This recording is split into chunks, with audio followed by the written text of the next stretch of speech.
Hello, I am your Rusame reader, Crowsong, and today we have a binge compilation. Now, I hope you'll enjoy this one. Please join our Discord. The link is down in the description. We have fun, I swear. Now, on to Royal Guard by Meteorite. Chapter 1: The Prince and the Guard.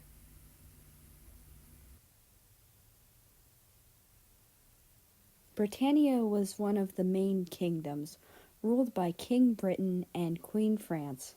The grass always seemed greener over there. The air was crisp and warm, and the chatter of the town always filled the streets.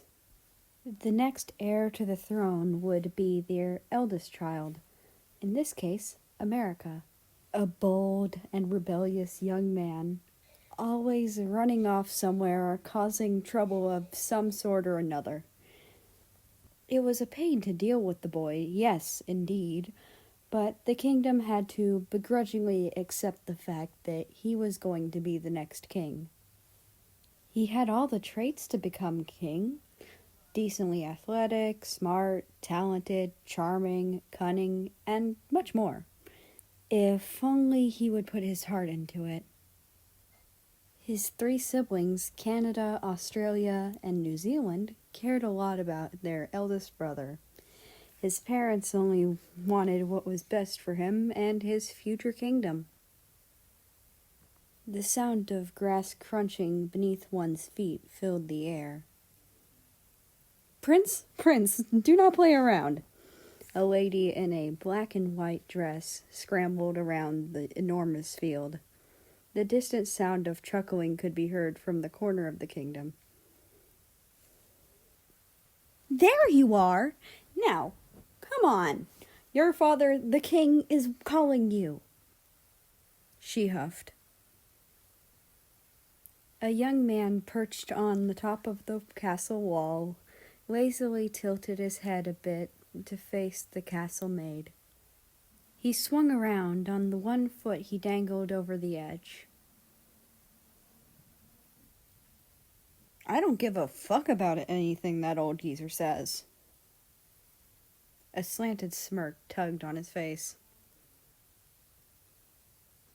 Language, young man! Now, come, you have important business to do. She puts her hands on her waist. Her dress danced in the wind. The young maid adjusted her headband and tugged a loose strand of her hair behind her ear. Oh, can you please just leave me be? He rested his head on the palm of his hand. The prince changed his tone. Now it was sorrowful and whiny. He puffed up his cheeks and buried his head into his arm that now rested on his knee. It was supposed to be a cute act, and the prince was indeed quite cute and charming. Many maidens have fallen head over heels for him, and this act alone would have sent many girls screaming. Pau's heartstrings tugged. Prince, even if you do that, you still have to go. Now, come, before the guards come and personally drag you inside. Are you doubting my skills to fight them off? His tone changed again to a seemingly boisterous demeanor. It seemed like he wanted a challenge. Of course not, Prince. I know you'd be able to beat them, but you know what will happen if your father finds out you've beaten up his guards. Pau let out a deep sigh, her wavy long hair flowing in the wind. The prince seems to have a lot of mood swings, which affect his personality. Well, that isn't quite true. The truth is that all of his seemingly different personalities all make up who he is. A rebellious and brave young man who is cunning yet charming and cute.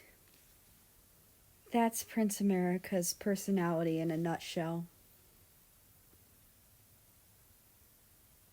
Fine. He groaned in annoyance. America took one big leap and landed perfectly on the dirt path where he immediately started walking. Pow hurriedly caught up with the prince. "What does the old geezer want from me this time?" He readjusts the badge on the side of his outfit. The young prince was wearing a white prince outfit with a red cloth swung over his shoulder. His outfit had golden buttons made of the finest silk, as well as black and golden pads on his shoulders. His pants were also fully red. America ran his hand through his hair, messing it up a little. "Now your hair is all messy. Bend down and let me fix it now," the shorter female ordered him with a sassy tone. She pointed at the ground with a frustrated look on her face. America obediently crouched down as she fixed up his hair. "Why is father calling me this time?" He repeats his last statement, but using better wording. "I don't know, but I'm pretty sure he wants you to meet someone." The boy let out a loud, annoyed groan. "I swear, if it's another princess he's trying to set me up with, I will flip." He rolled his eyes. The maid continued to fix his hair as she hummed a tune. "Well, if it is, please don't be uptight and rude to her, even if you're not interested. They might even be a good friend." "I don't get it. I've just never been super interested in the girls father brings around for me to meet." "You'll find the right one someday. I'm sure of it. Besides, who could resist such a handsome face like yours?" Pow skipped further from the prince, her back facing him, only turning her head backwards to face him with her hands behind her back and a smile on her face. America stood straight up again as they neared the large castle of Britannia. The tall, majestic castle overshadowed the two. "Prince America." The two guards next to the back entrance immediately bowed when they saw the American country. "Quit the formalities. Where's the old man?" He playfully punched one of the two guards on the shoulder. "He should be in the throne room with the guest," they replied and stood up straight.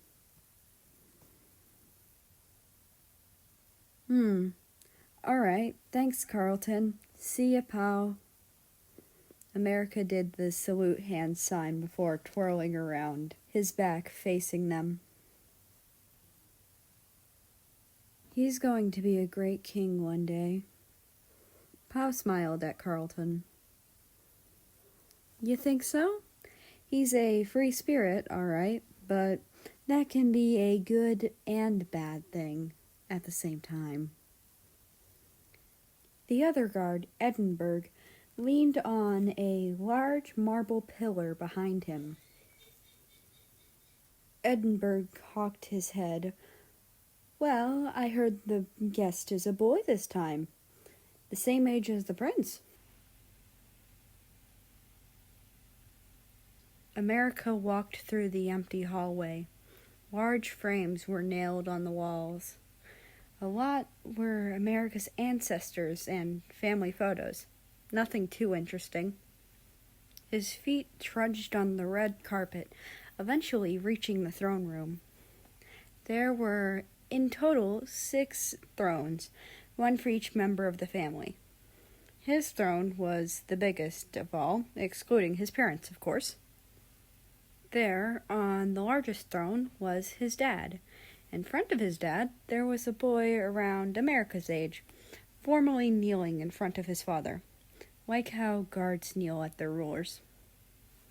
One leg rested fully on the floor, while the other was bended with his arm rested on it. He was looking down. His uniform was not one that the American had seen before. It was black with stripes of red on the collar, with a large white belt and golden buttons. The most eye-catching thing about the boy was the hat that he wore. America had never seen anything like it, but yet felt a sense of familiarity with it. He walked up to his father while still carefully analyzing the boy. America could not see his face clearly, for he was still looking downwards. "America, what took you so long?" his father chimed with disappointment. "Who's this?" he replied, trying to avoid his father's question. "That is what I called you here for." Britain cleared his throat and continued. "He will be a new royal guard starting tomorrow, but he also has the role of looking after you." The prince stood there, dumbfounded. "You think I can't take care of myself?" He over-exaggerated his tone to seem like he was offended. "Well, I think it's the best course of action. It doesn't matter whether you can take care of yourself or not. I've been hearing a lot of news about criminals all around town." "So you're scared I'll get hurt?" America crossed his arms and raised an eyebrow. "Exactly.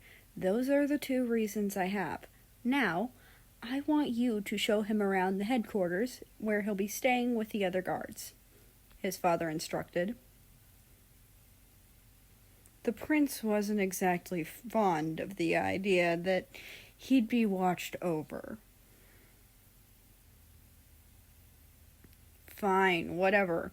But aren't you going to tell me his name? Like you usually do with the other guards?" He sighed. "That's for you to find out on your own. You are dismissed." America could only roll his eyes in protest. He walked in front of the boy. The new royal guard stood up, towering over the American. America was a little shocked. He didn't quite expect the guard to be this tall. Other than that, America noticed that he was pretty good looking. He looked like a person who would be very good at physical things, judging from his body. But what entranced him most was his amber red eyes. It took him a while to notice he was staring oddly at the guard. America cleared his throat. "Come with me, I guess." He was still pretty salty about it. The guard obediently followed as they walked out of the throne room and to the path in the courtyard. The warm rays of sun were partially blocked by the roof on top of them, while still being able to see the courtyard. "Should I ask him his name? He's oddly quiet."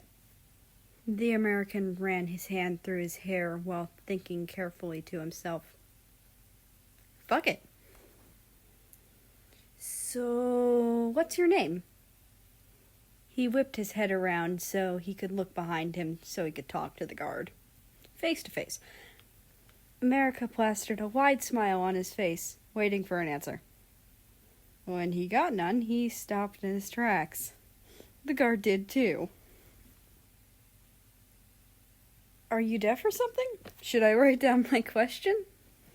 he asked in a serious but yet joking tone. Still no response. "He has a weird hat. Usually people don't wear hats everywhere, so it's probably very important to him," the American mentally deduced, which gave him an idea. He jumped up and snatched the hat from his head. The guard flinched. "Your Highness, please give me my hat back." He maintained a neutral face, but America knew how he actually felt. "Oh, so you can speak. Well, if you want the hat back, catch me if you can," he continued, then proceeding to bolt into the courtyard. Of course, the guard ran after him. The American slid over the table very quickly. The guard did the same. Then the prince noticed a small opening at the bottom of the hedge. He slid through it, smooth as butter. America then slowed down a little, pretty confident that the new royal guard would be able to get through, but then the guard jumped over the hedges with ease. Then they both ran until they reached another sidewalk next to a building. The sidewalk's roof was held up by marble pillars. America ran towards there, but eventually got stuck. Behind him was a table, and in front of him, and closing in, was the guard. He backed away as much as he could, but his back was pressed against the table. The guard slammed both of his hands on the table, trapping the prince between them. America burst into laughter, still quite out of breath. "That was entertaining. You're the first one to catch me this fast." "May I please have my hat back now?" he repeated. The prince only now noticed the oddly unfamiliar accent, yet it was very entrancing. "Sure. Can I have your name now?" America handed the hat back over to its owner. He then put the hat back on his head and backed away from the prince. "Are you uncomfortable with your hair?" "It looks okay. Wait, actually, it's really nice." The guard shook his head. "Oh, come on. You know my name. Can I have yours?" America did the puppy dog eyes. "Russian Federation, or Russia for short," he said sternly. "Well, Russia, I'm still wondering why you wouldn't talk before."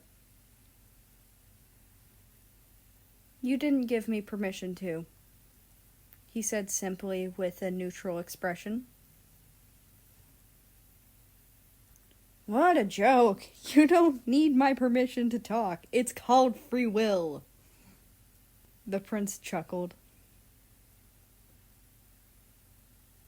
"But the king said..." "Who cares what the old geezer says? You're my guard now, aren't you?" America had a dorky smile plastered on his face. "I don't really like talking either," Russia nonchalantly added. "Well, you better get used to talking. After all, you're supposed to look after me, right?" America craned his neck closer to the guard. "The headquarters are right here. At least now I've already assessed your abilities. I accept you as new royal guard." Russia glanced over to the door next to the table. "Thank you, Your Highness." The Russian bowed. "No need for formalities. Call me America." "Are you sure?" "Of course I am." America cut him off. They both stared into each other's eyes, though America quickly turned his head and averted his gaze. "See you tomorrow, Russia." The prince looked back at him with a warm smile. Then he waved the Russian off before walking off. After America was out of sight, he started smiling like a total dork. "He's interesting," was all he could say. The Russian stared at the door for a second. Such a reckless and rebellious prince indeed. He internally sighed. "I'm gonna be stuck with him for a while. I'll make it work," he thought to himself, quite determined. Little did both of them know what the future holds for the two boys. Chapter 2. Dining hall.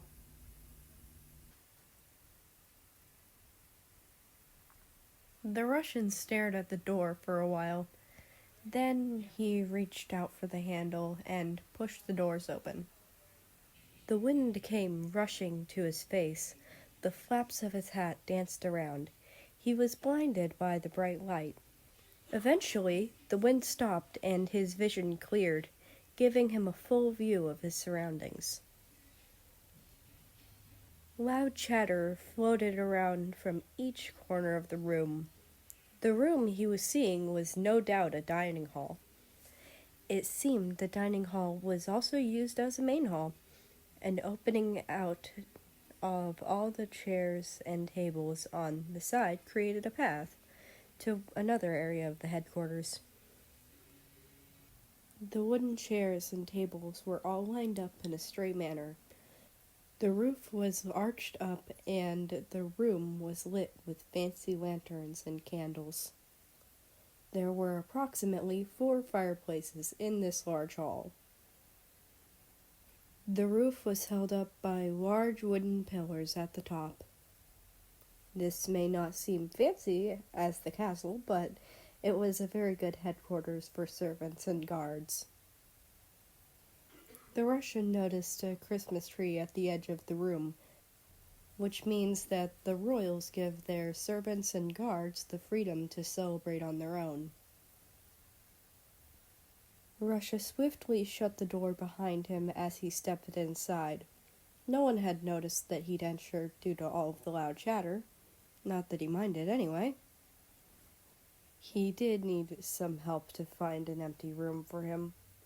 He calmly scanned around the room for someone to ask, but everyone seemed preoccupied, except for one girl. The Russian walked up to her. "I'd like directions to..." "Oh my gosh, hi! You must be new here. I've never seen you around before. Are you a new guard? What's up with the outfit? That's not the usual guard outfit." She was quite talkative and loud. Eventually, everyone was staring at the two of them because of this one-sided conversation. "Well, I'm Bellers. Sorry for not mentioning my name before. You look very familiar. Anyway, what position do you work as?" She finally halted for a short while. "A new royal guard, and also America's personal guard," he said, his face unchanging. There was a sudden wave of chatter and murmurs from the crowd. Out of nowhere, Russia sensed a figure coming close and fast with speed. A guard popped out from the crowd and swung his sword at the Russian. He blocked it perfectly on time with the sword that he kept on his waist. Eventually, a circle of people formed around the two. "How ill-mannered are you? You're His Highness's personal guard, and yet you call him by his first name." They swung some more, Russia blocking all of the attacks very easily. "America has given me permission to mention him without honorifics. In fact, it was more of an order," he replied. "Are you lying or something? The prince has never allowed anyone here to do that, and we've been working here for years. Yet some newbie like you drops in unannounced and is suddenly favored by His Highness? I don't believe it." "I have no obligation to answer your questions." "Don't get cocky, new kid."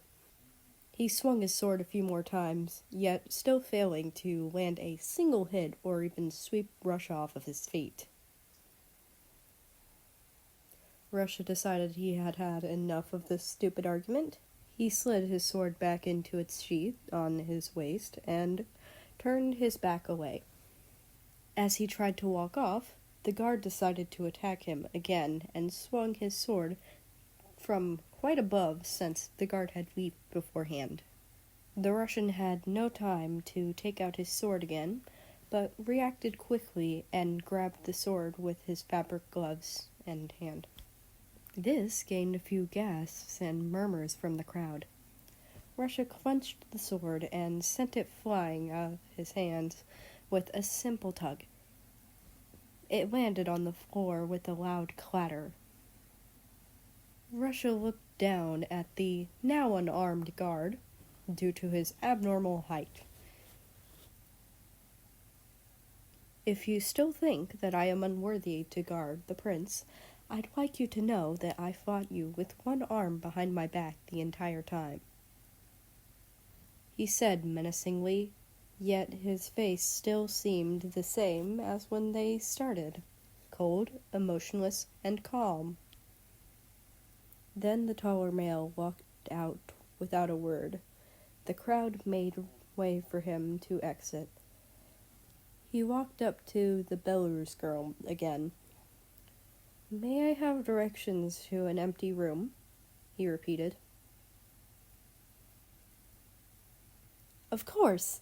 That was very impressive, I must say. But is your hand all right?" she said with a smidge of worry glazed on her eyes. The crowd had mostly dispersed already. Russia was probably going to be the new talk of everyone here, but he simply didn't give a flying fuck. "Yes, it's fine. I'm used to it. Please, after you." He did a slight bow while gesturing for her to walk first. "Well, okay." She leaped from her seat and skipped toward the path leading to another part of the headquarters. The hallway was fairly nice. It seemed to be well taken care of, apart from a few scratches and scrape marks on the wood, which Russia assumed was from guards having duels with one another. Eventually, she led him into a room at the corner of the hallway. She twisted the doorknob of the wooden door, and it creaked open slowly. It's a little dirty, since the last guard who used this place passed away around a decade ago. At least that's what I've been told. The Russian walked around the room and scanned it silently. All of the furniture was covered with a white cloth, and everything was coated in a thick layer of dust. "Should I clean up the room for you?" the young maid offered sincerely. "No, it's okay." "Well, okay. I'll come to check up on you later. Be at the dining hall for dinner, okay? Don't be late or I'll smack you. Even though I'm a frail maid, I can really pack a punch. So don't be late. Anyways, I'm rambling again. I'll leave you. Bye-bye!" She gave him an overecstatic wave and then shut the door behind her. Despite Russia's special abilities in fighting, he has an odd interest for cooking and cleaning since he was little, but he found it quite embarrassing. He let out a deep sigh before taking the broom at the corner of the room and starting to sweep the dusty floor. The dust swirled around the floor as a patch of clean wooden floor appeared and expanded. After that, he cleared out all of the white cloth, then taking a handkerchief out of his pocket and wiping down the windows. More steps were taken to clean the room. Eventually, hours passed in a flash. The room was looking cozy and clean now, although Russia kept a straight face up the entire time. He quite enjoyed it. It was like a stress-reducing mechanism for him. The large cut in his hand was hardly bothering him due to his high pain tolerance. He was just about to finish up before a familiar young girl bust through the door and announced, "Come on, it's dinner time already." "Whoa, did you do all this?" She admired the now clean room. Russia simply nodded in reply, as he finished some of the last touches. "I don't have a clock," he added. "Jeez, slow brainer. Here." She threw a pocket watch at him, which he caught flawlessly. "But this is..." "Keep it. I'm giving it to you." She smiled at him. "Why?" he asked in a monotone voice. "I don't know. I just feel like I should look out for you, in a way. I can't really explain it, either." Her voice changed from a little sorrowful back to her immediately bubbly tone. "Thank you, ma'am." "I told you, my name is Belarus. No need to address me by that. It's kinda creeping me out. Besides, I'm younger than you. I'm sure my sister would love to meet you. Anyway, let's go for dinner now." "Forgive me, I have trouble memorizing names." "It's fine. Let's just go to dinner already. I'm starving." She skipped up to him and attempted to drag him by his arm. To no avail. They ended up walking side by side to the dining hall. When entering, Russia gained a few stares and murmurs, but it didn't bother him at all. Nothing really bothered him anymore. They sat across from each other, near the corner.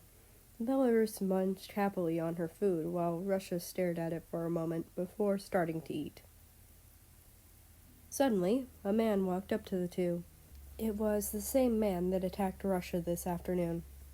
Russia partly expected him to attack again, so he put up his guard. "I just want to say I'm sorry for this morning. I was just kinda pissed that you took the role that most of us wanted." "It's fine." "Wait, really? I expected you to be more pissed at me." The Russian ignored him and continued to eat his food. The man smiled happily and plopped himself in the seat next to Russia. "I'm Mexico. What about you?" America sat at a large, extravagant dining table with his family. They all chatted away happily as he sat there, extremely bored, while playing around with his vegetables. "How is the new royal guard, son?" his father chimed. America was caught off guard. "Oh, he is pretty interesting." "What? Big Brother has a royal guard? That's so cool!" the young girl exclaimed. She was 9 years old and short.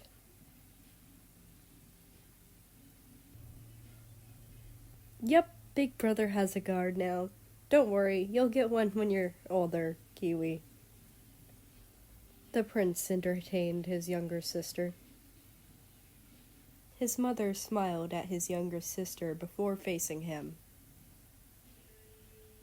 "How delightful. I do hope to meet the guard that has caught your interest. We all know how rare that is." His mother, France, smiled warmly at her son in a reassuring way.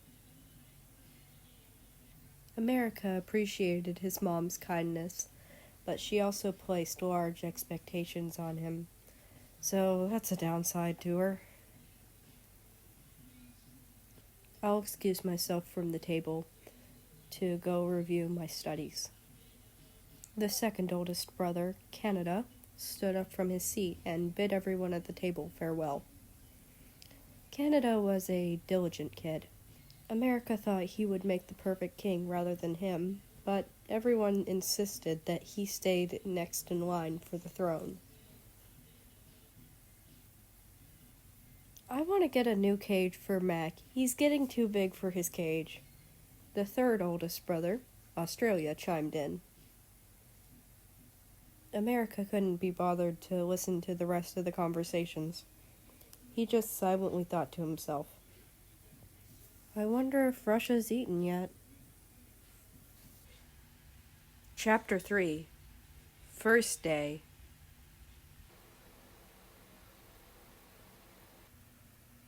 The sun peeked through the blinds. Its warm and bright rays brightened up the room. The pocket watch on the table read 5 a.m., yet the young guard had already woken up. His bed was next to a wall.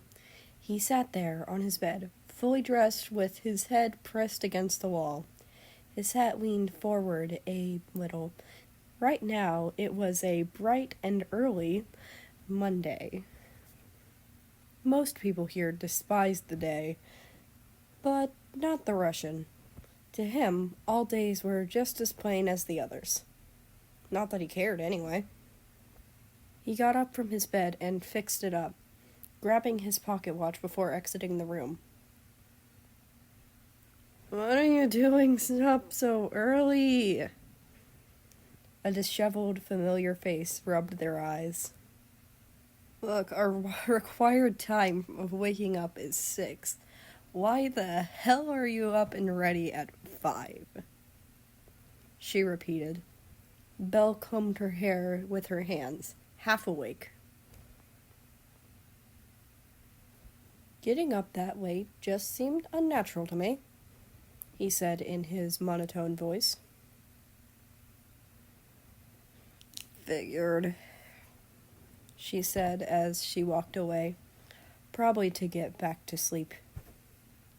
After all, Russia did spend a good hour just sitting there cross-legged on his bed, leaning against his wall, and contemplating why he just couldn't break his old habits.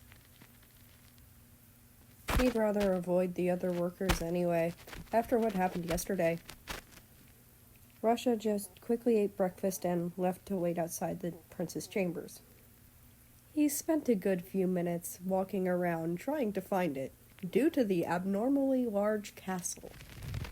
He did end up finding it in the end. He then asked himself whether or not he should wake up the prince. It was still technically 6 a.m. in the morning. He decided to just wait. Workers started to fill up the palace as the sun rose. At around 7:30, the prince's door swung open and almost hit the guard in the face, though he blocked it on reflex. Oh, sorry, didn't see you. The prince closed the doors again. It's okay, he simply put it. America had a hint of sleepiness in his eyes, and his hair was a tad messier than it usually was. As the prince walked up to the royal dining room, the guard silently followed. So, when did you show up in front of my chambers? I was there for approximately 2 hours, Your Highness. Jeez, what did I say about formalities? He stopped in his tracks, but put his hands on his hips and turned around to face the Russian. Forgive me, I forgot. He apologized. America raised his eyebrow higher, waiting for something. America, he reluctantly added. His throat itched as he said it, probably out of guilt of not feeling worthy. A bright smile immediately appeared on the American's face as they continued to walk. Why would you wait so long for me, though? I'm not the type to wake up super early. 7:30 is just the limit my father gave me to sleep. Russia has no answer, so he remained quiet. All right, stay quiet. America stopped in front of a pair of large doors that lead to the dining room.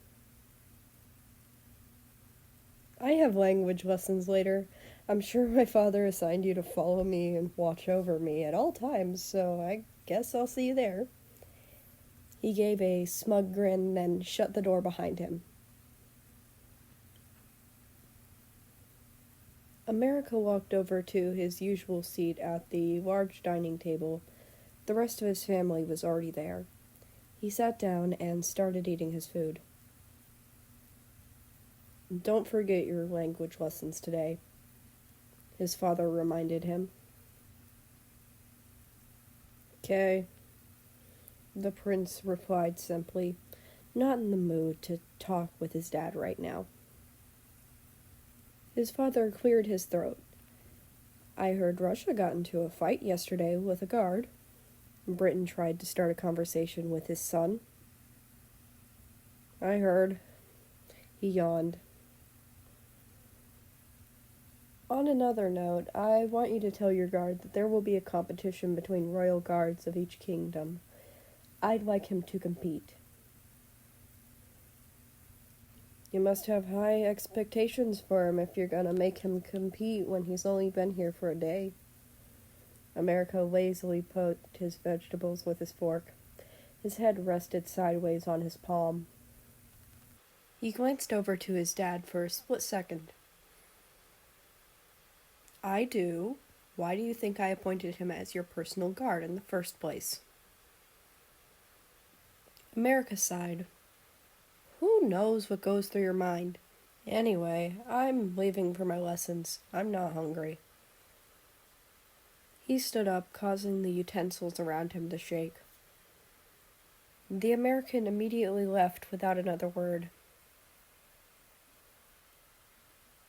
"His lessons only start in an hour, though." France clicked her tongue. "Come on, I'm gonna have my lessons." The prince's demeanor immediately changed when he saw the Russian. He was now his cheerful and friendly self again.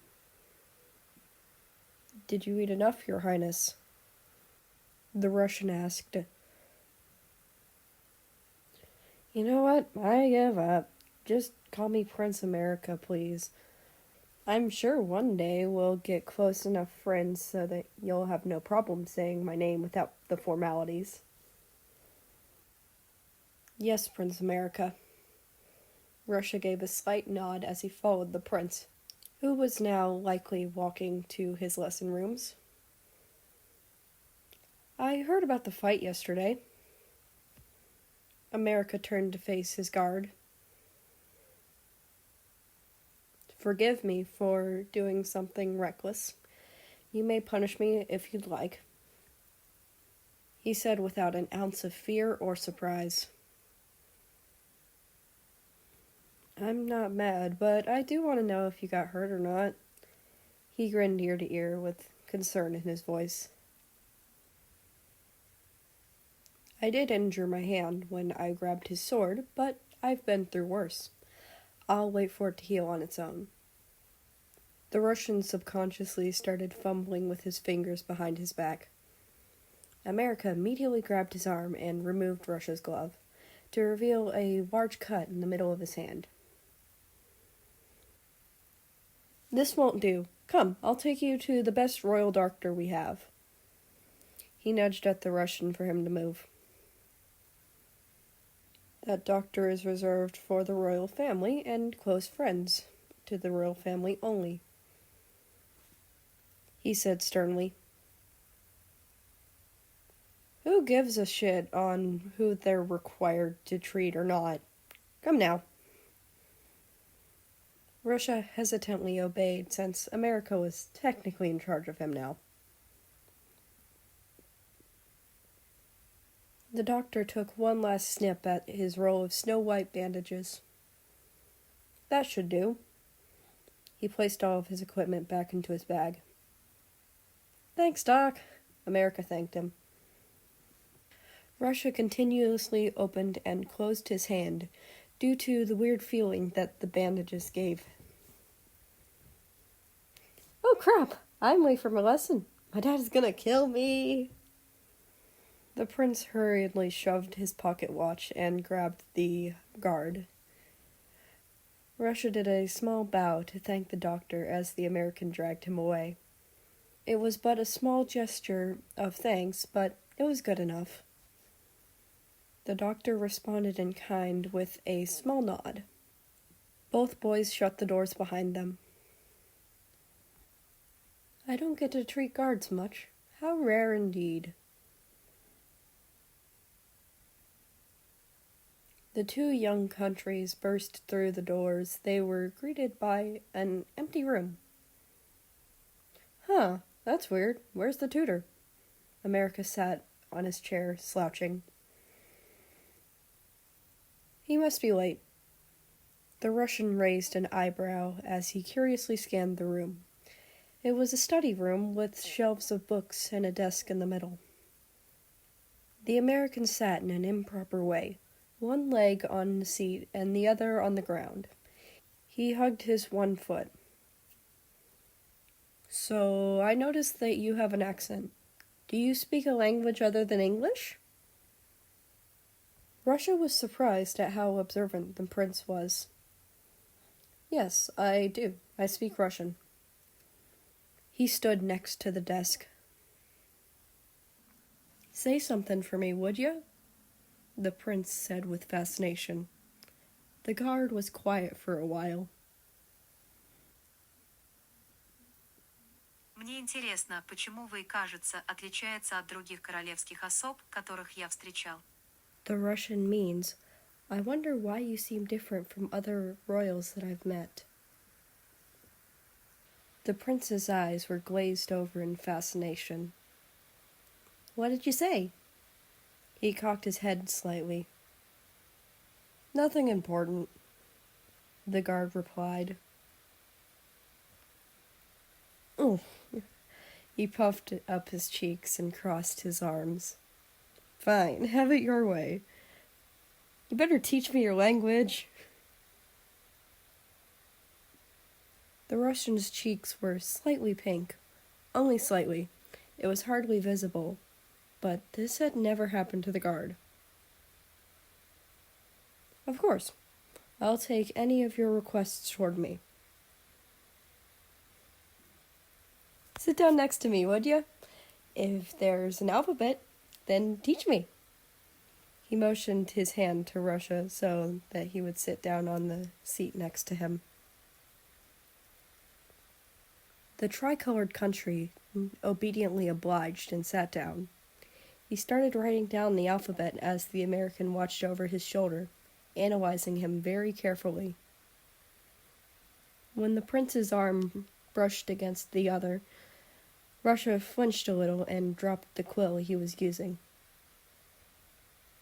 Forgive me, the injury must be affecting me, was all he could come up with for his strange behavior, that he himself couldn't even explain. Oh, it's okay. More importantly, is your hand okay? Yes, it's fine. He picked up the quill again and jotted down the rest of the alphabet as quick as he could manage. He was in quite a hurry to stand up again, so he could distance himself from the prince a little bit. He could not explain his weird behaviors, and he'd rather the prince not see him in such a miserable state with no clear reason. Не показывать слабость ни на что. That means don't show weakness no matter what. He internally reminded himself. Once he finished, he stood up very properly. I have finished, Prince. I hope it is up to your expectations. America read it for a second before glancing over to the guard, with his ocean eyes with slight heterochromia. He noticed the prince's eyes on the first day they had met.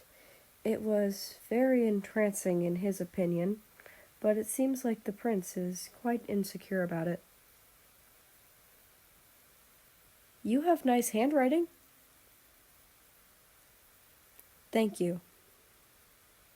Russia gave a slight bow. A smile etched onto the prince's face for unknown reasons. It's funny when you do that bow thing. I kind of like it. He gave a low chuckle. Thank you, Prince. I must say the same. You avert your gaze when you're embarrassed or something of the sort. It's cute, he said in a monotone voice. Ah, it's an old habit. You noticed? He averted his gaze with a slight red tint on his cheeks. It wasn't very noticeable, but the prince didn't know why he was blushing. Suddenly, the doors burst open. I'm so very sorry, Your Highness. The road was blocked, but I'm here now. Shall we continue our lessons? The tutor apologized profusely. America whipped his head to face the tutor. He cleared his throat. Yeah, it's no problem. Let's just continue where we left off. We've discussed about your sitting posture, Your Highness. Oh, yeah, sure, America said, not in the most rebellious mood at the moment. It's cute. What's going on? The prince thought to himself, trying to get the words out of his head. Chapter 4. Attempted Escape. The next day, America had dueling lessons. It wasn't as bad as his other lessons, but he still didn't enjoy it much. The two of them walked over to the outdoor dueling area, which was near the walls of the castle. There was a tutor, and next to him stood a training dummy. Your Highness. He did a quick 90-degree bow. Let us start. He lifted his head and handed the prince a sword. It gleamed in the sunlight. Russia stood on standby next to the palace walls, watching as the prince obliterated the dummy. Albeit the prince looked fine right now, inside he was still confused. He pondered about what happened yesterday, the words repeated in his head nonstop, throughout the night and even now. Why am I like this? He internally sighed. The words suddenly flashed in his mind, which made him slip and fall in surprise. The sword clattered on the ground beneath Russia's feet. The guard immediately went to help the prince up, who had fallen down. Are you okay? His thick accent rung in the American's ears. Don't worry, I wasn't focusing. He stood up with no problem and went back to his lessons. After a while of lessons, the prince was given a small break. He sat down, leaning against the palace walls. The smell of fresh grass filled his lungs. His guard stood next to him, leaning on the wall, with his hands crossed, staring blankly into space. He seemed to be on guard. Well, he always was anyway. Dueling lessons are always so boring. The American whined and threw his hands up. The prince suddenly stood up and scaled up the wall. The rocky surface made his hands have a weird texture. He stood on top of the walls, all proud and mighty, with his chest puffed out. You'll fall, his guard warned. Doubt it, America replied, very confident. He scanned around for his dueling instructor. After concluding his instructor was probably busy somewhere, a mischievous smile formed on his face, which was never a good thing. Russia, come on, let's escape lessons and go to town or something. America extended his hand. You must do things according to your schedule. Escaping isn't allowed either way. It's such a party pooper. He squatted and rested his head on the palm of his hand, as he pouted. Well, even if you're not coming along, I'm still escaping either way. The prince leaped off the wall into the other side, which was the forest of Britannia, the largest and only forest in Britannia. Come back here, Prince, or I'll have to forcefully bring you back.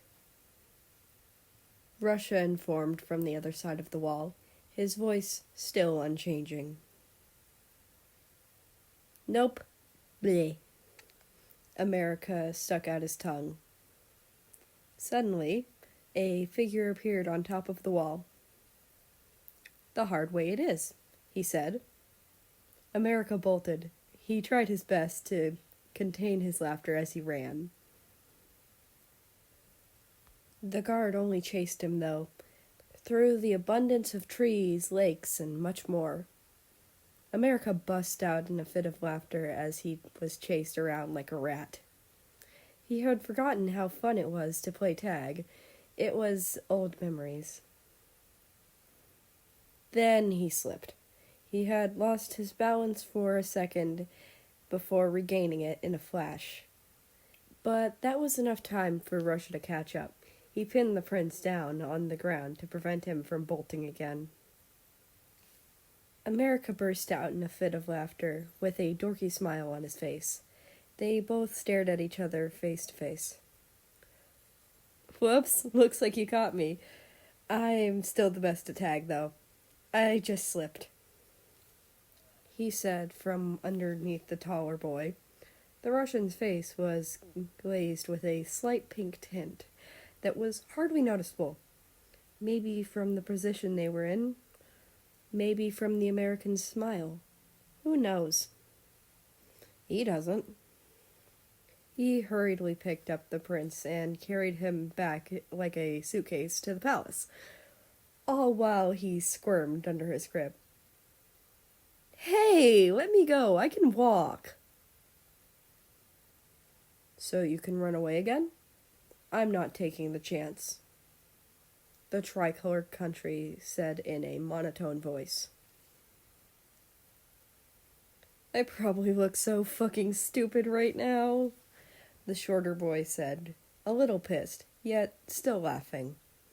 The guard hauled the troublemaking prince back to his lessons. He finally set him down. About time. I'll go through my lessons with no trouble anymore, okay? America crossed his arms. The instructor came running up to the two boys. Thank God you two are safe. You both disappeared and I got worried. I thought the prince skipped classes again. Yeah, let's get back to the lesson and get this over with quickly. I still have dancing lessons later. America walked off, a little annoyed. The instructor gave a slight bow as a thank you to the Russian before following the prince. The two boys entered a large ballroom where the blinds were open and light shone through, illuminating the room. A lady was in the middle of the room. She was the dancing instructor. Let us start right away. The lady had a fierce gaze and slender hands. Her dress was velvet, red, and black. She held out her slender hands to the prince. America, of course, took it, and they danced as she instructed him on what steps to take and what tempos to take, yelling at him occasionally when he made a tiny mistake. Russia watched from the side of the room. He was quite captivated by the prince's dancing. Russia has never danced before, not that he wanted to, but new things always fascinated him. The way their feet moved to the beat so gracefully, he could never understand how people were able to do that. America snuck glances at his guard, who was watching him with interest glazed in his eyes. The prince found it funny, Or maybe, in a way, cute. Eyes on me. His thoughts were interrupted when his instructor yelled at him for not focusing. He felt like this class was always such a hassle. Why does he even need to learn how to dance? When the song came to an end, he got quite the scolding for not focusing. America was just glad he got to take a break. Dueling lessons were tiring enough. A maid came in and handed the prince a cup of tea. After the maid left, he just stared into the tea for a while. The cold floor under him was comforting. Here, you can have it. He handed the teacup to the country standing next to him. Russia eyed the teacup and the prince confused. But that is yours. He cocked his head slightly.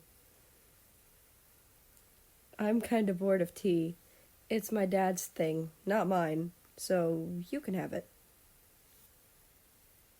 The guard nodded in understanding. He accepted the cup of tea with both of his hands. The Russian watched his reflection in the tea for a while. The ripples in the liquid gradually got smaller. The steam surrounding the teacup was starting to gradually disappear. He brought the teacup to his lips and drank it all in one gulp, since the teacup was tiny. It's good. He tried to compliment. Russia wasn't very good at this sappy kind of stuff. He placed the cup on the ground next to him. Remember the first time we met? America suddenly brought up. And how you only chose to answer me after I stole your hat. I'm still wondering why it's so important to you. He placed his head against the wall behind him. It was a gift from my late father. It was the first and only gift he ever gave to me, so I cherish it a lot. His tone was unchanging. I'm sorry for bringing it up. The shorter country apologized. It's fine, Prince. I'm not the type to understand emotions well either way. Oh, I almost forgot. My dad told me to tell you that he wants you to compete for the guard competition between the other kingdoms. I see, he answered simply. Then I won't taint Britannia's good name. I'll do my very best. He tilted his head a little. I'll definitely be cheering for you when the time comes. America gave him a wide, dorky smile again. Thank you, Prince. He thanked America. A slight tint of red glazed over both countries' cheeks. Neither noticed, though. Chapter 5. Library.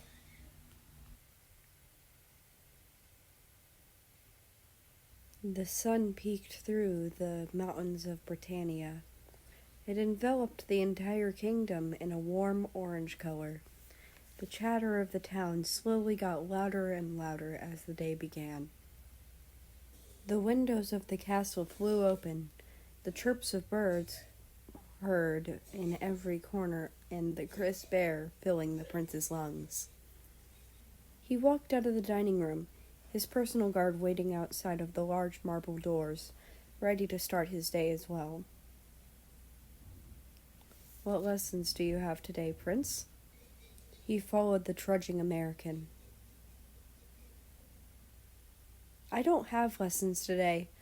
I have free days at least once a week, sometimes more, he replied as he yawned out of sleepiness. The young royal's eyelids still felt heavy. But unfortunately for me, I have a language test tomorrow on 10 different languages.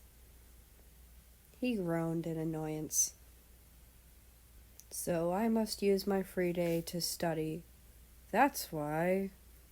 The prince whipped around to face his guard. They both halted, coming to a stop. We're going to the library today, he enthusiastically cheered. Not because he liked going to the library, but because he was excited to show his guard around the library. The large marble doors swung open to reveal a large and tall room with bookshelves at every corner, filled with books to the brim. The library's end could not be seen. There was a ladder that attached to the extremely tall bookshelves in one section. The Russian stared in awe. He had never experienced how a royal's life would be like, so it was natural for him to be interested, though it was still unnatural how interest gleamed in his eyes. Russia had almost never shown interest in anything, in the prince's eyes at least. They walked down the hallway of the library. More bookshelves revealed themselves. America suddenly ducked in between the bookshelves. His guard was too distracted to notice or stop him fast enough. He was a second late in his reaction. Russia whipped his head around, alarmed, trying to spot the missing country. Boom! America's head popped out from one of the corners of a bookshelf. America started giggling. The Russian flinched a little. Then the prince dove again into the abundance of books. The guard scanned the room again in a very composed manner. He wasn't panicking. His face was still in the same expression he always had. Peekaboo! The prince jumped out, removing his hands from his face as he did. He had a bright smile plastered on his face. He had his hand on the side of his face. The guard stood there, unmoved. When the prince noticed, his smile was replaced with a frown instead. He clicked his tongue in disappointment. True, what the prince did was quite amusing to his guard. He had never seen anyone so carefree and fun, but it wasn't enough to make him lose his composure and smile. Your pretty face will be ruined if you don't smile, you know? The American sighed and just continued to walk again. Eventually, they found themselves at a small area with a table and 4 fancy-looking chairs around it. This seating area is right next to the language section. I always go here to study for my language shit. He grabbed a stack of books that was right next to the table and plopped them down effortlessly. It's kind of awkward if you keep staring at me while I study. How about you go find a book to read or something? I'm sure there's something here. He sat down and opened his first book. Russia nodded obediently and left to go find himself a book. He scanned the bookshelves for what seemed like ages due to how large the library itself was. He knocked down a few piles of books on accident when he turned a corner. Russia immediately bent down to fix it. When he picked up a specific book, a picture slipped out of it. It was a fairly old picture of a young boy and a taller, older boy. They stood next to each other, posing for the photo. The young boy seemed to be the king when he was younger. The other boy's head was torn off, so the guard could not distinguish who it was. When he snapped out of it, he realized he had been staring at the picture for the past few minutes or so. He slipped the picture into his pocket without thinking. He then analyzed the book it fell out of. It was an old, sorrowful tale about 2 children's lives. He recognized the book from somewhere, somehow. Without thinking, he just decided to grab that book along with 2 others, and then head back to the prince. Unfortunately for the Russian, He'd gotten lost. The library was just so enormous that he had lost all of his sense of direction. All the corners looked the same to him, filled to the brim with books. After maybe 2 hours of skittering around like a rat, he gave up and just sat down on the floor. He pressed his back against a bookshelf and flipped open his book. Page by page, word by word, the guard carefully read. He ended up so engrossed in the book that he had lost track of time. When he finally finished the book, he estimated the time was around 1 or 2 in the afternoon, which means he has been reading that book for a good 2 to 4 hours. He really liked that book. He didn't want to lose it in the library again, so for now he brought it along with him as he searched for the prince again. After hours, he finally found the table. There was the prince, sleeping with his head on the side of the table. An open book covered his face, another open book beneath his arms and head. The guard walked over. There was only one table and 4 chairs were surrounding it from every side. The guard sat on the one next to the prince. His face wasn't visible due to it being covered by the book. His hair was a mess. It looked extremely fluffy, though, which tempted the guard. Stop. Don't do it. It's disrespectful, Russia. What are you doing? He repeated in his head. Despite his best efforts, he gave in. He placed the book gently on the table, careful not to wake the prince up. His hair looks so fluffy. I'm extremely tempted to touch it. He internally sighed. He placed his hand into the American's hair and ruffled it a little. It was extremely fluffy indeed. His cheeks turned a slight shade of red as he watched the prince carefully. He traced the strands of hair from his head, placing his hand on the side of the prince's face, tracing his thumb around the prince's cheeks. He just sat there, watching the prince carefully with his hand rubbing on the side of the prince's face. After a good few minutes of ruffling and placing his hand on the back of the prince's cheek, he flinched and pulled his hand back. What am I doing? He seemed disappointed in himself, but yet he enjoyed it more than he needed to, which made him question himself more. He inserted his hand into his hat and ran his hand through his hair. His eyes fell to the book covering America's face. He slowly moved his hand towards it to remove it. Just before gripping it, a pile of books tumbled over. Russia got up and bent over to the fallen pile of books next to the prince to fix it. Little did he know that the books falling was not an accident. The prince had knocked them down over with his foot because he was never asleep in the first place. Under the book that covered his face, he was as red as a tomato. If Russia were to remove the book, it would be embarrassing with his tomato red face. The royal had to think of something quickly. The first thing that came to mind was to knock over the pile of books next to him. The American then pretended to get up, rubbing his eyes and fake yawning. Oh, hello, Russia. I must have fallen asleep. He tried his best to act. The prince had never thought his acting lessons would be useful. Well, that was until now. A pile of books fell over. I'm just picking it up.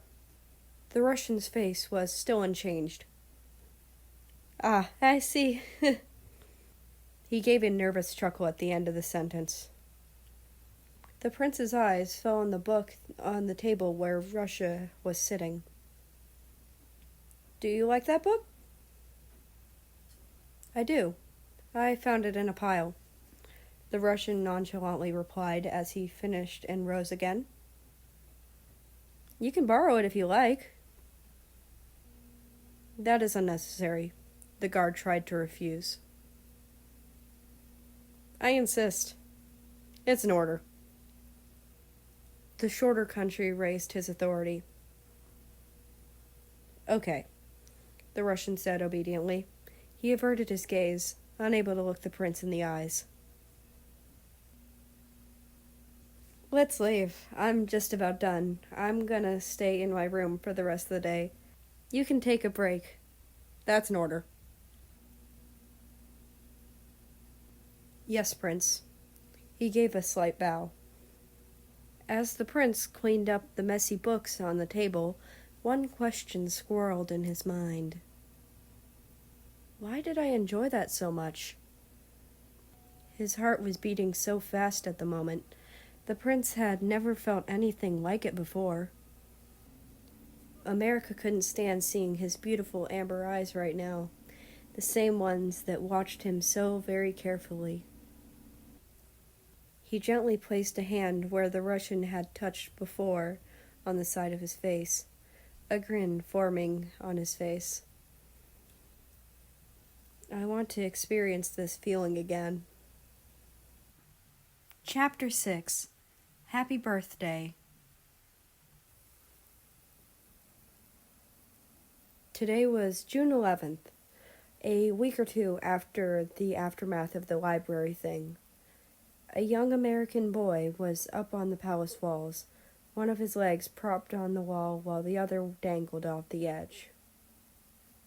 The prince had escaped his music lessons and hid there. His royal guard was trying to find him. America hummed a tune while waiting to be found, because he knew the Russian was more than capable of finding him very soon. The American heard crunching of grass, but it didn't sound like Russia.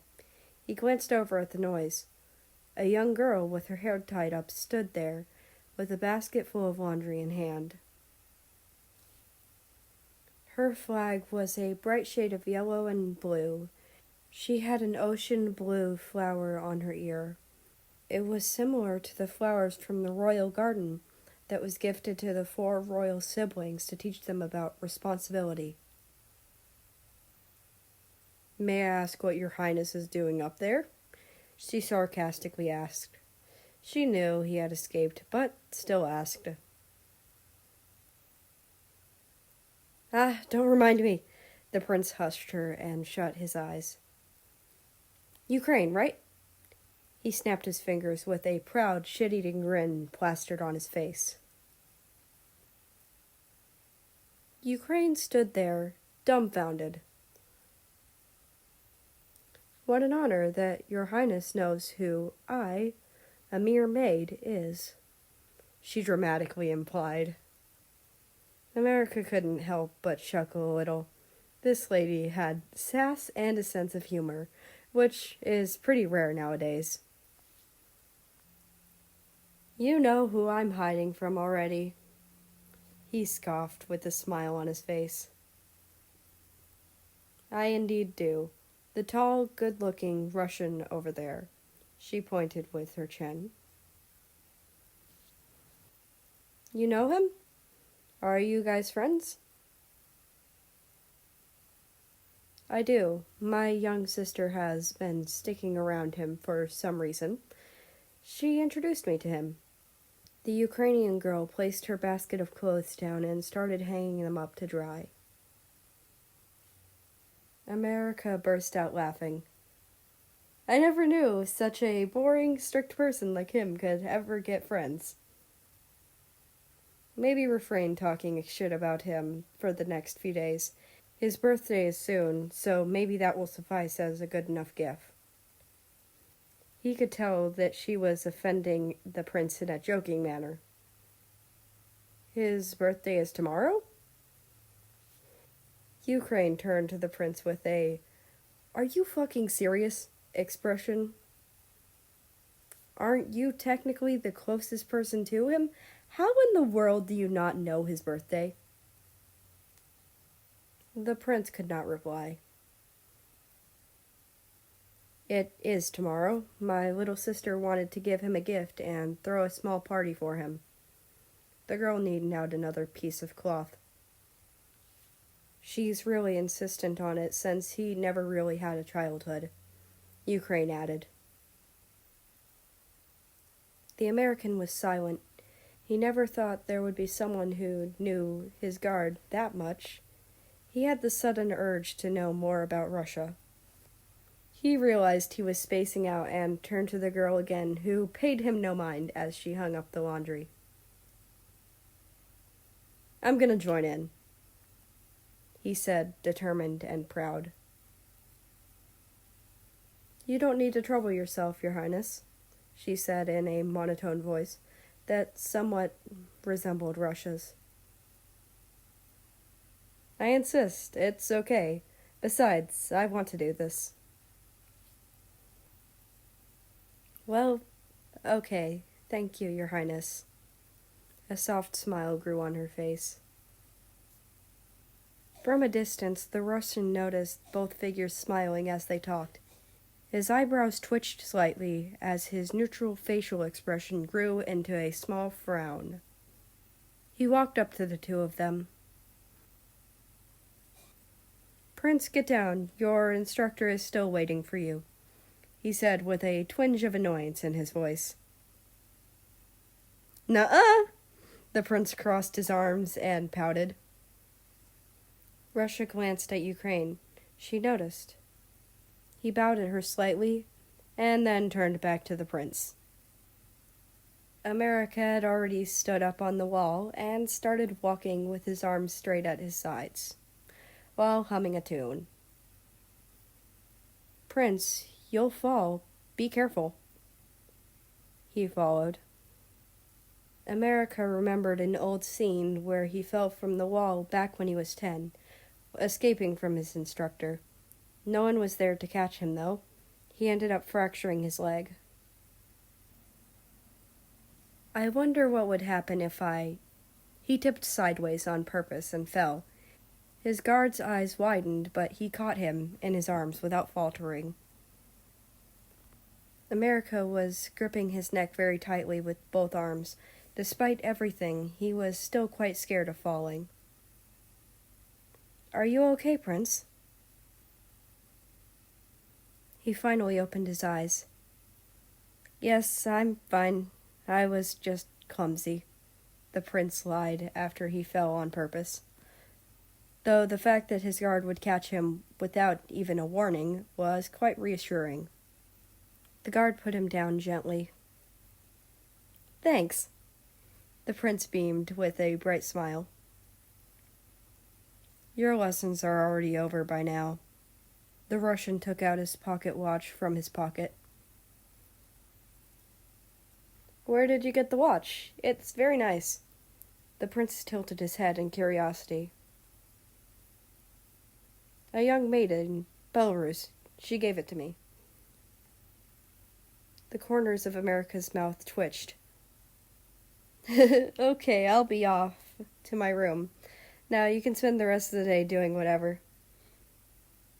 America waved at both of them before practically sprinting to his room.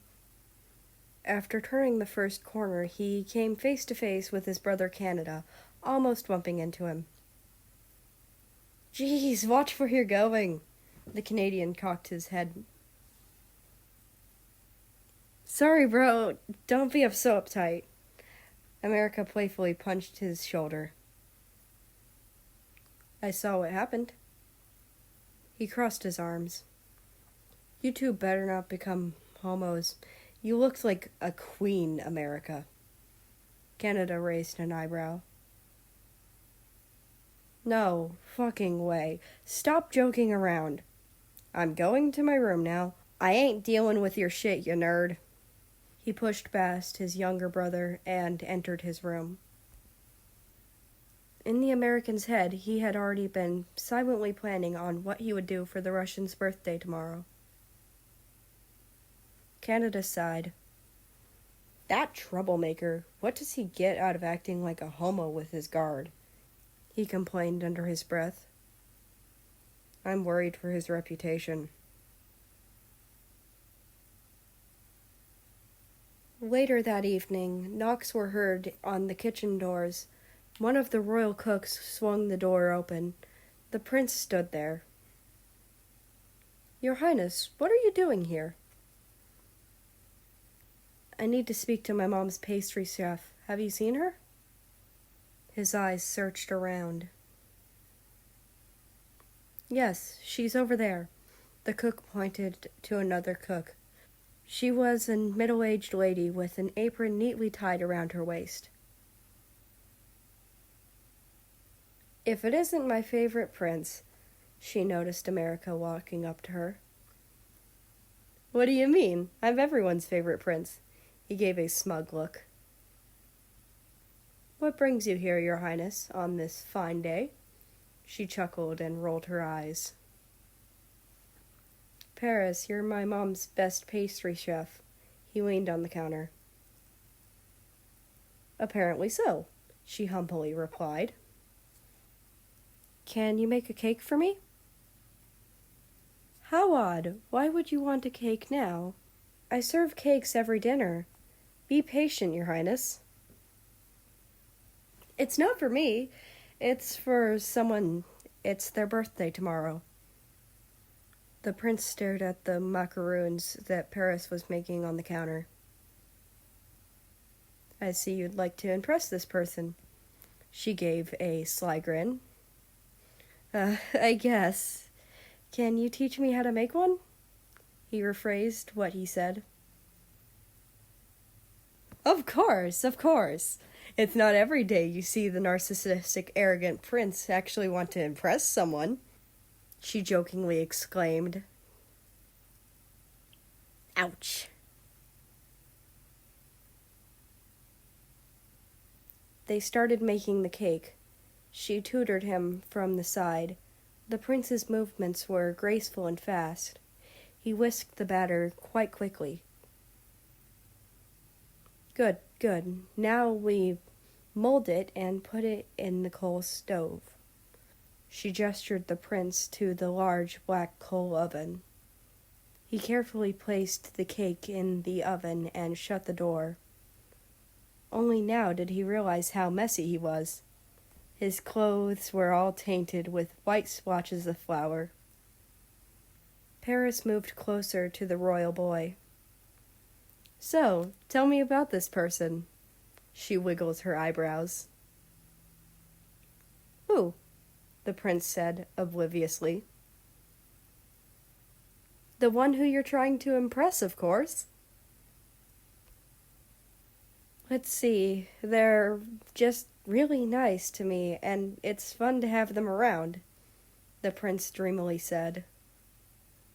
Paris let out a Do you fancy them? She asked out of curiosity. I don't think it's even allowed. America averted his gaze. Forbidden love, I see. Paris sighed with her eyes closed. Who said I loved them?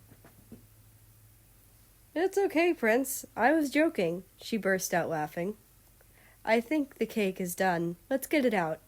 Don't forget to cover your hands. It's hot.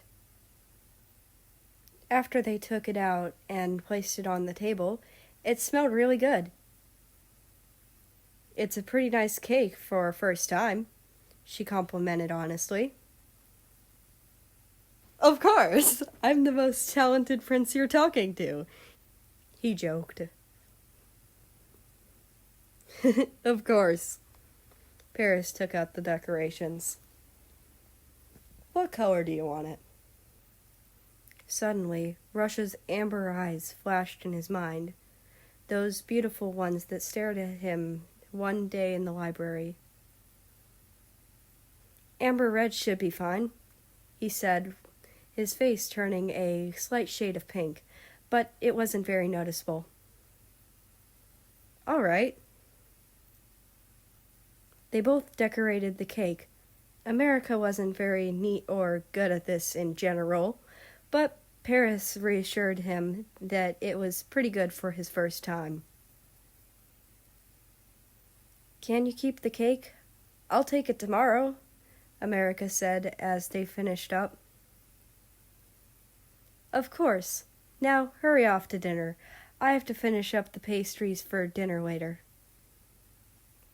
The prince scurried off as he exited the kitchen, gaining a few odd glances from other cooks there.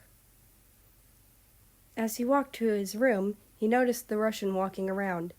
They both noticed each other. "Prince, what happened?" The Russian walked up to him. America only now noticed how dirty and messy he was. It's nothing. I was just in the kitchen." The Russian extended a hand and bent down, cleaning the flour marks off of his face with his thumb. "Please be cleaner next time." "Of course," America said, with his face turning a slight red. Thank goodness it was night time, and hardly noticeable that way. He pushed past and entered his room.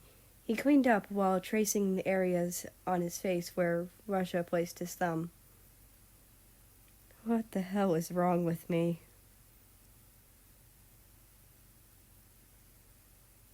The next day, everything went the same, nothing out of the ordinary. But when evening fell, America rushed over to the kitchen. Paris noticed him and gave him a smile. "Here." She handed him the cake. "Be careful, and," she added when he was about to leave, "good luck." America walked over to the outdoor patio they had. A table was already ready. There was only a few people there. Suddenly, Belarus ran in, dragging Russia. When he saw the patio, his eyes widened. "Happy birthday!" they all shouted. He walked closer. America handed him a cake. "Here, I made this. It isn't very good, though." Russia stared at it for a while. "It's nice. It just needs a few improvements. Thank you," he said in a monotone voice. His deep accent rang in the American's ears. America noticed a red hue and a tiny smile on his face, but he shook it off as him probably hallucinating. Chapter 7. Over the Walls.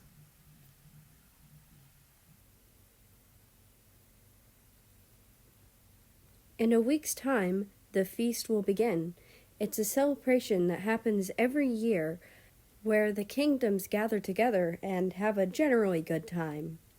They host a competition over which kingdom has the best guard. It's mostly for entertainment and to boost one's ego. The clanking of swords resonated in the Russian's ears as he stood to the side. The warm sun rays fell on his skin. His arms were behind his back, his face unmoving. Suddenly, the prince ran up to him, a little disoriented. He plopped down next to him, leaning on the wall. A tall country stood there, and a shorter one sat next to the other. Sweat glided down the American's face. "This is boring," he complained. "You must participate in your lessons." The tall one glanced over to America, though through the corner of his eye. Yeah, I know." The prince sighed and plopped his hand into his arms. "That's it. I'm escaping." America caved in. He stood up and started scaling the wall. "Prince, you..." The guard tried to stop the other. "Shut up for a second, come on. You didn't have a childhood, right? Make some memories while you can. I'm here to help." The American kneeled on the top of the wall and extended his arm. "I'll show you the town." He beamed with a bright smile. The tricolored country eyed the hand for a few seconds before hesitantly extending his own hand. America smiled even wider. He gripped the other's hand tightly and heaved him up on the wall. Russia's hat almost flew off, but once he was on the wall, he fixed it. "Let's go!" America leaped off the wall into the familiar woods. The other followed. America ran up to a hollow tree. There was a large hole in the middle. He reached inside and pulled out 2 cloaks. The prince threw one at Russia. The cloak rustled in the wind. "What's this for?" he asked curiously. "You wear it, obviously, dummy. If people see us walking around town with our royal outfits, they'll definitely know who we are. Of course, it can't hide your face, but it'll suffice as long as no one looks too close." Russia looked nonchalantly at the cloak. "The townspeople know how I look?" He raised an eyebrow and looked at the prince, who had already put the cloak on. "I mean, I'm sure someone as good-looking as you would be suspected to be somewhat royal." America put his hood up and ran over in the direction of the town. Russia put his cloak on hastily and followed. They followed the path and ended up in the town. The bustling of the town was heard in every corner. The townspeople happily chatted with each other. The young maidens gossiped among each other, and the children played around in the streets. As they walked through the town, various street vendors offered them items. America knew they needed money to support their families. He would fish out any spare change he had in his pockets and gave them out as donations. Truly a kind prince he was, despite how people viewed him. They stopped at one vendor where an old lady was selling fruits. She wore rags and was quite dirty. "Hello, ma'am. How much for the apples?" America asked kindly as he bent down to face the shorter, older lady in front of him. 1 shillings, young man. Would you like to buy some?" She held out an apple in her shaky hand. "May I have 2?" America smiled and handed her a coin. The old lady did not check the money. She immediately handed America 2 red apples. None of them were aware who the mysterious cloaked men were. "Thanks, lady," he kindly joked, and he stood back up normally, ready to leave. "You have beautiful eyes, young man," she added. America flinched and pulled his hood, so his eyes were covered. He gave a slight nod. She looked down at the money he had given her. Young man, you have given me too much. This is 50 shillings. Keep the change." The American smiled and left. The lady knew the young man had given her too much on purpose. Such a kind young man. The prince bit his apple. The crunching was quite satisfying to hear. He skipped up to the other cloaked figure. He noticed Russia attentively watching something. America threw the apple at him. Instinctively, Russia grabbed the apple and looked at it, confused. "You were spacing out. It's for you, by the way." The prince took another bite of his apple. "What are you watching?" He joined the Russian. Russia was staring at a store that sold all kinds of items. There was a display window open to the public to see what it had to offer. The prince couldn't help but let out a quiet chuckle. He's just like a kid looking at a toy store. "Let's go inside if you want." They both entered the shop with an array of items on the shelves. "Why are you so fascinated by the town shop?" "You're fascinated by town things and royal things." "Usually it's one or the other," America added. "As a child, I was neither royal nor a town person," his guard simply replied.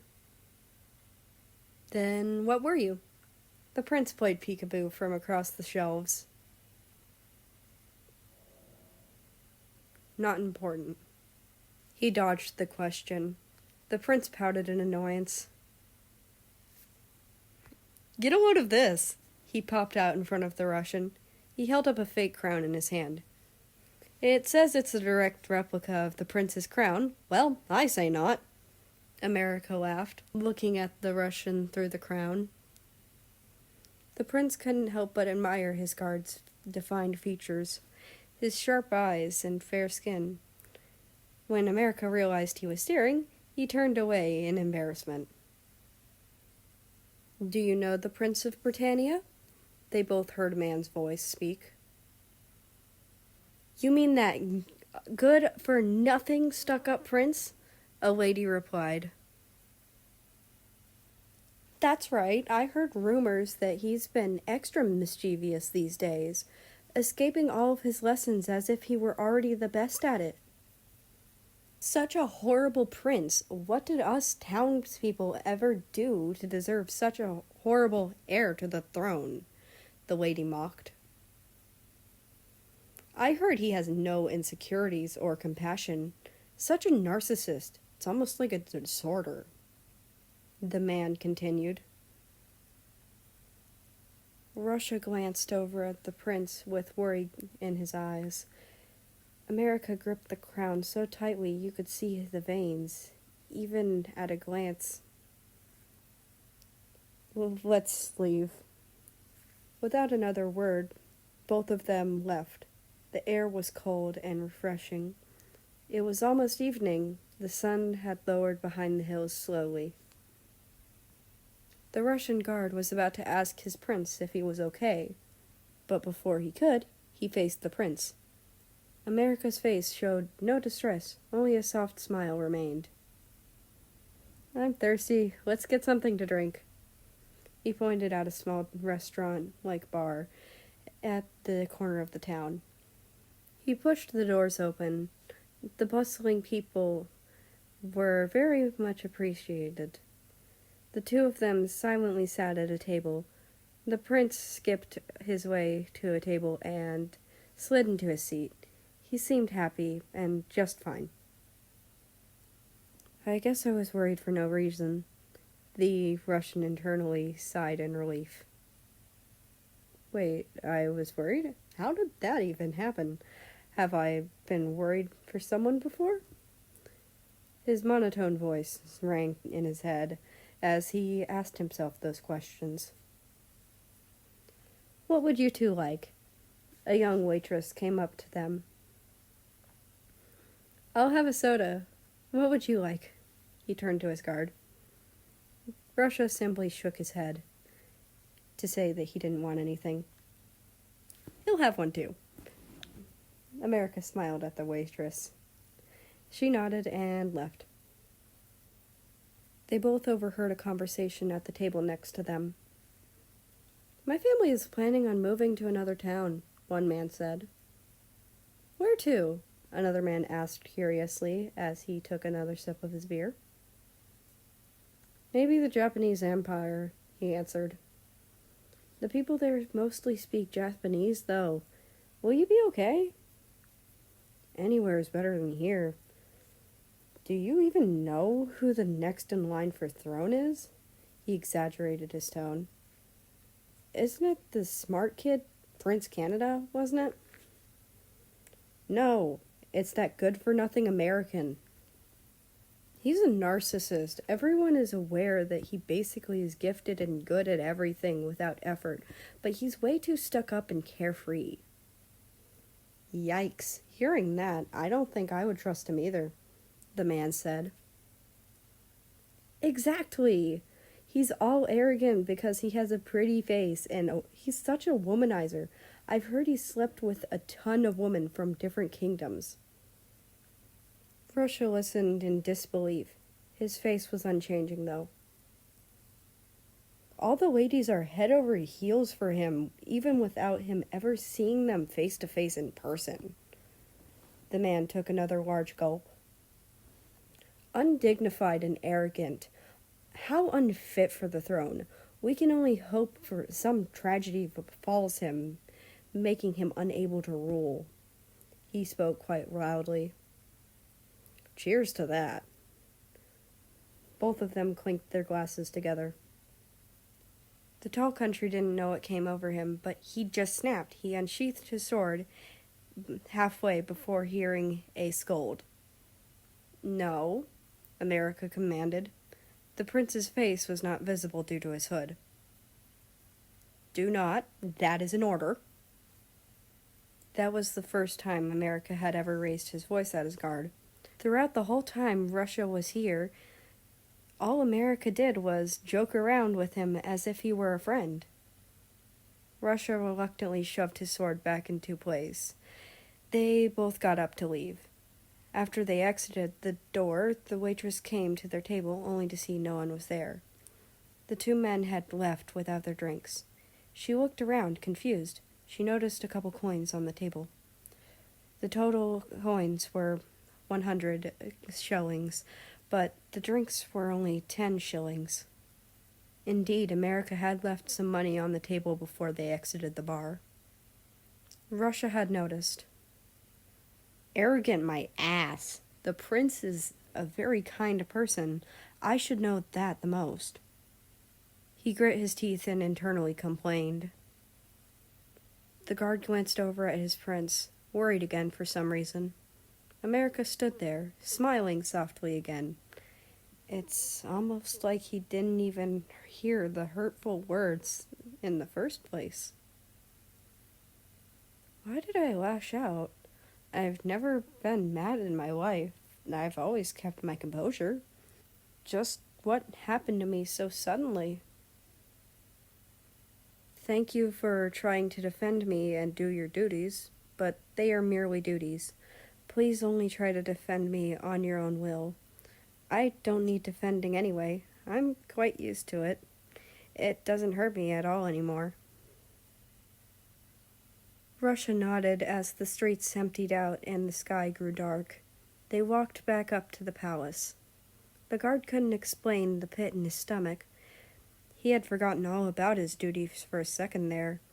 He had never worried nor lashed out, so why now so suddenly? Chapter 8. Banquet.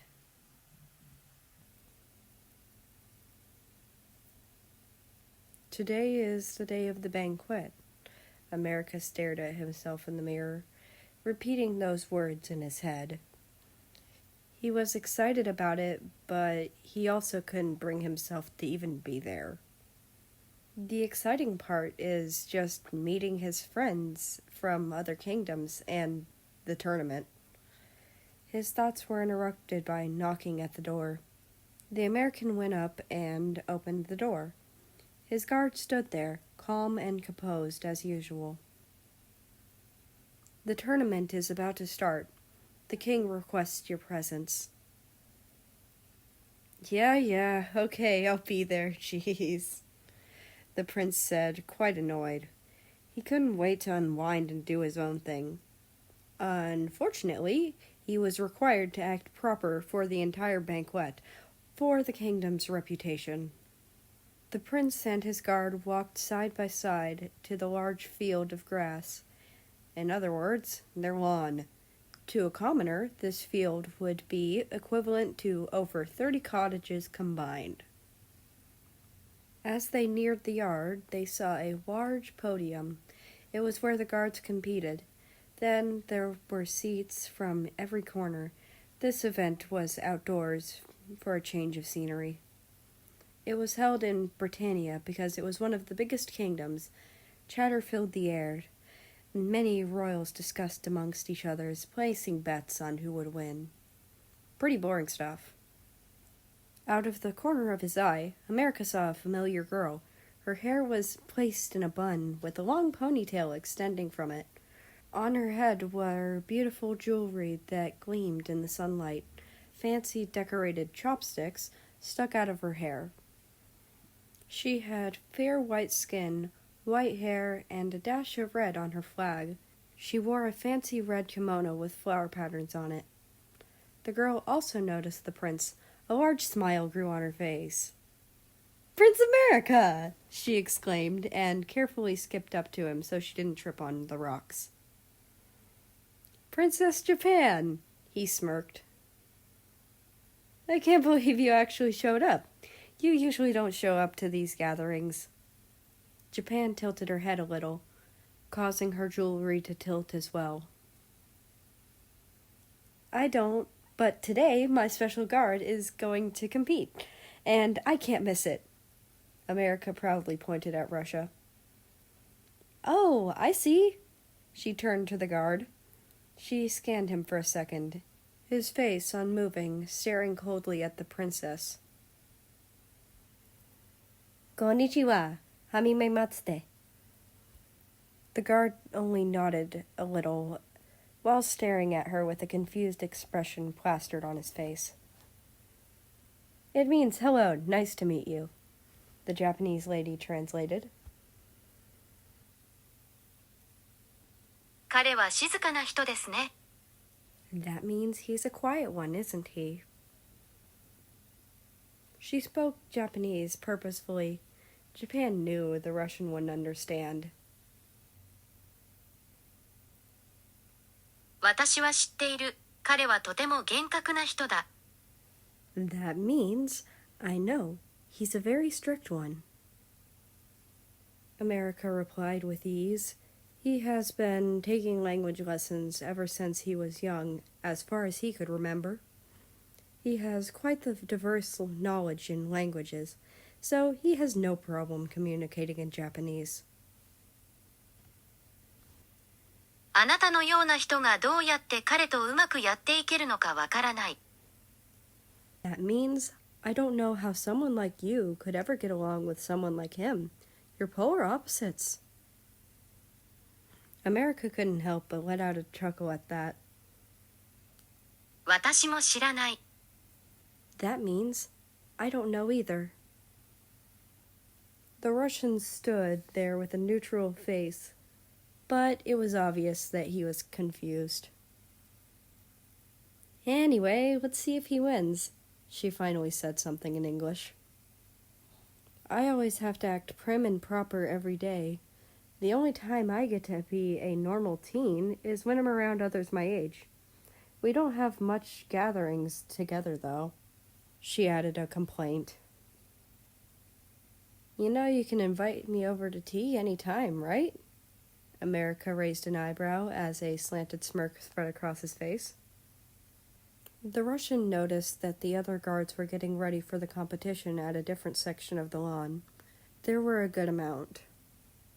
Russia got all annoyed after a while without the prince's attention. He was about to interrupt them, but then the prince spoke up. Oh yes, I have to show him around. He's quite new after all. Well, okay, I'll see you later. Japan waved them off and went back next to her mother's side. The two of them walked up to where the guards were. The Russian's mood was suddenly lifted as America carefully explained the rules of the competition. Basically, it's a normal duel. Whoever disarms the opponents wins, or they surrender.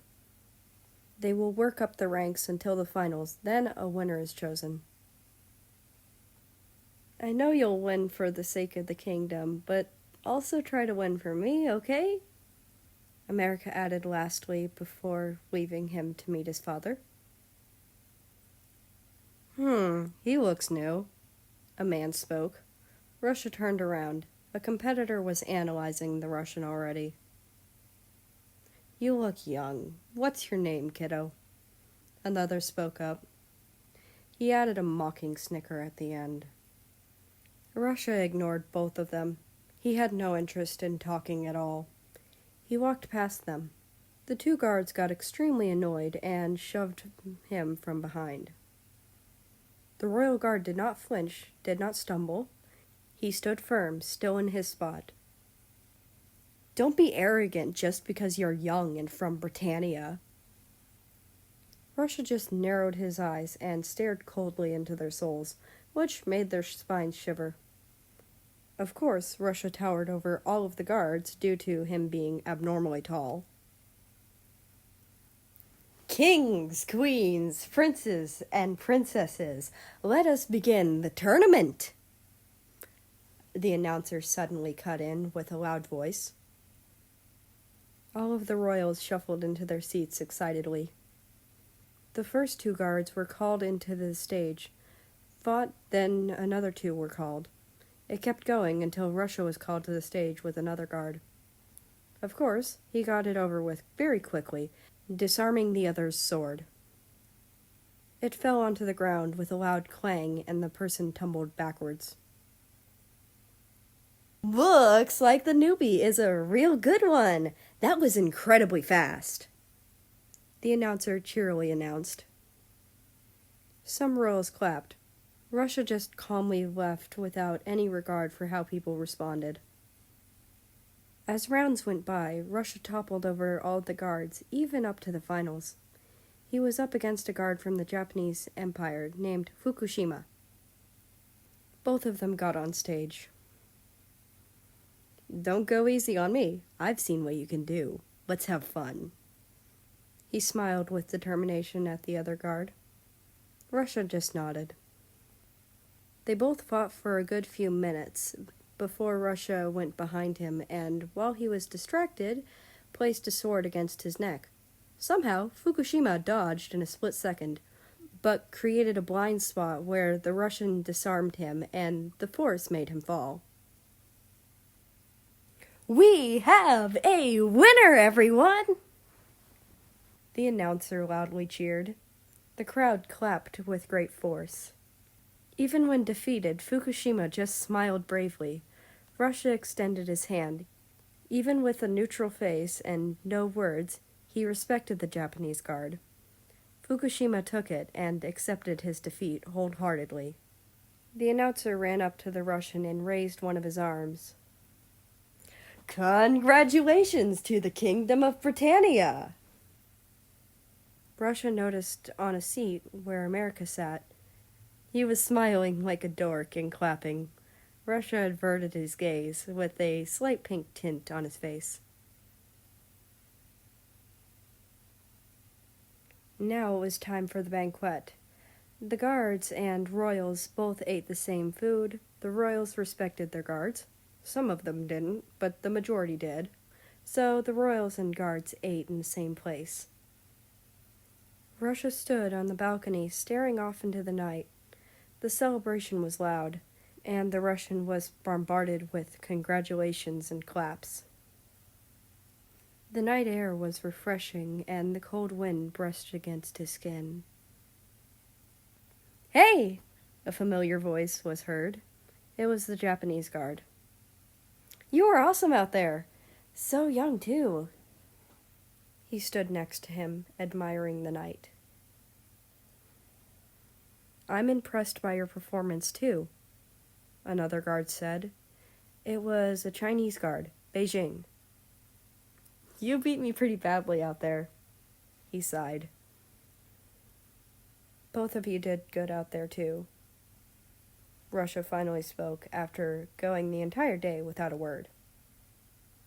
"Hey, you can speak!" Fukushima exclaimed in surprise. "I just don't like speaking," the guard explained. "Well, we're friends now, aren't we?" Beijing smiled. "Friends?" Russia's eyes sparked in confusion and surprise. "Yeah, of course." The Japanese guard put his arms on his hips. "Oh, hello, Fukushima, Beijing, Russia." A familiar American accent was heard. All three of them turned to the voice. He stood there, smiling. "Oops, looks like your prince is here. We'll take our leave now," Beijing said, as they both saluted the Russian. "Excuse us, Prince." They excused as they left the balcony and back into the party. "What brings you here?" He turned to his guard. "I don't like crowds." "Neither do I," America chuckled. They stood there in silence for a while, staring off into the night sky. "Wanna escape and have a drink?" America interrupted the silence. "I'll follow your orders," the tricolored country said with a monotone voice. "Then let's do it. Go to my room and wait for me there. I'll bring the wine. The prince then left. Russia walked over to the prince's room and entered. This was his first time actually being in there. It was very spacious and simplistic. A large king-sized bed in the middle of the room. It was against the wall. There was a study table and a body-sized mirror. He waited there for a good few minutes. The prince then burst into the room with 2 wine glasses in hand and a whole bottle of wine. Let's have some fun. Chapter 9. Drunk. They both sat on the cold, hard marble ground. The prince placed the 2 wine glasses on the ground with a clink. He easily unscrewed the top of the wine bottle and poured it into the 2 glasses. The aroma of the wine could be sensed from a mile away. Russia knew that the wine was incredibly strong. Even if it was strong, it smelled really pleasing. America pushed a full glass of wine to his guard. "Congratulations on your win today." He lifted his own glass. They clinked their glasses together and finished it in one gulp. "God, this stuff is hella strong." The American picked up the wine bottle and analyzed the label. He was already starting to get tipsy. "Well, whatever." He just shrugged and poured another glass for the both of them. They both drank it again. Eventually, by the 5th glass, the prince was drunk already, due to how strong it was. "My mom's workers do really make the strongest wine," America mumbled as his face continually turned redder and redder. "I bet my face is red already," the prince giggled, clearly drunk. "That's enough wine." Russia pushed away the bottle and both glasses. "How are you not drunk?" America slurred and pressed his face onto the palm of his hand. "I'm just a heavyweight," the other answered nonchalantly. His words were clear and his movements were normal. The other sat back down on the floor next to his prince. "It's cold here. I want to move to the bed." The prince whined and giggled. He flailed his arms around. "Okay." The Russian picked up the prince with ease in his arms and plopped him down gently on the bed. "Sit with me." America held onto his sleeve as the tricolored country was about to leave. "Is that an order?" America thought for a while.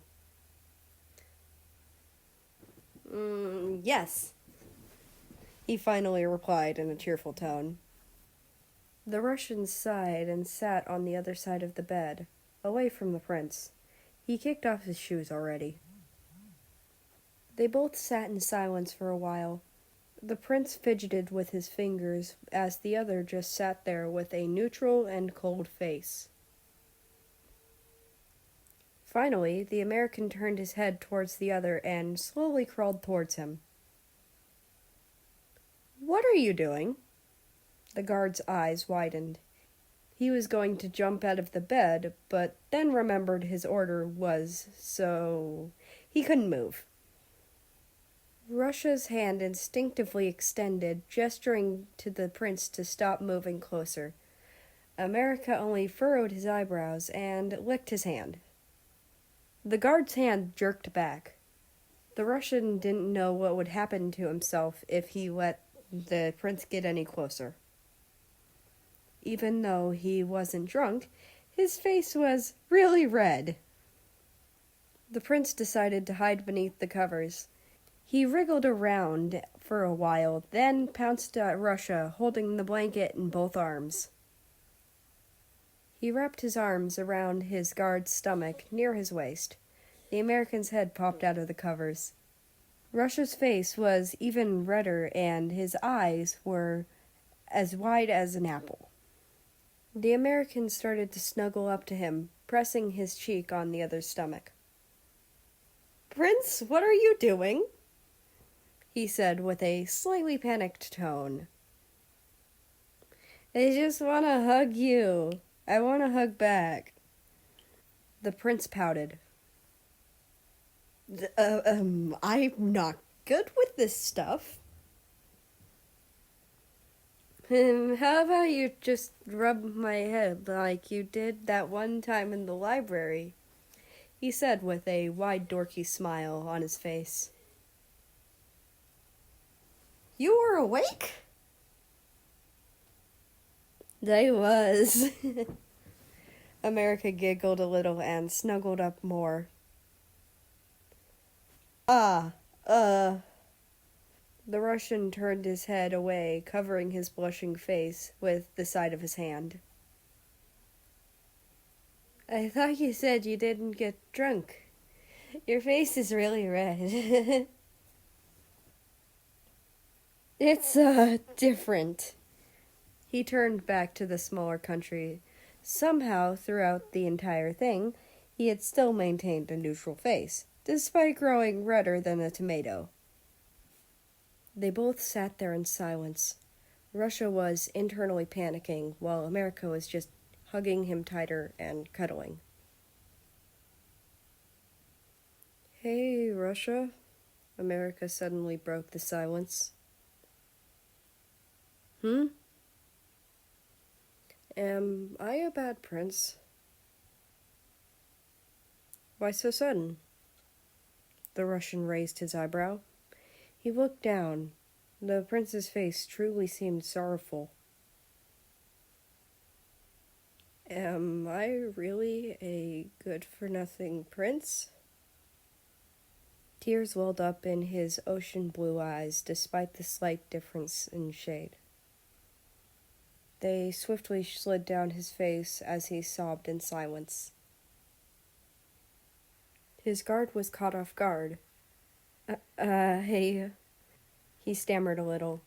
Despite how strong and cheerful and arrogant the prince always looked, was this how he truly felt?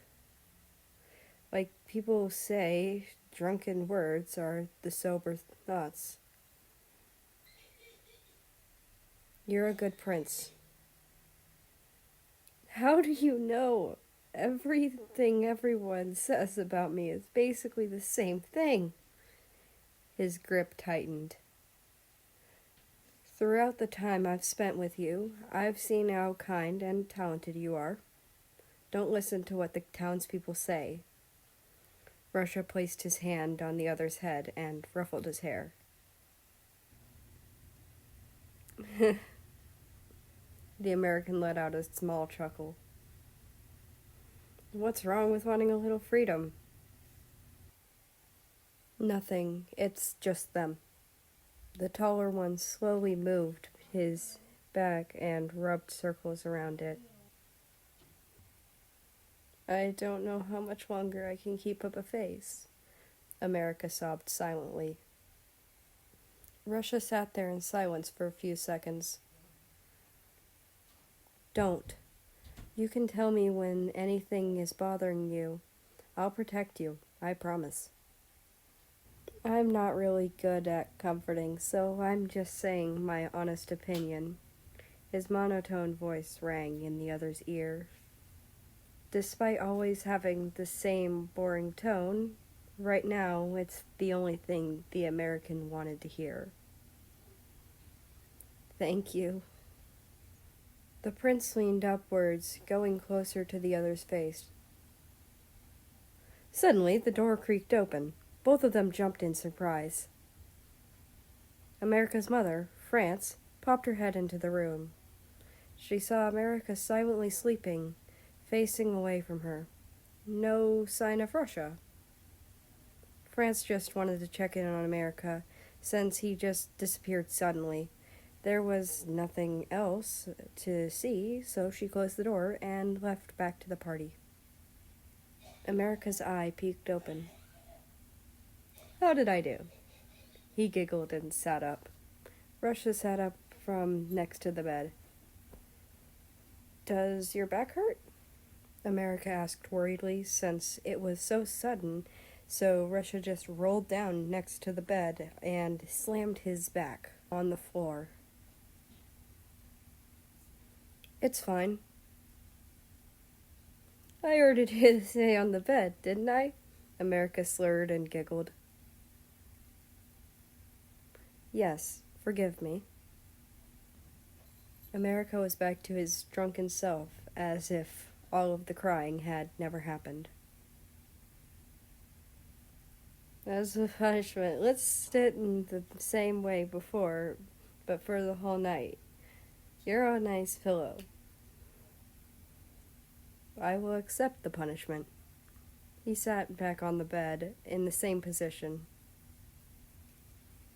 The prince wrapped his arms around the other and slowly drifted to sleep, while the other, not so much. He couldn't sleep a wink with the thought of the prince right there.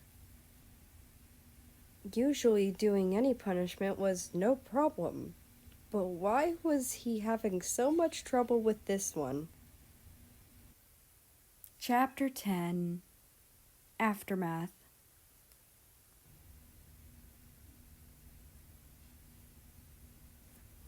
The sun peeked through the windows, illuminating the room. The lingering scent of wine still remained, even though it was only a little.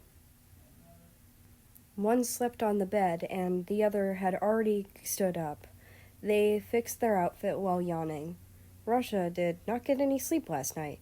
His hips were sore due to not moving the entire night. All he wanted to do right now was stretch his limbs. America peacefully laid on the bed without a noise.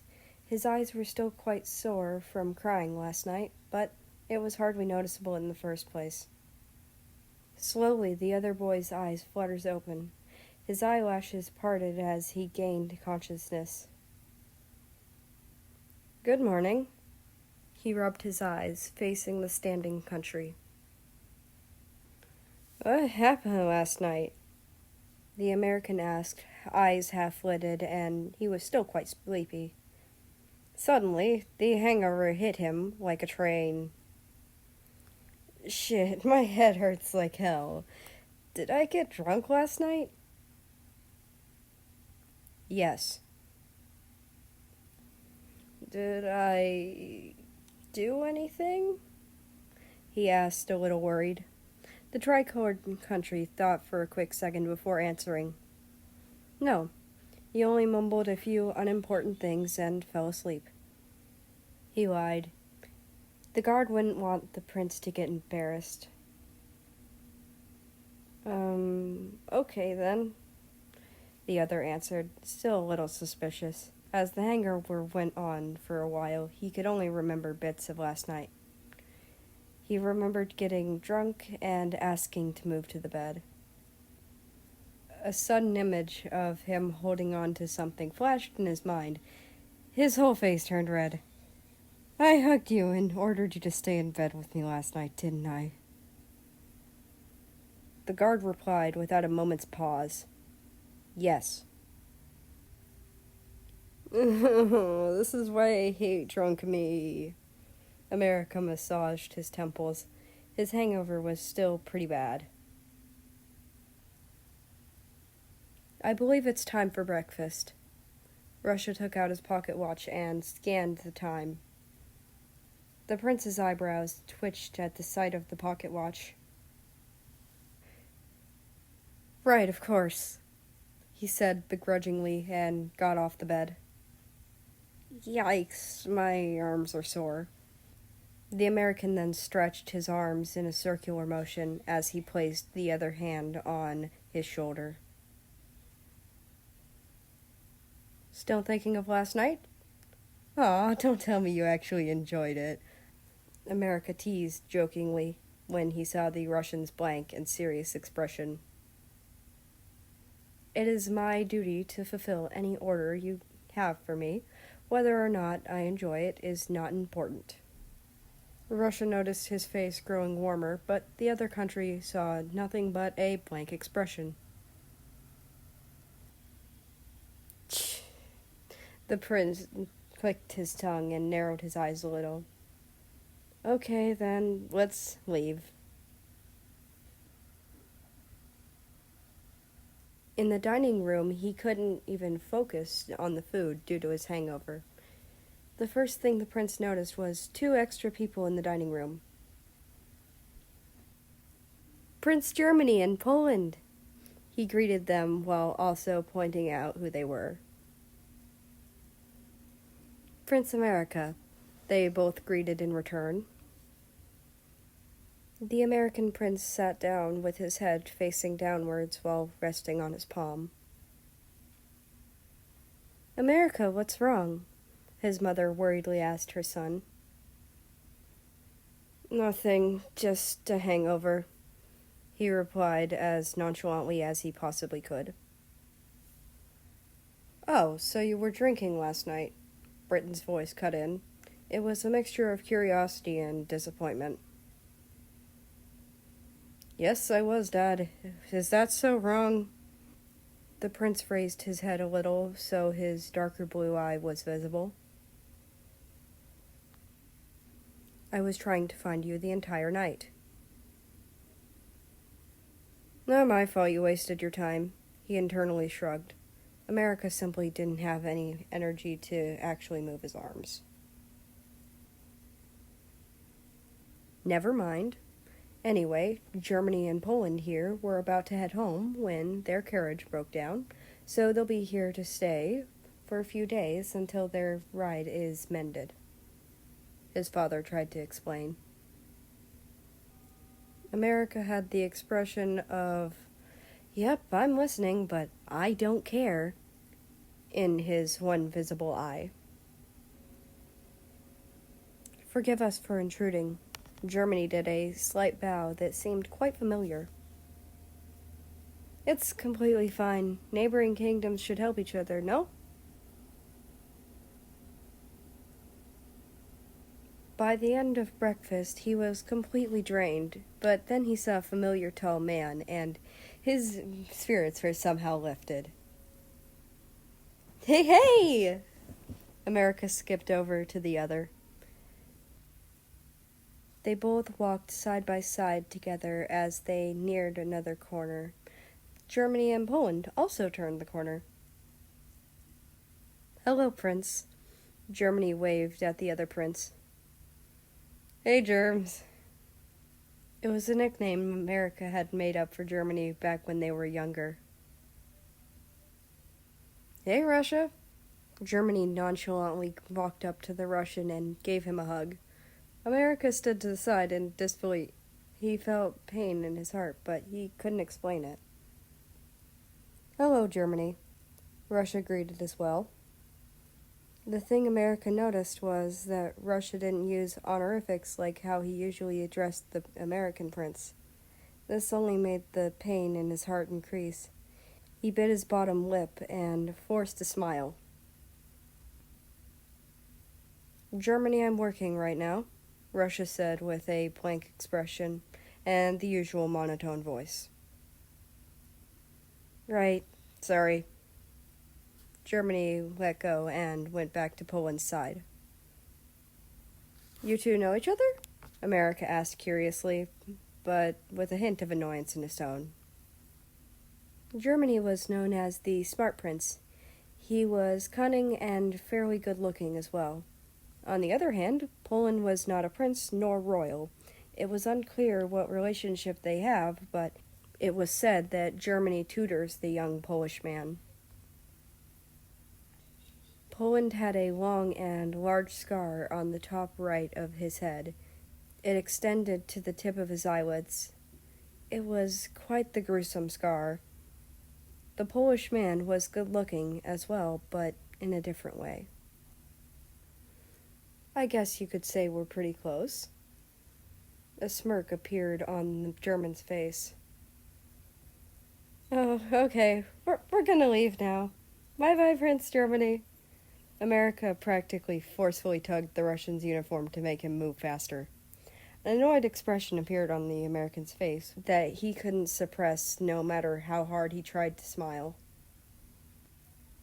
The prince had already been quite good at hiding his emotions for all of these years. He plastered a fake smile even when he knew the rumors. He never had trouble until now for some reason. As the weight on his chest grew heavier, he didn't know where he was dragging the two of them. "Prince, where are we going?" the Russian asked, confused, as he followed wherever the prince dragged him. "Let's go to the stables," the prince replied hurriedly. His voice was a mixture of annoyance and sweetness. Russia couldn't help but let his cheeks turn a slight shade of pink as they both trudged off to where the stables were, while one was walking in a hurried manner. Chapter 11. Stables.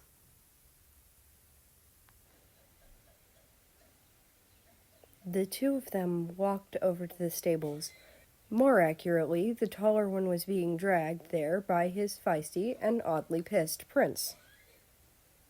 The luscious green grass danced in the wind. The neighing of horses could be heard from afar. After they both have arrived at the large land that was where the horses usually roamed, America finally let go of his guard's sleeve. "Are you angry at me?" his guard asked, a little curious and concerned. "I don't think so," the shorter one replied, also in a state of confusion. He did not know why he was angry, but he didn't think it was the Russians' fault. The tricolored country opened their mouth to probably ask another question, but before he did, the American chimed in. "Hey, girl!" He ran over to one of the stable doors. Inside was a majestic white horse. She let out a few neighs of delight as the prince approached her. The Russian followed next to the prince as they got closer. Personally, the taller boy had never seen a horse in his life. He was fascinated by anything new. She was a horse that was appointed specifically to me by my dad. I'm never allowed outside of the palace, so I guess horse riding was another form of entertainment for me while I was stuck within the castle walls. The American reached out a hand and rubbed her neck. "I assume you've never ridden a horse before, have you?" He turned back to the taller boy. Russia only shook his head slightly. You want to ride her?" America asked enthusiastically. "I would never. She is yours and only yours. Besides, I do not know how to ride a horse." "Well, from now on, I'm making her your horse too, okay?" "As you wish," the other replied without hesitation. "As for the riding part, I can ride with you. Just hold on to me from behind, and you'll be fine." America's expression turned into a dorky smile. Before his guard could object, he had already taken the horse out and was placing a saddle on. So the royal guard just kept his mouth shut.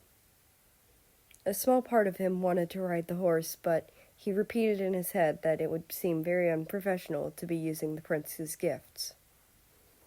America placed one foot on the footing hold of the saddle and leaped into the seat. He held the rein firmly and turned to face his guard, giving him the message that he was waiting on Russia to get on too. Russia also got on the horse. As per the prince's request, he also hung on the tight part. The tricolored country held on to the country in front of him by the waist. This made the shorter one's heart beat faster, and it sent shivers down his spine. Ignoring these signs, he pulled on the reins, and they started moving at a leisurely pace. It was just a nice stroll on the horse admiring the scenery, and the large field of grass that seemed to stretch for thousands of miles. "How about we go a little faster?" America's smile became a reckless smirk as he pulled on the reins harder, which made the horse went faster. It wasn't incredibly fast, but as time went by, the horse went faster and faster until they were riding at full speed. The prince was having a blast. The Russian was just admiring everything, and his eyes sparkled in amusement. Suddenly, out of nowhere, America's arms started throbbing in pain from the cramp from that morning. His grip on the rein faltered, and he started to slide off without any support or anything to hold on to. Russia noticed a second too late, so he couldn't pull the other back up. In a split second, the Russian slipped on purpose and grabbed the prince in a hug from behind. They both slammed onto the ground with a loud thud. Well, more specifically, Russia did. He hugged the prince from behind to cushion his fall. Both were caught off guard. Cold sweat dripped down their faces as the stiff prince started to relax. Remind me never to ride a horse with cramping arms, ever again.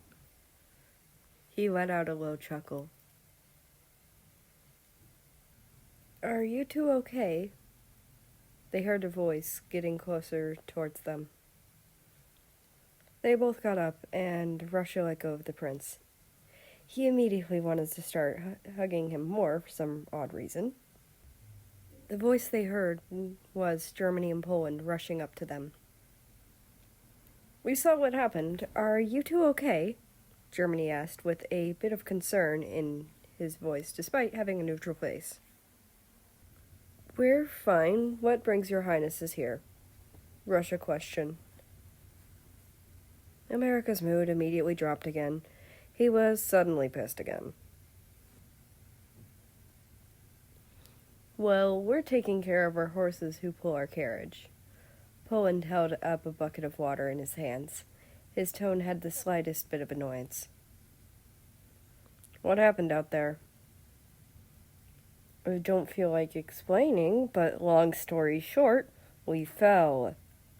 America grit his teeth and said, in a offensive yet sarcastic tone. I see. I hope you're more careful next time. I'd be worried if something happened to Russia, Germany said nonchalantly. Anyway, Russia, do you want to stay in my room, back like we did in old days? America snapped. Sorry, but he's going to be with me. He attempted to hide the malice in his voice, with no prevail. Well, I think he should get to choose what he wants. Germany only shrugged and turned to the Russian. Without a second of delay, Russia replied, Sorry, Germany. If the prince requests me, then I must fulfill my orders. Germany nodded with a smile. Okay, that's reasonable. Have a nice day. They waved off and left. What's your relationship with him? America asked once the German was out of sight. He said it in an annoyed tone. Pardon? What's your relationship with him? America repeated with many emotions mixed into that sentence. We were brothers in a way. His father took me in when my father couldn't take care of me. I was never quite allowed out of the palace. I was only allowed in my room, in the dueling hall, the training hall, and the backyard. Germany always saw me as a brother, and always snuck me into his room at night. It was fun times. I'd say maybe we could even be considered half-brothers, if you will. At least that's how I feel about it. He explained with an unchanged and neutral expression. I see. The American's mood immediately lifted once the heavy burden had been lifted off of his chest. A smile immediately stretched on his face. How about we find something else to do then? It was around midnight The hooting owls have already awoken from their deep slumber. In the guest room of the Kingdom of Britannia, 2 men were inside. One was sitting on the chair in front of the desk. The other was on the bed, only a few inches apart from the desk. Germany suddenly burst out into a laughing fit. That American prince is certainly a handful sometimes. What do you mean? The Polish boy inquired. He was glaring every time he saw me, no? Germany smirked. Yes, I noticed that. He's in love. Germany cocked his head. I noticed that too. He likes Russia, right? Poland also started smiling. Indeed, they both love each other very, very much. They just haven't realized it. I swear I was about to beat the shit out of the prince if he didn't stop glaring at you, Poland said, amused. He leaned closer to the German man who sat on the chair in front of the desk. Germany chuckled. Don't do that. He just doesn't know that I only consider him as a brother. Germany pecked the Polish boy on the lips, then got up. I expect a wedding invitation in the future, Germany said jokingly, and readjusted his glasses. But yet, he also somewhat meant what he said. Chapter 12. Pulled Away. The sun rose from its horizon, bathing the kingdom in light. It was still early, maybe around 6. Usually the prince woke up at 7, but today was different. He was pretty confused and flustered about what happened yesterday. He didn't mean to get so pissed off at Germany. He was planning on apologizing to them for yesterday, but couldn't bear it if Russia was following him. He'd practically die of embarrassment. So America woke up bright and early to avoid the other boy. He quietly climbed out of the tower of his castle to the guest bedroom. Marble pillars surrounded the door like a frame. The door itself was another thing, though. Glistening white with dashes of golden patterns. He took a deep breath before giving light knocks on the door. After a while of no sound being heard, he was just about to give up before a disheveled German boy opened the door slightly, peeking through the crack. He seemed tired and annoyed. Sorry to disturb your sleep. America raised an eyebrow in a guilty manner. Tell that to Poland. But in any case, we weren't sleeping anyway. What do you want, Prince? He added. Okay, anyway, I wanted to apologize for getting mad at you yesterday. That was really unintentional. I don't know what got into me all of a sudden. The American rubbed the side of his neck. Germany raised an eyebrow in amusement. Oh, that is no problem. Is that all you wanted to say? I have to go back, or else Poland will drag me personally. He's really pissed, and I don't want to deal with that. So I'll take my leave now. Have a good day. He shut the door again. The prince heaved out a sigh of relief and left pretty quickly. He wasn't quite in the mood to deal with Russia today, though. A stroll through town wouldn't hurt, he internally shrugged and headed for the palace walls. He quickly climbed up and leaped down the walls, then doing the usual routine of getting his cloak and heading towards the town. The city was already bustling at a time like this. I guess if you wanted to sell in a market like this, people would naturally get up early. He saw people carrying baskets of fresh fruit, and some rode on carts rolled by horses. It was truly a sight to see. The town has always fascinated the prince. Living in isolation has that effect, I guess. Excuse me, do you need help? He didn't hesitate to ask when he saw a lady with 2 young kids alongside her carrying a seemingly heavy basket. She had a cart parked in front of her with some more heavy-looking baskets. "Oh dear, I shouldn't trouble you." She tried to refuse, but then her kids started running around. "You two, stop running. You'll trip over something." The lady attempted to stop her 2 kids. America just took the basket out of her hand without warning to help her. You could slightly see his eyes. They were full of kindness and concern in a good way. "Thank you." They both walked side by side as he carried the heavy basket to her stall. Of course, the basket was heavy for a lady like her, but for the prince, it was nothing but a piece of cake to carry. "I didn't catch your name." She turned to him.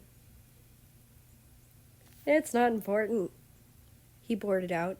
It wasn't in a rude way, though, she could understand her boundaries. What was more concerning was the prince picking up his guard's habits. "Don't you have anyone to help you?" he asked. His tone was sweet and cheerful. "Unfortunately not," she said, nothing more. They understood when to drop a topic. "And that's the last of it." America plopped a basket down on the counter. She thanked him one last time before handing him an apple. He thanked her as well and went on his way. He walked around a little more and took a bite out of the apple. It was sweet and juicy, but just as he did, suddenly a hand grabbed him and wrapped another around his mouth, pulling him into a dark, musty alleyway right next to him. He tried to scream, but it was muffled out. The apple dropped to the ground and rolled over. Russia waited next to the prince's doors for a few hours. He hadn't shown up even after 8. The Russian dismissed it as him oversleeping, but then again, his head was racing with thoughts, and he was extremely worried. He resisted the urge to burst right through the doors at that moment. This morning, when he woke up, he was sweeping the floor, and suddenly the door slammed open. Out of instinct, he pointed at them. It was Mexico. The Mexican just stood there with an "Are you serious?" look on his face. Russia had only then realized he had a broom in his hands and was holding it like a sword. "Forgive me," he immediately apologized.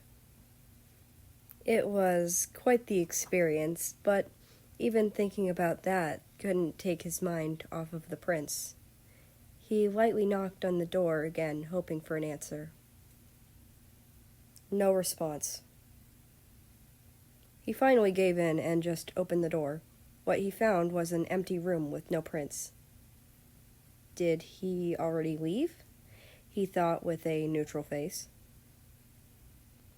Just on time, Germany turned the corner with Poland.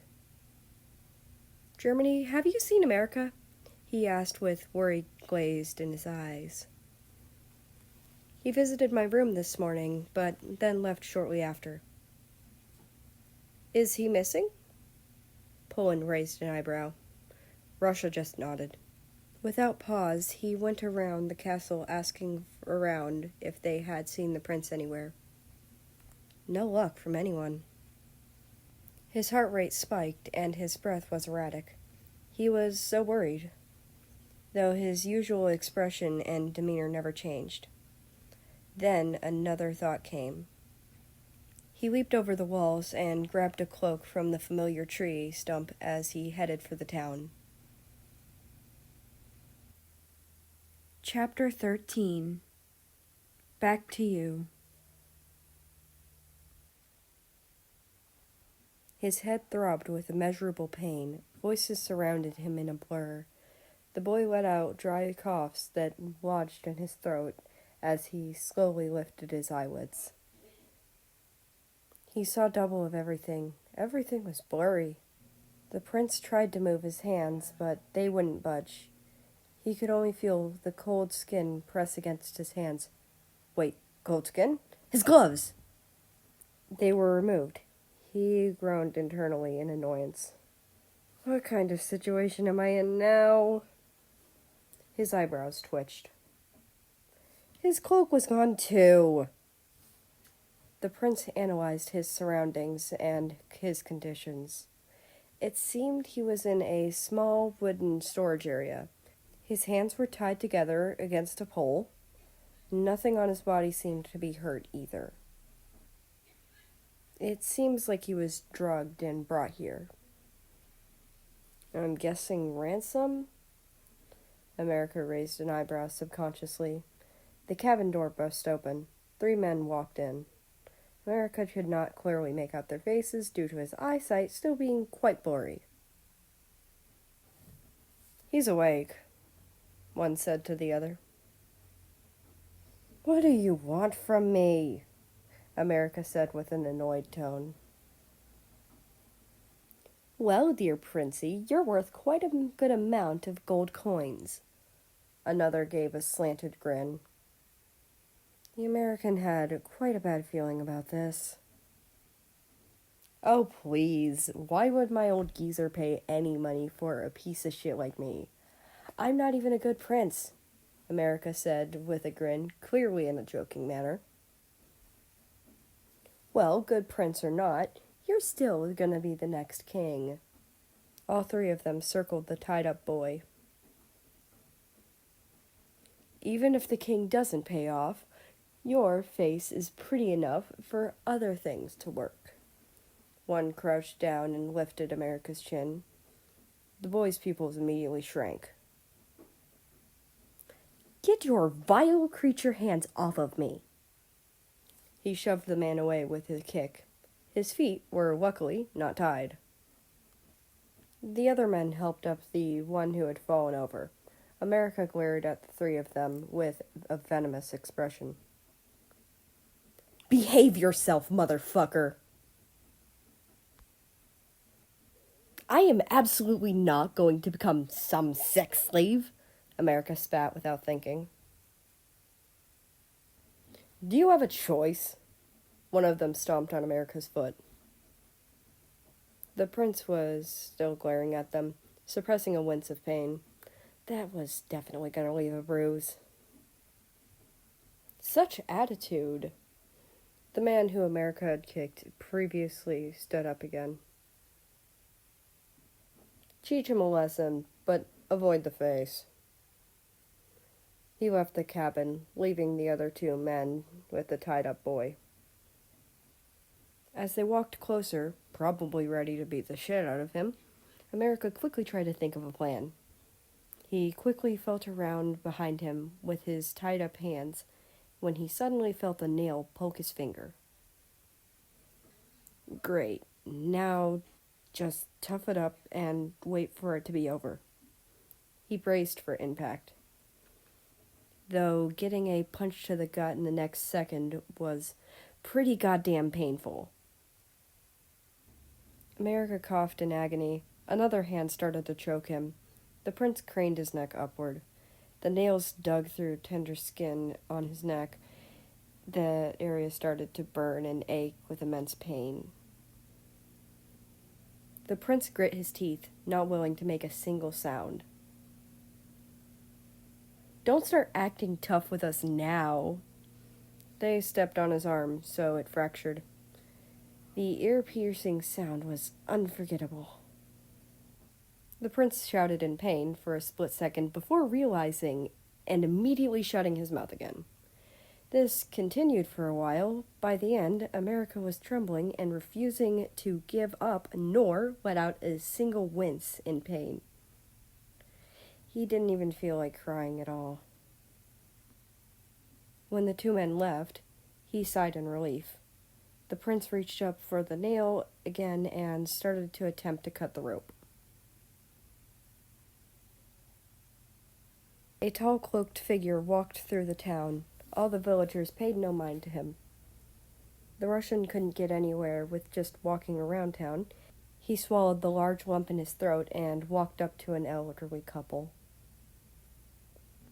Excuse me, have you seen a hooded man much like myself, but shorter? Somehow Russia managed to get the words out of his throat. Maybe it's because he was in a desperate situation, but usually he can't communicate with strangers at a first glance. The elderly couple shook their head. Russia walked around town asking everyone the same thing. Everyone replied with a no. The guard started to panic internally a little, though his face showed no signs of any emotions. He walked up to a stall with a young lady inside and 2 children. Have you seen a hooded man like myself, but much shorter? Yes, I did. He was a quite nice young man. He even helped me unload my vegetables and fruits. I gave him an apple as thanks, she explained while holding her 2 children so they didn't run off. The guard's eyes widened slightly. He slammed his hands on the stall counter, but he was careful enough not to do it so loudly that he would break the whole stall. Do you know where he is now? I'm sorry, I don't. I only saw him walk that way. She pointed in a direction. Thank you. Russia bowed his head and sprinted towards where she had pointed. He walked around for a while before stopping in front of an alleyway with a bitten apple in front of it. His expression showed no difference in emotion, but it grew darker, in a quite scary way. Russia pushed through the alley down the path. Got it!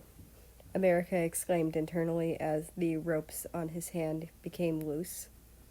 The prince cracked his knuckles on instinct, but then immediately regretted it. Ow, ow, ow, ow, ow, ow, ow, he said under his breath. He forgot they fractured his left arm. Well, at least my face is fine. He shrugged and tried to get up, ignoring the bruise on his foot. He clutched his bloody, fractured left arm. Blood trailed down his mouth. His neck had deep hand marks. His hair and clothes were messy and bloody, especially the clothes, though. The prince used all of his remaining strength in his arms to open the door. He trudged forward, limping. There he could see where he previously was before the man drugged him, so he hurriedly dragged his arm and foot there. Where do you think you're going? A man's voice came right next to him. His fight-or-flight instincts kicked in. Before he could do anything, though, the man grabbed his fractured arm and lifted him up by his left arm, overflowing his pain nerves. Tears welled up in the corner of his eyes. Hurts, doesn't it, boy? Fuck you! America muttered in between painful whimpers. He was ready to kick him again, unsure if it was going to work. Of course, the bruise on his leg would get worse, but it didn't really matter. But then suddenly, a sword flew right in front of him. The man's arm was cut clean off, but then he realized the sword wasn't flying. The handler was just so graceful and fast that it seemed like it was. Just as America fell, an arm caught him. Russia? He raised an eyebrow, somehow emanating a cocky demeanor. Are you okay, America? He asked worriedly, one hand still clutching his bloody sword. The sword reflected the sunlight and reflected a beautiful scarlet shade. I gotta handle it myself, you know? I'm well aware, though I don't want the injuries on your legs to get any worse. America's eyes widened a little. He smiled as usual again. You read my mind, he smirked. Chapter 14. Bound by Blood. The scarlet light flashed in the blade of the sword. Russia gripped the hilt tightly, while holding the injured boy in his other hand. His hand pressed against the boy's back, sending shivers down his spine, maybe due to sitting pressed against the pillar for so long. "You fucking psycho! My arm! Look what you did! You..." "Shut up." The tall male shoved his sword into the man's mouth and cut off his tongue. Stop. No need to be violent." America tried to stop him, but all he could see in the other's eyes was a glint of murderous intention. Calm down. I'm fine, really." The prince flashed a bright smile. Russia didn't falter, but the glint in his eyes had already disappeared. "Hey, what's going on?" The other kidnappers came out. Horror filled their faces when they saw the blood bath in front of them. Russia threw his sword. It pierced through the man's shoulder like tofu and pierced through the wall behind him as well. "Stop it!" America couldn't take it anymore and slapped the taller male. His expression was exactly the same, but his head turned away from the force. The ear-piercing slap rang in their ears. The last kidnapper fled the scene unscathed. "Look, I know you're pissed, but stop it. Isn't the important thing getting me to safety? You have no reason to seek revenge towards them, and I don't want revenge either." America's anger subsided after scolding him. Only then a surge of pain raced through his arm.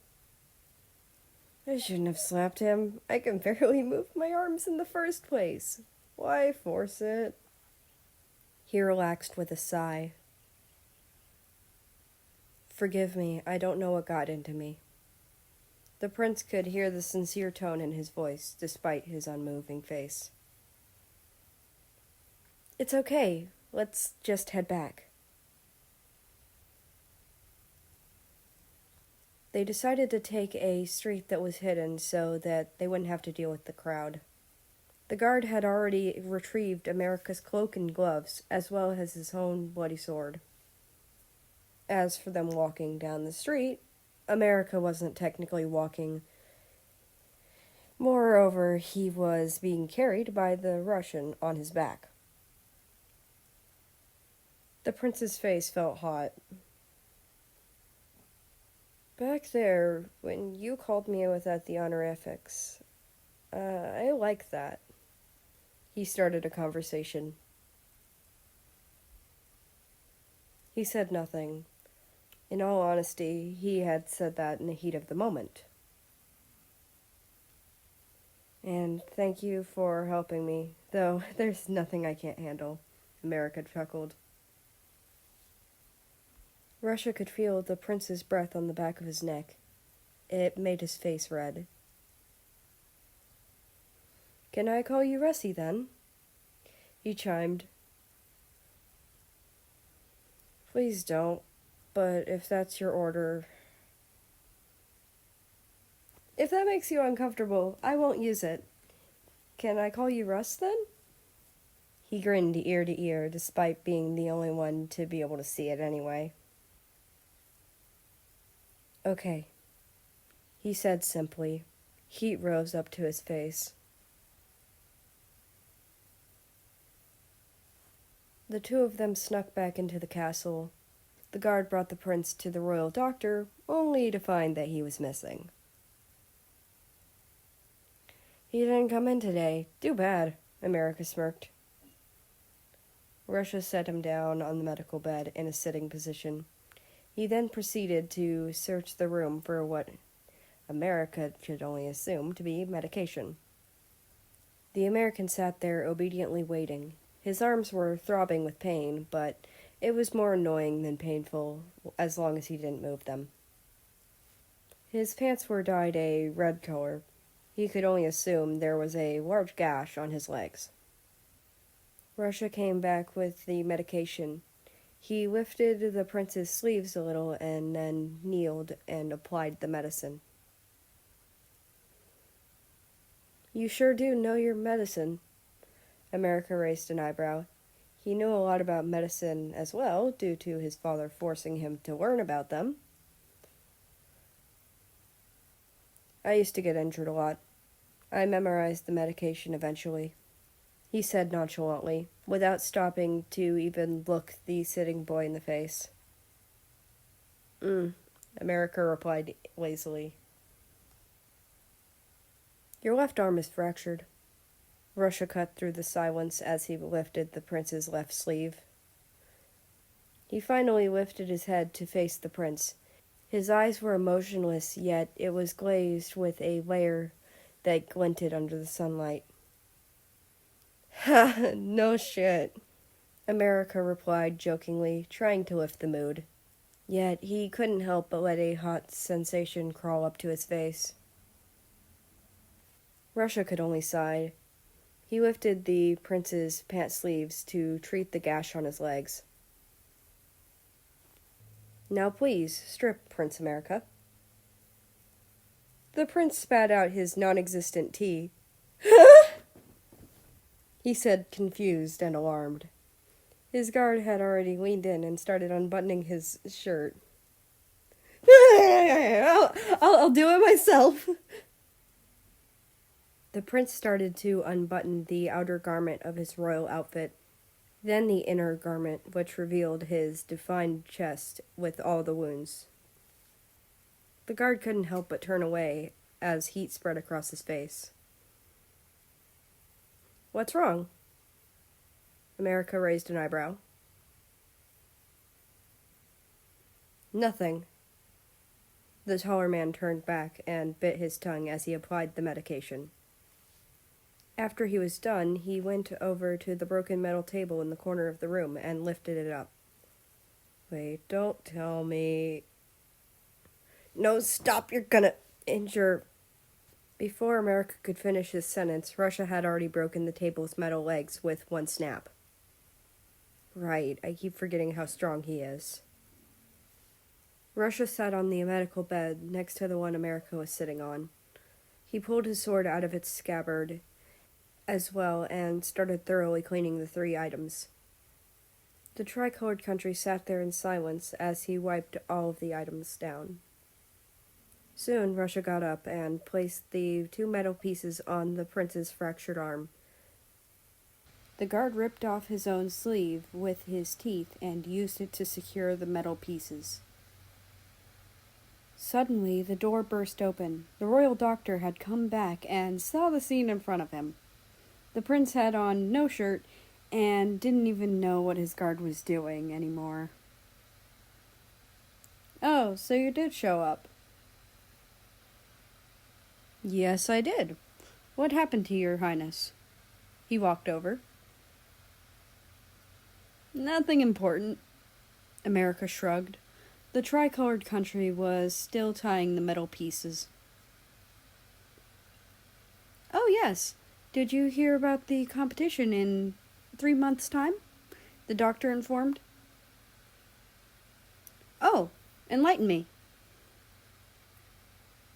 It's supposed to be a competition against the princes of all the kingdoms. It will be held at the Japanese Empire. I'm pretty sure you're invited. I see. There's a lot of competition lately, eh? The prince groaned in annoyance. I'll take my leave now, since you guys, have it covered. The doctor waved off and left the room. After Russia was finished, he stood up. The prince put his clothes back on. Suddenly, out of nowhere, Russia pulled out his sword and stabbed himself in the left arm. What the fuck are you doing? America rushed over. Forgive me for not preventing this situation. It won't happen again. It's not your fucking fault! Jeez! What were you thinking? America hurriedly used his injured arm to stop the bleeding. Unfortunately, the arm he used also had an open wound. Why do I feel like every time one of us goes somewhere without the other, they get injured? In this case, I wasn't paying attention, America said with annoyance in his voice. The Russian only stayed silent. I guess you could say we're bound by blood, no? Russia finally spoke. Chapter 15. Win over your heart. 3 months went by in a flash for the two of them. Their schedules were normal, according to the prince. These past few months have been utterly boring. America laid in his bed with his hands beneath his head, staring at the ceiling. The competition is tomorrow, eh? He thought to himself. Usually I don't give two shits about these events. After all, it's mostly just a method so that kings can boast about their heirs. But this year I'll try to win. After all, Russia did win his part of the competition.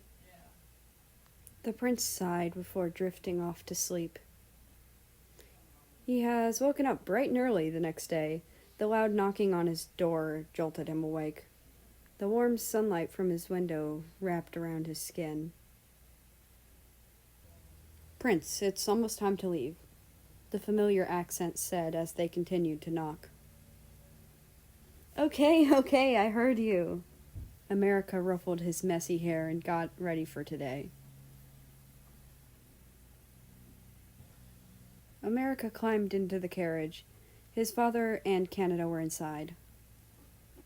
Mom's not coming? America asked his younger brother. She has to take care of Aussie and Kiwi, dumbass, the Canadian sarcastically remarked. Canada sat next to his dad. America plopped down on the seat directly facing his dad. America noticed Russia standing outside of the carriage. Get in, Russ. We're gonna leave soon. I shouldn't. The carriage is reserved for royalty only. I can ride a carriage horse, he said with his hands behind his back. You can ride a horse? I thought you've never ridden one before, other than that one time. The prince raised an eyebrow.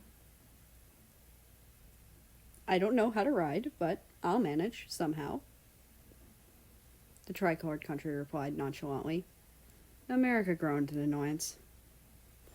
Get in here. I'm not letting you injure yourself before we even get there. And so that's how this situation happened. He sat next to the prince. His head practically touched the roof. Russia sat there without a word. You do know, Russia, it's fine for you to sit in here with us. Britain tried to reassure him. America stared out the window while running his fingers through his hair. I wonder what's up with the sudden competition, though. I really hope the other kings aren't that desperate to show off. He balled up his hand and rested his chin on the small area of his palm. Yeah, Canada nervously chuckled and averted his gaze. After a while, they reached the Japanese Empire. The whole town was different from Britannia's town. All the girls wore kimonos, and the buildings were shaped differently. The castle itself wasn't very tall, but it was very wide. It was one of those Japanese-style buildings. The air was cleaner here. Everyone spoke a language unfamiliar to the Russian. A few villagers noticed them and waved. America waved back out of habit. You're such a social butterfly, even here, Canada sneered. I'm the best prince around. What would you expect? The prince arrogantly retorted. The Canadian prince scoffed. Enough now. I'm sure Princess Japan isn't interested in listening to you two bicker so early in the morning. Their father rolled his eyes. When they got off, the cold air hit them. "Oh, America." Princess Japan greeted them, a little sad for some reason. They all followed her to a room where all the royals waited. They went around greeting each royal family, which America's father claimed to be a common courtesy. "Hey, Britain! Long time no see!" An unfamiliar king came up to them. By his side was his son. They both seemed to be mocking them. "Ah, yes, hello. Who are you again?" Britain placed his cup of tea down on the plate he held in his other hand. "Don't get cocky, you piece of shit. Just because your sons are pretty talented doesn't mean you're better than everyone else. That heir of yours is a player, if I'm not mistaken." The unfamiliar king scoffed and averted his gaze towards the young American boy. Britain didn't even bat an eye, and maintained his calm and collected aura. "Hey, will you shut up, old man? If my old geezer here doesn't bother to remember your name, you're not very significant, are you?" The American leaned against the wall with his arms crossed and a slanted smirk on his face. "You!"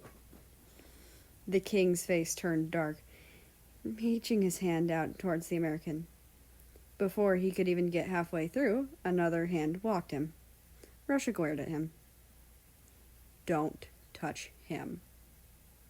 It sent shivers down the spines of both the unfamiliar king and his prince. The king ended up just scoffing and walking away. What an odd bloke." Britain picked up his teacup and took a sip out of it again. He didn't even seem fazed. "Thanks, Russ. I was actually ready to throw hands." America glanced at him and gave him a dorky smile. "It's no problem. It's my job either way." Russia turned away, heat rising to his face. おはようございます。わざわざ来てくださってありがとうございます。 That roughly translates to, "Good morning, thank you so much for troubling yourself to come here." A familiar Japanese man spoke. Most of the royals understood because they practically all studied the languages. The familiar man who walked in was Fukushima, the guard who competed in the competition last time. The Russian narrowed his eyes out of confusion. The American prince noticed and tapped him on the shoulder, ushering him to come closer. He said good morning, and thank you so much for troubling yourself to come here, America whispered. The Russian nodded in understanding. So today we will start at the competition. So will all the princes please kindly follow me into the other room where there will be a briefing on the event, Fukushima said in a Japanese-English accent. He slid the door behind him open, gesturing for the princes to exit. America turned over to his guard. "See you later. Don't forget to cheer me on, though I'm pretty sure you'll do it in your heart anyway," the prince added with a warm smile before leaving the room. The royal guard unconsciously turned away, with his hand covering his red face. "Okay, that's all. Please enjoy the day." Fukushima did a 90-degree bow before sliding the door shut behind him. "Come, Russia, let's sit. I have much to ask you." Britain sat on the floor cross-legged. It was Japanese culture, so all kingdoms had to oblige. The Russian also sat down, obtaining a few curious gazes from other royals. "Hey, Brit!" A king sat cross-legged in front of Britain. "Oh, Dutch, how are you doing?" Britain seemed friendly with this king. Dutch stared at Russia for a while, making him a little uncomfortable, but his face ultimately said nothing. "Is this..." He pointed at the tall boy. Yes, it is. Britain adjusted his monocle. Oh God, you look so much like your dad. You must be Russia. Dutch extended his hand to shake Russia's hand. The boy just stared at it with a weirded out face. Dutch waited forever for his response, but got none. Don't overthink it. He's just not social. Britain shrugged and took a sip of his tea. I'm glad to see you're better now. Dutch retracted his hand and turned to Britain. As they continued small talk, Russia's mind drifted off. I wonder if America will be back soon. Hey, don't have such a scary face on. No one's gonna approach you like that. Dutch hooked his arm around the Russian's shoulder. The Dutch only got silence in return. So the first competition will be Kyudo. Then you'll have Batsu. And lastly is martial arts, or something similar to the Japanese martial art Judo. A different guard explained to them. Rules are no damaging the Japanese Empire's items that are provided, no breaking anyone's bones, but we do provide medical attention for the injured, no foul play, no... The guard went on to explain the rules. America half listened to the rules. He didn't want to get disqualified since he did want to win. Deep down in his heart, he knew he only wanted to win for Russia. If the rules are clear, then let us begin. Kindly follow me outside to the training yard. The guard spoke in a broken Japanese-English accent. America walked next to his brother to the yard. All the royals were already there, waiting for the competition to begin. When they saw the princes come out, excitement blazed on their eyes. Unconsciously, the Americans stared out into the crowd, scanning the royals for Russia. Eventually, he spotted the Russian sitting next to his dad in the second front row. The first round will be archery. Let us begin. Princes, please stand in your spots, and the one that's able to hit closest to the middle of the target is the winner. They all stood in their spots. A bucket of arrows stood next to each of the princes. They all grabbed the bows on the ground next to them with one arrow. Each prince will have their opportunity to shoot, but it's one by one process, so America had to be patient. As each prince sought the arrow, America stood staring at the Russian out of the corner of his eyes with no regard to his competitors. Don't humiliate yourself, the unfamiliar prince said from next to him. He sneered it in a rather mocking manner. America could only smile in annoyance. Shut it, he spat. When it was America's turn, all eyes were on him. After all, he was the famous, arrogant player, good-for-nothing Prince of Britannia. Now that it was his turn, he noticed that his targets were pretty far away. Quite hard for even a prince like America. A smirk appeared on his face. He took off the red sash that he was using and wrapped it around his eyes as a blindfold. A few gasps and murmurs from the crowd and the other princes. What the hell is he doing now? Canada thought to himself. To top it off, America grabbed 3 arrows and placed them all in the bow at once.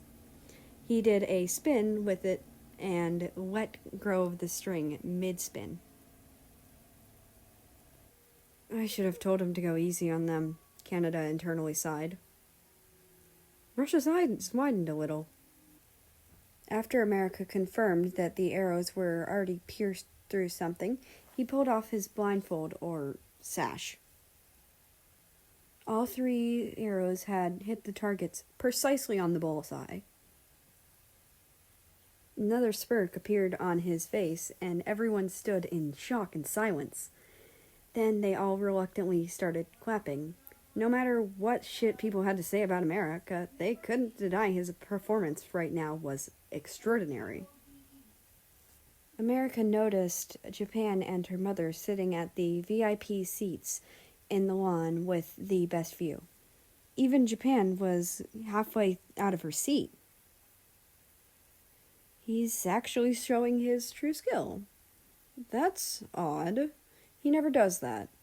Any idea why he's actually trying to win? Britain turned to face a slightly red-faced Russia. The tricolored country just shrugged. Well, that's a hard one to beat. Let's see if the rest of the princes can top that. The announcer continued, even though all the princes along knew that there was no topping that. After all the princes finished, the announcer announced America to be the winner. There was no surprise there. After America's archery performance, the ones after him mostly stopped trying. Though, now all of them were determined to beat America in the next round. Horsemanship. Basically, what you had to do was ride a horse and attempt to push your opponents off their horses. You were given a horse, a sword, and a very strong Japanese metal armor to protect you from literally being stabbed. Before the next round could start, Canada went up to his brother. "Go easy on him this time," he whispered to his brother. "Nah, Russ is watching. Wouldn't want to disappoint him, would I?" "Oh, so that's your motive. I was extremely confused why you were actually trying to win. You have never tried winning in these kinds of events in your life." "Okay, competitors, please come up to the field after you put on your armor, and a horse will be given to you."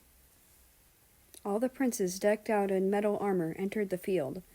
They all got a horse. The announcer whispered to the American as he gave him his horse.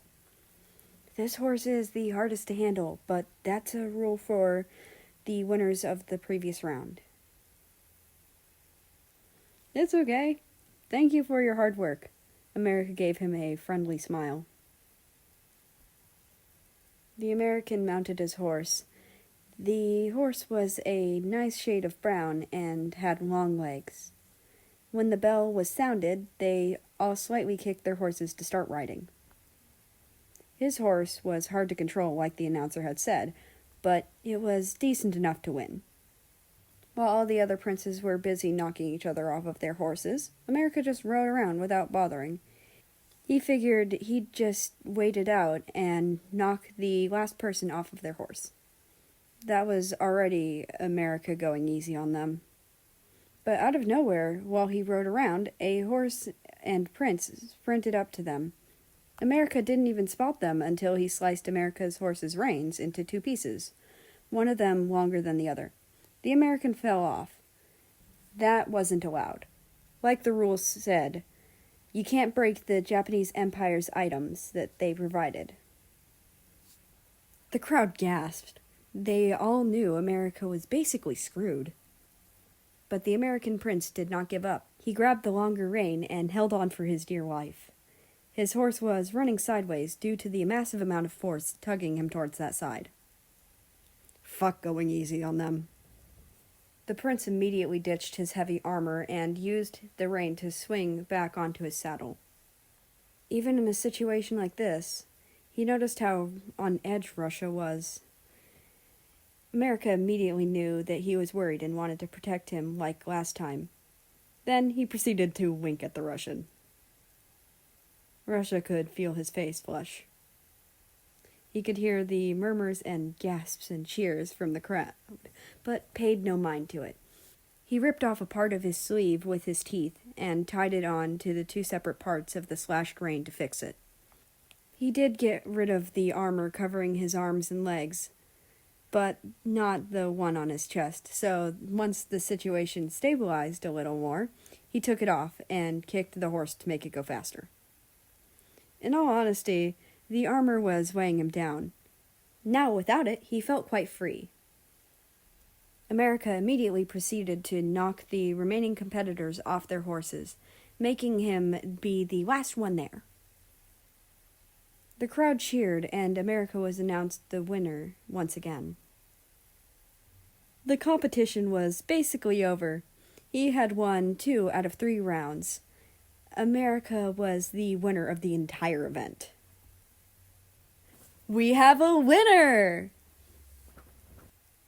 America, the Prince of Britannia, is now to have Princess Japan's hand in marriage. America and Russia's eyes widened, both in shock. Chapter 16. Thanks, Russ. The muffled cheers of the crowd resonated in the palace.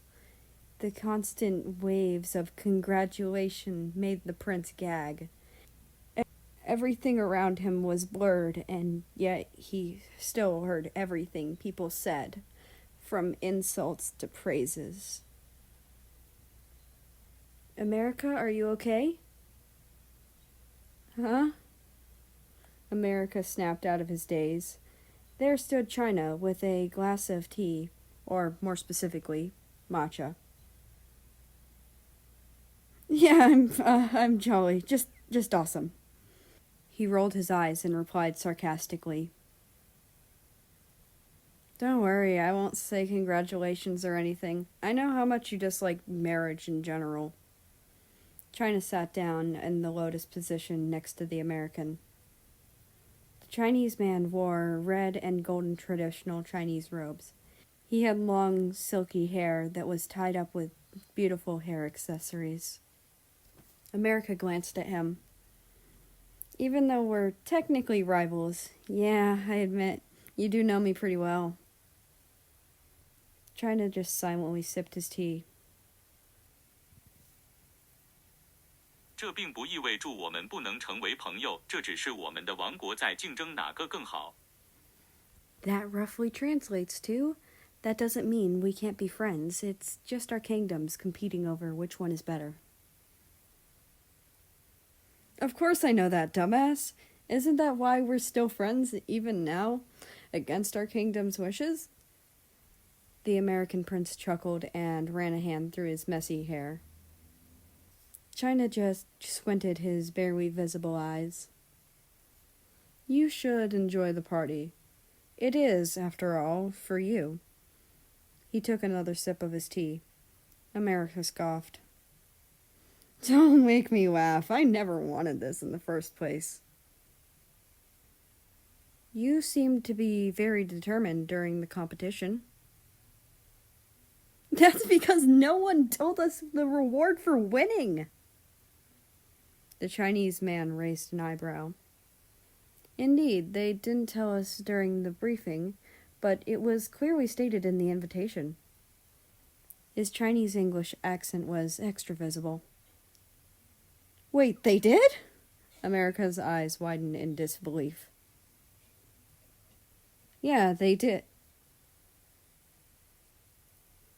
中国来了。 That roughly translates to, China, come here.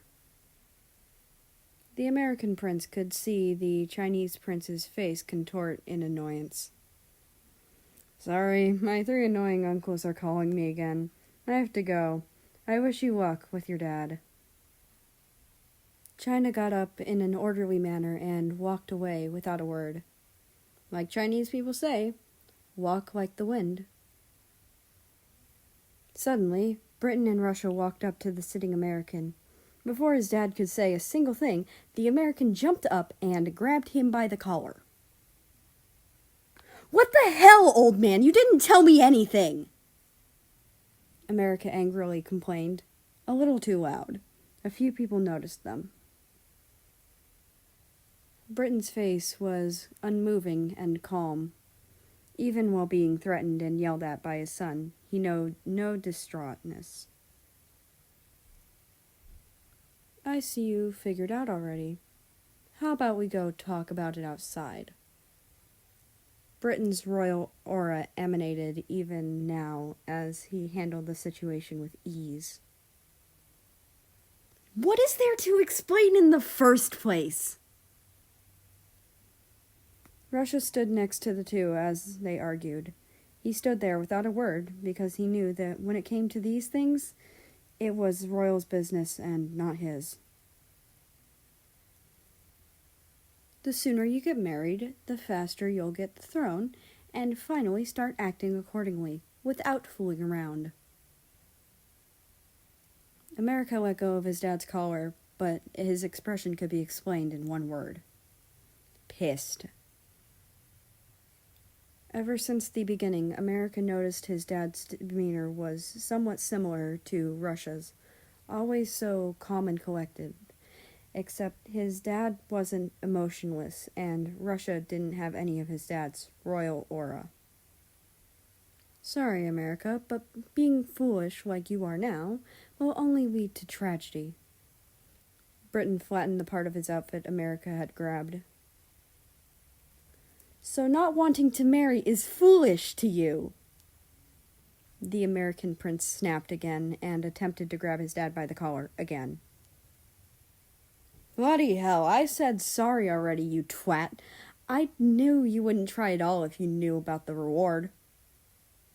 The British man deflected America's hands. The prince could forget sometimes that his dad was also a very talented king. You're the fucking twat! I didn't want any of this! Oh, sod off, America. No one gives a rat's arse what you want or don't want. What you need to be thinking about is whether it's good for your kingdom or not.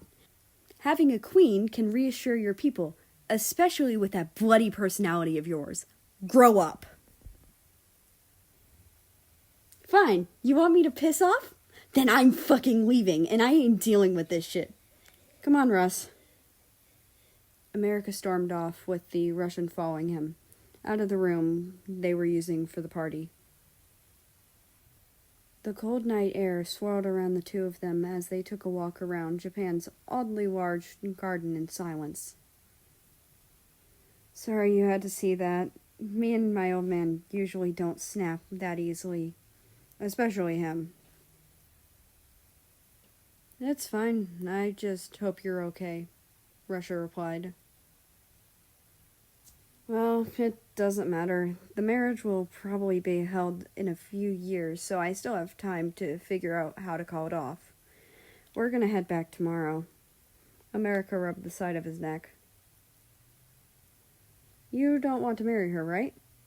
The question slipped out of Russia's mouth, so he tried to play it off. No, I don't. I see her only as a big sister, and I know she only sees me as somewhat of a brother as well. America finally turned to face his guard, whose face was a little red, probably from the cold. They stared at each other face to face. Suddenly, America leaned forward and placed his head on the Russian's collarbone. Russia almost jumped back in surprise. I'm tired.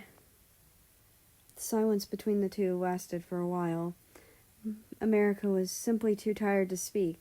Russia couldn't get his words out every time he tried to. Neither of them could see each other's expressions. The American was facing downwards. The shorter boy didn't feel like crying. He was simply angry and done with everything. Well, I think you should follow your heart. Russia patted the back of America's head. Too bad no one listens to what I want. America sighed. I'm listening. America's eyes widened. He stopped leaning and stood straight, staring at the Russian. The American's face was filled with a little bit of shock. A red hue enveloped his face, warming him up. Thanks, Russ. Chapter 17. Sakura leaves amidst the rain.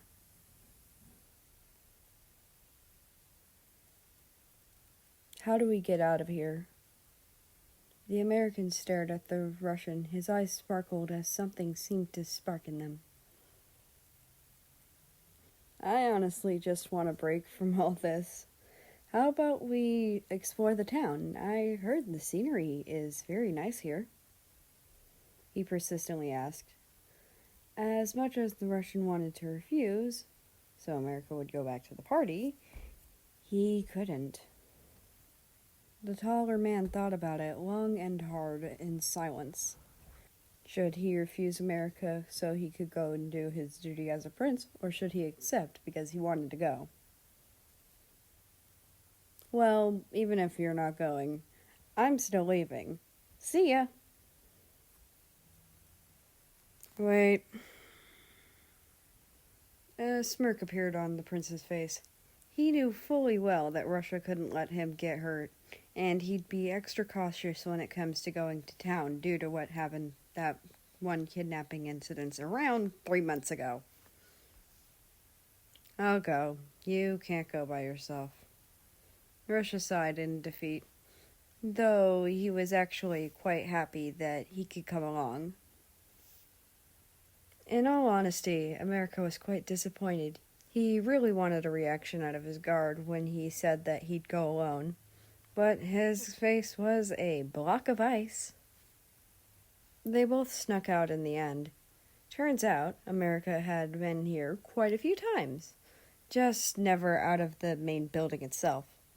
Somehow, the mischievous boy found a passage that led right outside in the garden.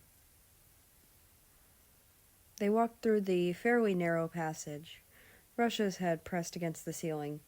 It was a quite nice evening. The sun was just about to set, basking the kingdom in a soft purple shade. When they reached the end of the passage, sucker leaves fell atop their heads. Whoa, there's sucker leaves outside the town gates. They're so pretty! America admired as he fiddled with the soft pink leaves in between his slender fingers. Let's go inside. There's not many people at this time due to the celebration at the main building. Since they can't go there personally, the townspeople usually celebrate in their houses. America walked through the gates, Russia following soon after him. After all, their respected princess is getting engaged. A tiny bit of sadness lingered in his voice, but before Russia could reply, the prince gasped in excitement. The food stalls! I heard the food here is extremely nice. Want to try some? America pointed at a random stall. Russia didn't even need to reply. The feisty shorter boy dragged him over to the stall. Flags hung above the stall with Japanese writing on them.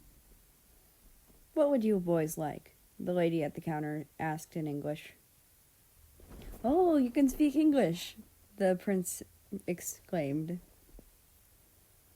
Why, of course, I get visitors from other kingdoms a lot, so learning other languages was mandatory for a stall owner like me. She smiled proudly. Well, we'll have whatever is selling best right now. America gave a dorky smile. The Russian could only narrow his eyes at the lady. All right, coming right up. She then left the front counter and prepared the food. Does she not recognize our statues because people here aren't familiar with different cultures' royal outfits? The Russian asked curiously, face as neutral and stiff as ever. Probably so. The lady came back with a plate in hand. She handed it to them. Here are the mochis. It's been very famous lately. I hope you don't mind. Not at all. Here. The American placed a silver coin on the table. Oh, this is too much. Here, I'm paying.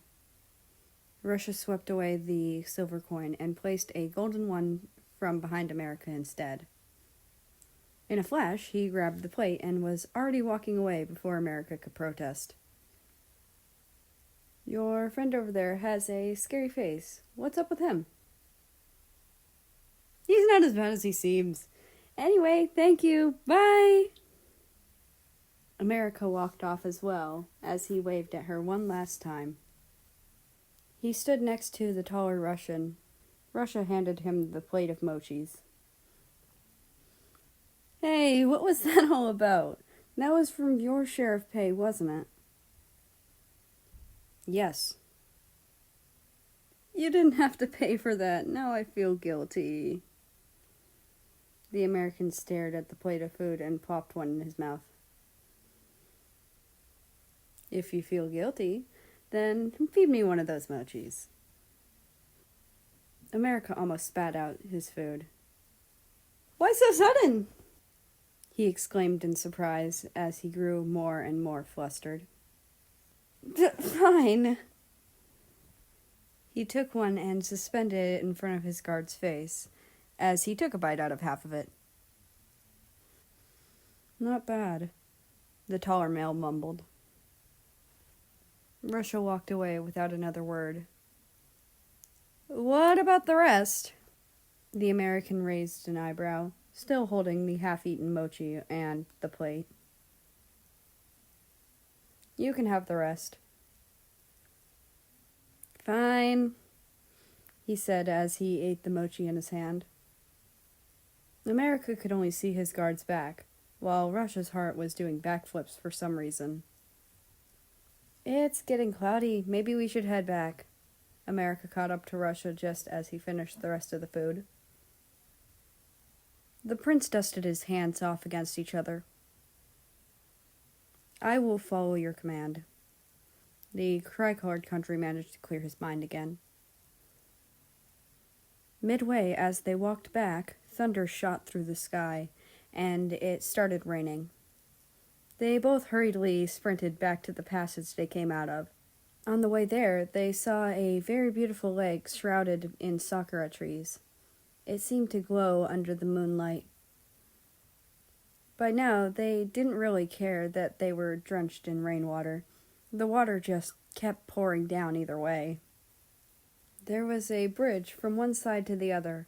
America chuckled before running up to the bridge. Careful, you'll slip. Russia followed in pursuit. They stood on the bridge, facing each other, staring into each other's eyes. Rain slid down both of their faces. Then hold my hand so I don't fall, America said with a warm smile. Okay, the Russian obediently agreed. A pink shade dusted across his cheeks. It wasn't noticeable in the rain, though. The Russian's expression relaxed for the first time to America. Albeit he didn't smile, but his skin seemed to glow under the moonlight. Rain droplets nested on his hair. Russia tenderly held America's hand, intertwining their fingers. Let's go. We'll catch a cold if we stay here too long. America radiantly smiled. The water seemed to fall down his eyelashes. His eyes stood out, the two different shades of blue. One ocean blue and the other celeste blue. The sakura leaves whisked past them with ease. And so they walked back to the main building, with their hands intertwined. Only did they let go when they reached in front of the main hall. Chapter 18. Never. The disappearance of the prince was noticed by almost everyone in the party, but no one really cared to search for him, since all of them were aware of the American's rebellious personality. Everyone heard the fight between him and his dad, so no one inquired further into it. The next morning, when America was about to leave with his dad, brother, and guard, he seemed like his usual arrogant and cheerful self. As they all got into the carriage, Britton snuck a glance at his son before speaking. I believe my behavior yesterday was not appropriate. I shouldn't have shouted at you. Sorry. Huh? Oh, it's totally fine, America cheerfully replied. Canada watched his brother in confusion. He's in an oddly good mood. Usually he'd start mocking Dad's apology. Russia quietly stared out the window. half-lidded. He seemed to be distracted. Canada was known to be a very cautious prince, so it's only natural that he'd take minor details into account. Canada eyed them suspiciously. "Where did you two go last night, after you left?" "We just walked around the garden." Just as they were about to leave, suddenly they heard knocks on their carriage door. America reached out to open the door. In the doorway stood Japan with a red tulip, or in Japanese as it's called, Akichupariyu. Next to Japan was her mother, a very beautiful lady with a fairly slender body. They looked very alike when standing side by side. Japan handed the American the flower. "For you," she said with a smile. America just nodded. "Thanks, I'll give you a flower too when you come over to visit." He then shut the door and plopped back down on his seat, carelessly tossing the flower to the Russian. "And now it's yours." America gave him a cocky smile. "Now don't be like that. Japan just gave you that rose. You could have at least held on to it." The carriage started to move. "I'm just giving it to Russia to keep it for me while we're in the carriage," America chuckled. He was pretty certain that Japan was probably forced to do that by her mom. He really shouldn't say that in front of his dad, though. Out of the corner of the prince's eye, he saw the Russian massage his temples with a pissed face and furrowed eyebrows.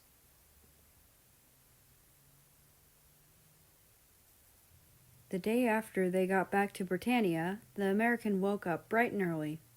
When he opened the door, he expected to see Russia's usual stern face, which was oddly calming to him. But instead, he was greeted with another guard.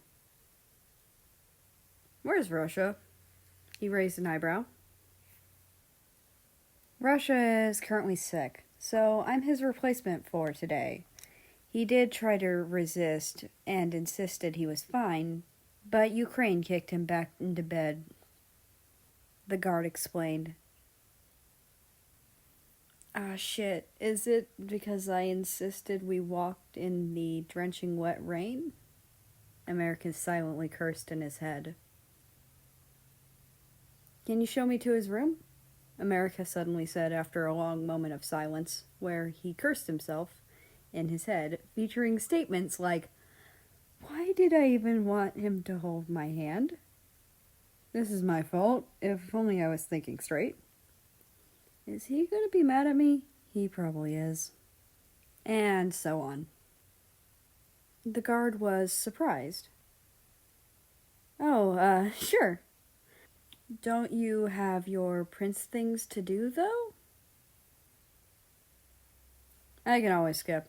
After all, Russia is more important."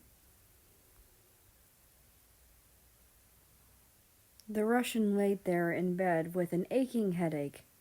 He really couldn't think properly right now. Suddenly, there was a knock on the door, but before he even said anything, the door slowly cracked open. "Prince, what are you doing here?" He lazily moved his eyes to look at the American. "I'm here to, take care of you. Because I feel like it was partially my fault for being stupid ass and forcing you to walk in the rain with me." "Don't worry about it. I really enjoyed walking in the rain with you," the Russian replied, but the American was the only one who knew Russia most, and the tone was one that Russia never spoke in. America walked closer and plopped down on the side of the bed. He placed the back of his palm against his guard's forehead, only to immediately jerk his hand back. "Damn, that's one hell of a fever you have there. Even your face is red." Russia immediately held America's hand in both of his hands. He then proceeded to move their hands and plop America's hand on his head. He wasn't wearing his ushanka right now. It was placed neatly on the desk in the corner of the room. What was that for? America moved his hand away again, but every time he did, Russia would grab America's hand and place it right back on his head. Each time, his face grew more and more pissed.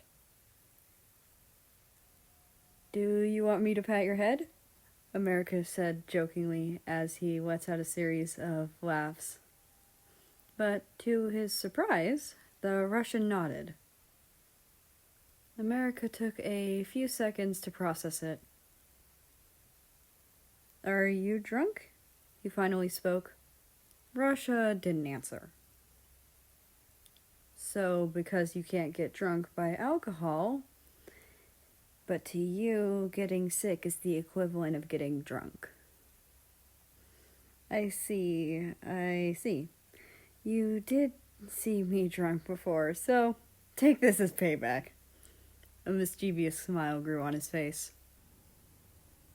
But before America was going to do anything to the sick, drunk Russian, he decided to actually treat him first. America grabbed a piece of cloth and a basin. He soaked it and placed it on the Russian's forehead and smiled. "So, now to the fun parts. Russia, if you promise to answer me honestly, I'll pat your head as much as you want." The Russian nodded slowly. "Are you mad at me for getting you sick?" Russia shook his head. "So cute!" The American internally screamed and laughed. I never get to see this side of him.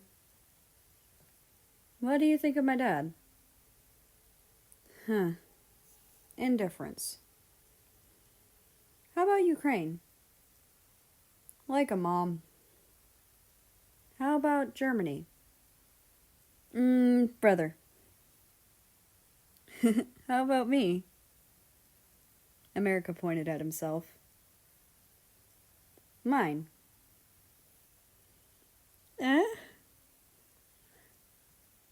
"Mine." The American jolted off the bed. Russia cocked his head at him and watched him with confused eyes. He sat up. The cloth on his forehead fell down. "Are you sick too? Your face is red," the Russian asked innocently, and extended his hand to measure the temperature of the American's forehead. No, I'm totally fine. I have to go now. I'm sure my dad will yell at me if I stay here too long. Bye-bye." America practically bolted out the door. After getting to his room, he was tired. His heart felt like bursting out of his chest. He could feel the heat rise to his face. I'm pretty sure he meant it as me being his prince, since he's in charge of me. The American paced around his room in a panicked manner, then came to the realization. Shit, I like him, don't I? Chapter 19. Secret Garden.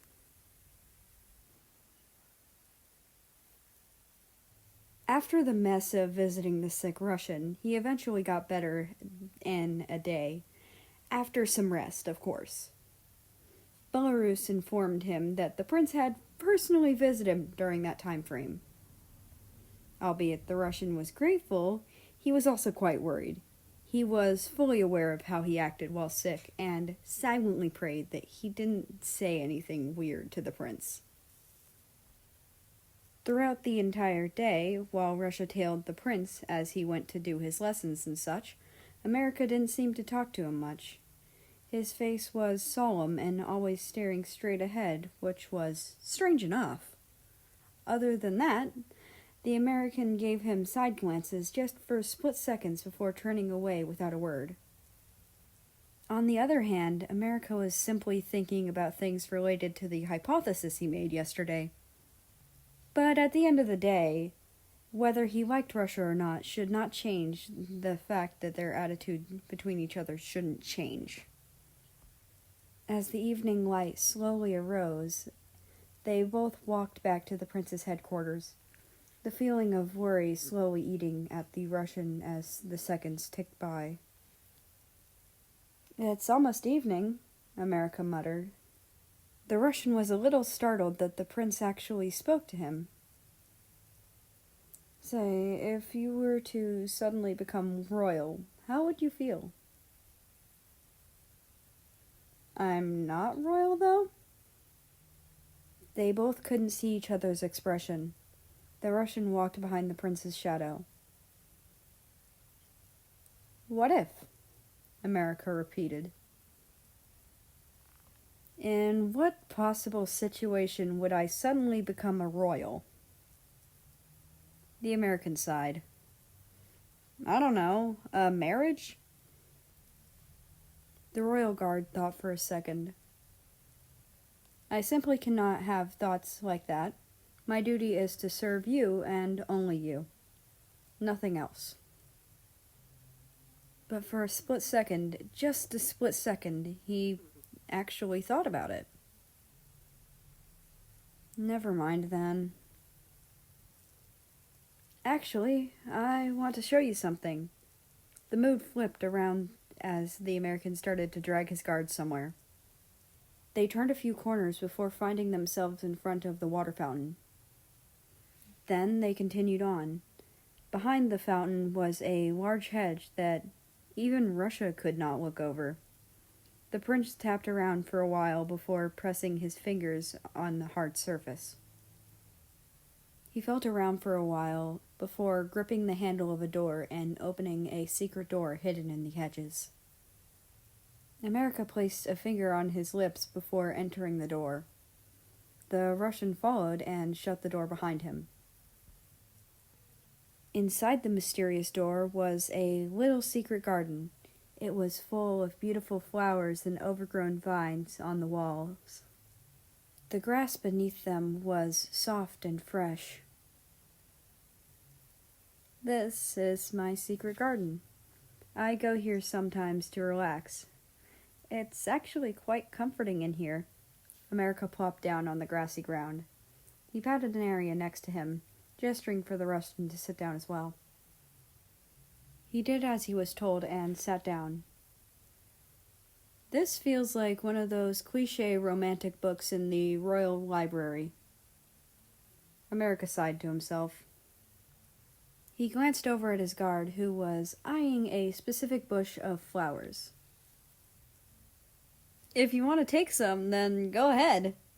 America threw him a dorky smile. "Thank you." The Russian's face flushed as he got up to pick some flowers out. America watched him intently. "Do I actually like him or not? I certainly feel like I do, but Russia has such high moral standards that I feel like he'd be disgusted with me if he ever found out. Maybe I should start hitting on him in a more obvious manner." America grabbed a stray flower next to his feet and started twiddling it around between his fingers. "Hey, Russia, you know the winter ball is going to start soon. I don't know the exact date, but it's probably within a week." The American tried to strike up a conversation. "Is that so? I'm sure Princess Japan will be there to stand by your side," the Russian replied, in a pissed-off tone that wasn't quite visible to America. America's face slowly grew dark as he thought about it for a second. "That's right, I have a marriage with her. Basically, I like my guard, and that happens to be a guy. But I happen to have an arranged marriage with a girl I consider as an older sister, even though I don't have feelings for girls in general." "Great, this is just awesome," he sarcastically implied internally. Soon the Russian sat back down with the flowers and other things. He started to make something. "What are you doing?" America piped up in curiosity. I'm making something. What are you making? A flower crown. The prince raised an eyebrow. You know how to make those? He asked, staring intently. Yeah, it's embarrassing though, so I never told anyone. The tricolored country somehow said with a straight face. I never thought someone as strict and aloof as you would know how to make a flower crown of all things. America tried to hold in the laughter. Russia didn't say another word. He kept crafting it. His face turned a little bit red out of embarrassment. After he was finished, he held in his hands a beautiful flower crown with ocean blue flowers embedded into it. As the Russian set it down, America grabbed it gently and placed it on his head. How do I look? He grinned at his guard. Very nice. His voice trailed off. The American's eyes landed on his face, where there lay a gentle and warm smile. His eyes widened immediately. You smiled, America points out. Ah! The Russian hurriedly thickened his face once again. No. Please do it again. America cupped the Russian's cheeks in between his slender hands. What are you doing? Russia jumped back a little. Sorry. You just looked even more handsome when you have a smile on your face, America blurted out without thinking. After realizing what he said, his face flushed. What the hell did I just say? He internally screamed.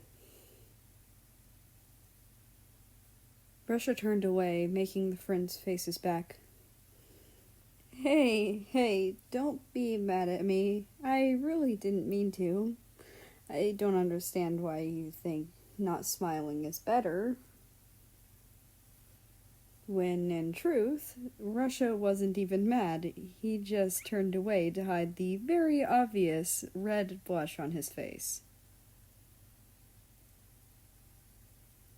When you smile, it makes me happy, so please smile again, America said quietly after a moment of silence between the two. Russia turned back to face the prince after he was sure the heat on his face had dwindled. He went back to crafting flower crowns. The prince only watched in silence as he did. When it was done, Russia placed it on his own head. It was a very well-made flower crown, with purple flowers embedded into it. Soon after, the same warm smile as before appeared on his face. America jolted out of his seat and pretended to be picking out flowers from the bush next to him.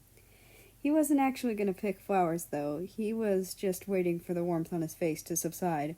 But every time he did, the same image would flash through his mind, making him flush again. It was a never-ending cycle. Is it possible to fall for someone harder? Chapter 20. Winter Ball.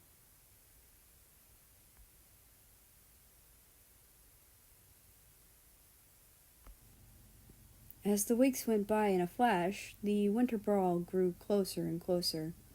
America personally dreaded the event due to the abnormal amount of nobles and royals coming to attend.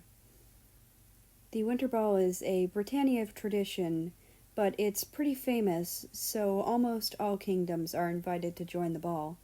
Of course, there are a few bad kingdoms who are never invited to events like these, but it's unlikely they'd show up even if they'd been invited. It's 2 days before the ball, and the whole palace of Britannia is hectic. So many preparations for the party are made, which will be held in the palace. The marble columns and chandelier were a beautiful golden color. The palace workers were invited to the ball as well, despite the criticism Britain got for allowing workers to participate. Britain stood his ground, though, and insisted that the workers participated. America agreed wholeheartedly with his dad for once. That's one of the few things the two had in common as father and son. They both held high morals for equality and respect despite the backlash. America's mom forbade him from entering the ballroom before the winter ball. She said she wanted it to be a surprise. Russia seemed a little excited. Of course, only America noticed that. He'd spent way too much time with his guard so that his emotions could be understood despite his unmoving expression. The day of the ball finally came. A line of carriages rolled into the palace. America was told to style his hair and such, but he's too lazy to do things like that. The prince stared at his complexion in a mirror for a few minutes. Then he slapped both of his cheeks. "Okay, America, you got this," he said, determined. Then he heard a series of knocks on the door. His face brightened up. "I'm coming!" America jumped off his seat and was about to leave before checking his outfit again. Since when did I care about my appearance this much? Oh well, he sighed in defeat. Finally, after he was satisfied, he opened the door. "Hey Russ, let's leave quick. My parents are gonna yell at me if I'm late." America and Russia both walked to the ballroom. They were both wearing their usual outfits. America was required to wear his prince crown, though, so he did. The golden crown shimmered under the moonlight. The ballroom was extra beautiful tonight. It was jam-packed with nobles and royals. The melodies played in the background echoed throughout the entire ballroom. Everything seemed to be coated in a blanket of gold. They both made their way to an empty spot to just stand and talk. This whole event was overwhelming for the both of them. But before they could, America was pulled away by the arm by his mom to introduce him to her friends. America gave Russia a look. Russia followed America throughout the entire night, a good distance away due to the large amount of people wanting to meet the prince. America constantly gave Russia glances just because he really wanted to spend all of the ball with the Russian instead of other royals. But Russia wasn't quite good at picking up signals, so he thought throughout the entire night that America was enjoying himself meeting the new royals.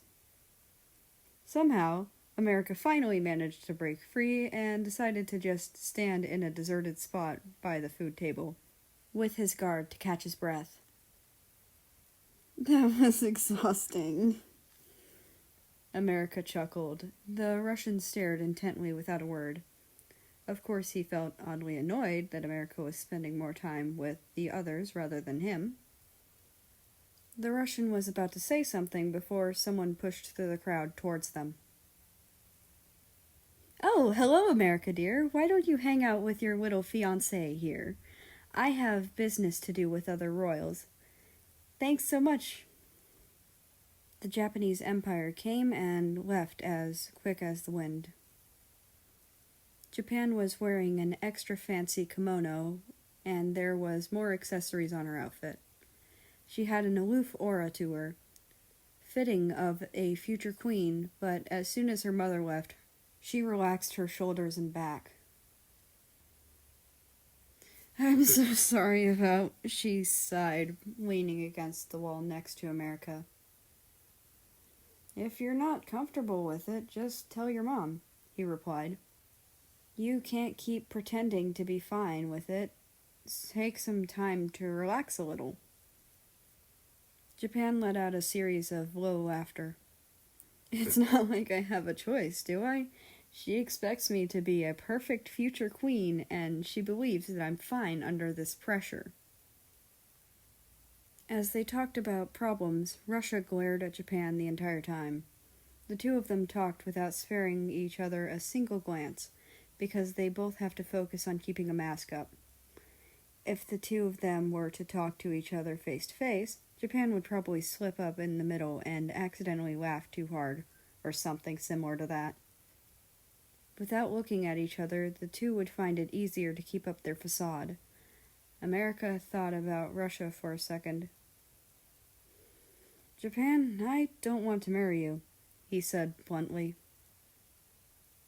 A few girls from other kingdoms saw the two engaged royals and giggled, thinking their relationship was so sweet, clearly not able to hear what America just said due to the loud chatter of the crowd.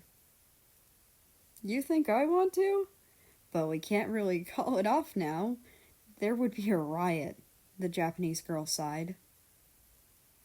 That reminds me, isn't there going to be a waltz soon? She broke the silence between them. Don't remind me. I bet they're going to force us to dance. It's up to you, but I'd rather you not do that. It makes me feel guilty. As if on cue, the waltz started. A large middle area of the crowd was cleared as a dance floor. Many people entered in as pairs of two and started dancing. France came out of nowhere and pushed the three of them to the edge of the crowd, where they had full view of the dancing royals. I'm not going to force you to dance. That's your own choice. But at least enjoy the show, she said before leaving them alone again. A few royals were already staring at Japan and America, as though they were expecting them to dance together. America gave Japan a look. As friends, he said with a smile. She smiled back. The two of them walked to the dance floor. The royals were watching them intently as they glided through the dance floor with grace. Their movements were precise and yet unique at the same time. I guess that's the result of America practicing the dance for a week straight in preparation for the ball. The other dancers surrounding them stared intently as they themselves danced. Russia watched them both with fascination and a slight touch of envy. But Russia knew all the moves to the dance after seeing America practice it for a whole week. He caught up by then. Halfway through the dance, America whispered to Japan. A smile appeared on her face. They both suddenly stopped. Japan gracefully walked back to the Russian. Almost all eyes were on them, as they wondered why they stopped halfway. Were they tired?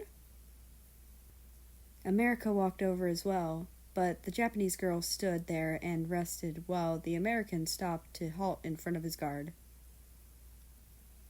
America did a bow with one arm across his chest and the other extended slightly upwards. May I have this dance? And that's the end of this chapter. I hope you've enjoyed. I'd once again like to invite you to join the Discord server. The link is down in the description. I hope you have a nice day, night, afternoon, whatever it is for you right now. Have a nice whatever it is. I'll see you tomorrow. Chapter 21. Water Fountain.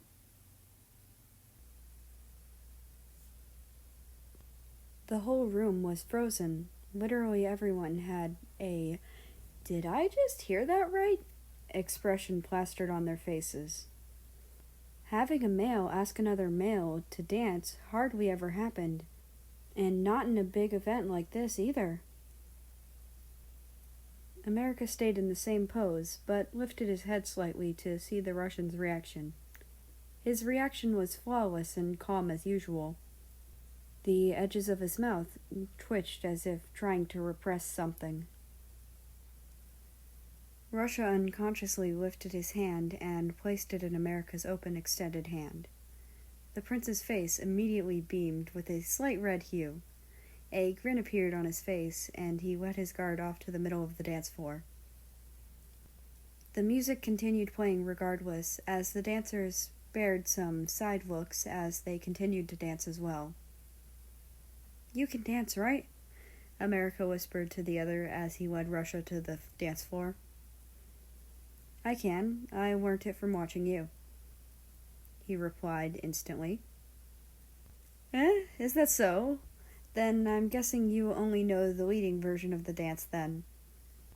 The American hummed for a moment. Okay then, I decided I'll let you lead. They finally reached a spot. Russia hesitantly placed his right hand on America's left hip and the other in each other's hands. Then they started to dance. It seemed like all eyes were on them, yet America oddly didn't care at all. Russia, on the other hand, already had so many thoughts flashing through his head. What am I doing? He's supposed to dance with Japan, not me. Why did I even accept? It's like my body moved on its own before I processed what happened. He continued the dance in deep thought, yet he couldn't help but admire the American's beauty and grace while dancing. You're actually pretty good, America cut in. Well, I do quite enjoy dancing with him like this, the Russian thought again. Russia actually found himself enjoying this moment out of all. Just the fact that he is the only one in the prince's eyes right now made him overjoyed. He feels like his face would loosen any second. It was especially hard keeping a straight face recently. He didn't know why, but that's just what was happening. Both their hearts raced at an extreme pace, skipping a few beats occasionally. As the waltz came to a close, everyone went back to their spots. Well, that was fun, right? America glanced at him as they walked. Well, I enjoyed it too. Let's do more things like that. The American smiled. I have to go. Russia suddenly dashed through the crowd, leaving America behind, all confused. Ah, shit, he's probably gonna be mad at me. How awesome. Good job, America. You messed up again. He mentally slapped himself. The Russian pushed through the crowd into the back bathroom, where he entered and locked the door behind him. Shit, shit, shit, shit, shit, shit. He kept repeating it in his head as his face turned a bright red hue. Russia slowly slid down onto the ground and sat there with his face buried in his hand for a while, waiting for the heat in his face to subside. He got up abruptly and splashed his face in water, facing the overly fancy mirror on the wall. Only did he realize he was smiling to himself like a dork. Ah, shit, stop smiling. The tricolored country tried to stiffen his face with no prevail. This behavior is simply unacceptable.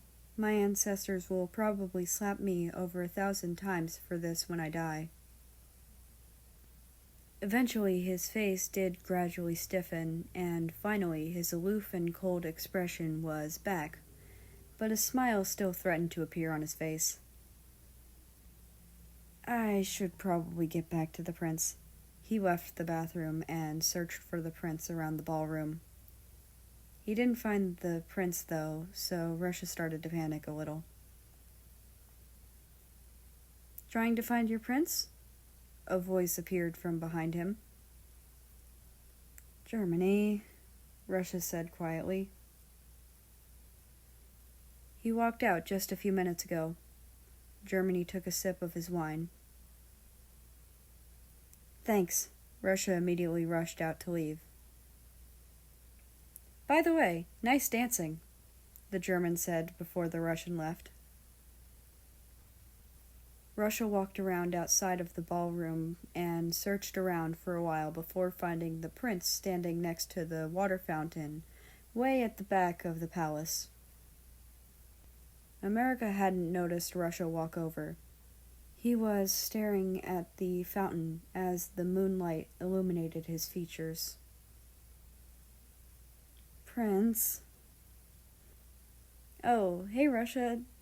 Didn't expect you to find me anyway. I'm sorry for abruptly walking away. I didn't answer your question before, did I? The Russian did a 90-degree bow. I enjoyed the dance as well. Suddenly, the prince started to choke. America, are you okay? He rushed over on high alert. I'm fine. Don't worry about it. America turned away. A red blush lightly dusted his face. They stood in front of each other, face to face. Well, since you enjoyed it, let's dance again. We didn't get the first half of the dance, did we? As if on cue, the faint sounds of the second round of the waltz started to play. They immediately started to dance, watching each other intensely as both of their features glowed under the moonlight.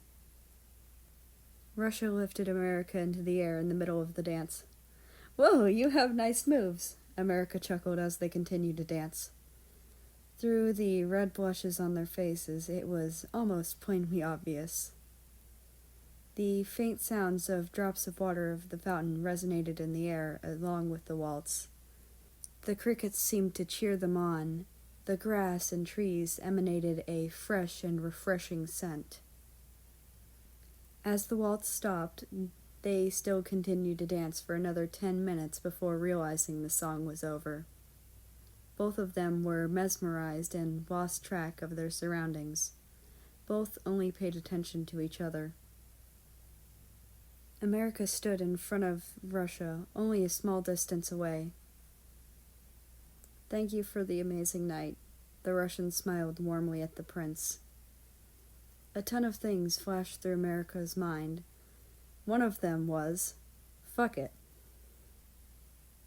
America stood on his tiptoes and closed the gap between them with a kiss under the moonlight. Chapter 22. Sleepless Nights.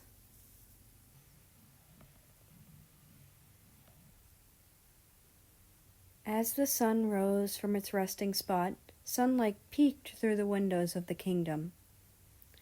There in his bedroom was America, laying on his bed with his eyes wide open. He simply couldn't sleep the entire night, tossing and turning. A part of him was extremely giddy and happy. The other part of him was anxious. He never really got a reply for his actions last night. After kissing him, the taller male jumped back in a daze. Russia immediately slapped his hand over his mouth when he realized what happened. They both stared at each other for a while in confusion, with bright red faces. I'm gonna leave first. Goodbye, America said in a panic and skittered away without another word. He really didn't know where he was running off to, but somehow he ended up in a random corner of the castle where he lightly touched his lips. What the fuck did I do? America smacked himself. Dumbass, you don't even know how he feels, and there you go, making a move. America shrunk back and covered his flustered face with his hands. But he peeked out of the area through between his fingers. He didn't quite finish that thought. He wandered around the castle for a while, almost bumping into the Russian as he strolled near the servant headquarters, where he saw the Russian leaning against the door of the entrance with his hands crossed. America almost turned the corner, but when he did, he saw him and scurried back the other way. I really don't want to see him right now. The truth was that the American was afraid of what he'd say about it.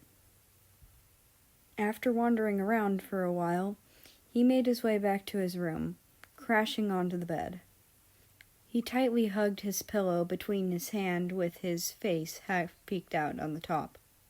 America repeatedly raised his legs and slammed them back on the bed like a lovesick little girl.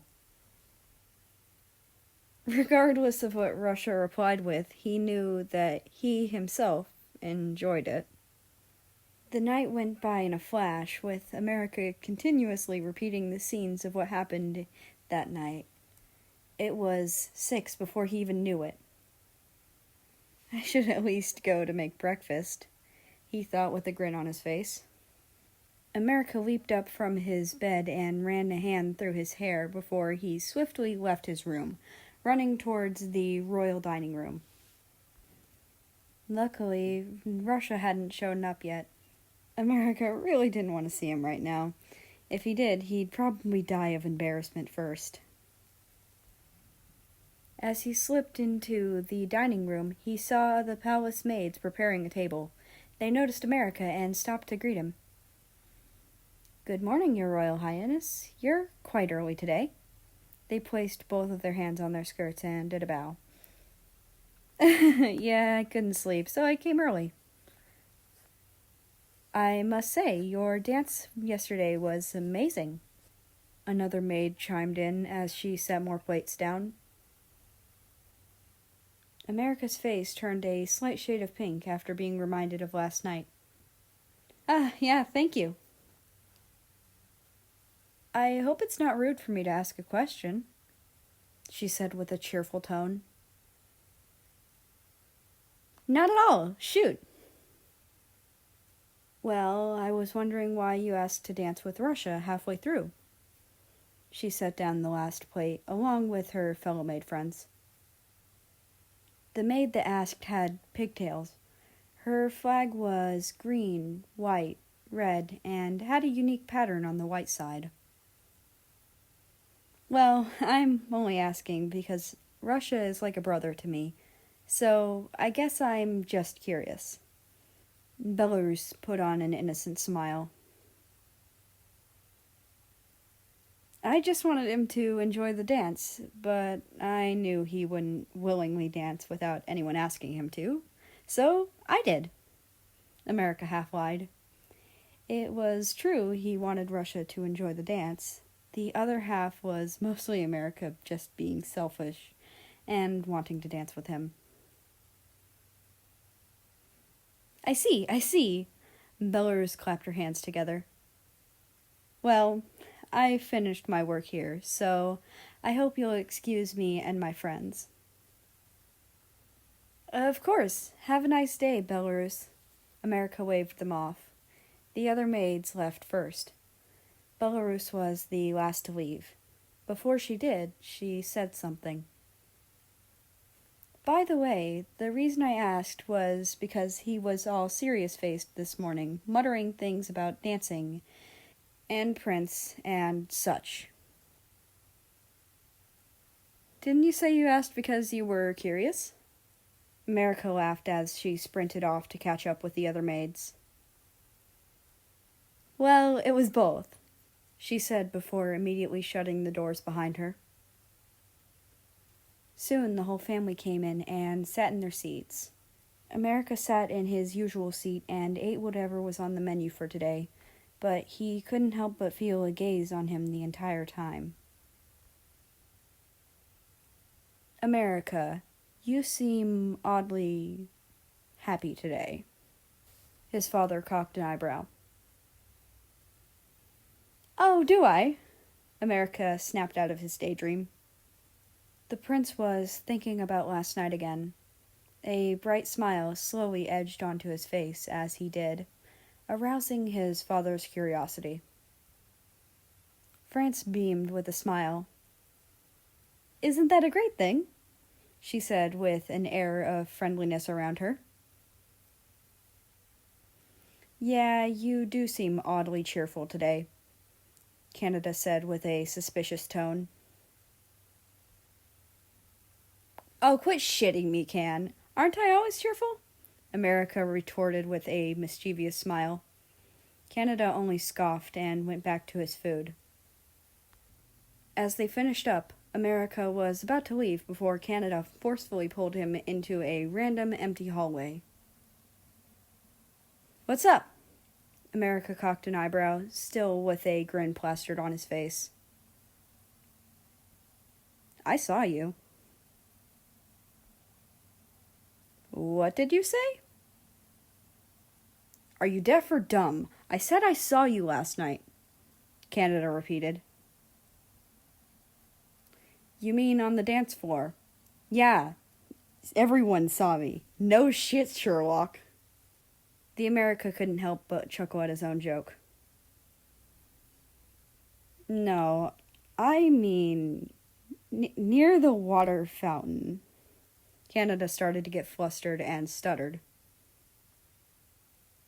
Oh, you did? What did you see? America was teasing his brother. You know what I mean. We only saw the kiss before we walked away. Did anyone else see? America crossed his arms. Another smile plastered on his face. He asked without hesitation in his normal tone. Just me and Ukraine. We were taking a walk and just happened to see you two. Canada calmed down and answered nonchalantly. How are you so calm about this? He added. Calm? Are you kidding me? My heart is running a marathon. The American prince let out a series of laughs. You should have picked a more deserted spot. Canada laughed along. So, are you going to tell Dad? Nah, it's not my secret to tell. I'm sure you'll come out one day anyway. The Canadian smiled at his brother. I won't tell Dad about you and Ukraine either. The American placed a finger on front of his lips. Shut up! The shorter prince playfully punched the taller prince on the arm jokingly as they laughed together. How does Russia feel about it? Canada wanted some insight and info.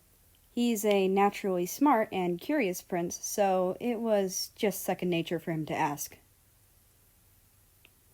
It's one-sided. I was a dumbass and couldn't hold myself back. Yikes. Good luck, man. Then I'll excuse myself. America walked past the Canadian. Just as he was, Canada gripped his shoulder. Seriously, though, good luck. Thanks, you too. America smiled at him. Canada released his grip, and they both parted ways. Well, that was pretty embarrassing. America's face turned bright red as soon as Canada was out of sight. He wasn't panicking, though. Simply flustered, but calm with a hint of excitement. Chapter 23. First Snowflake.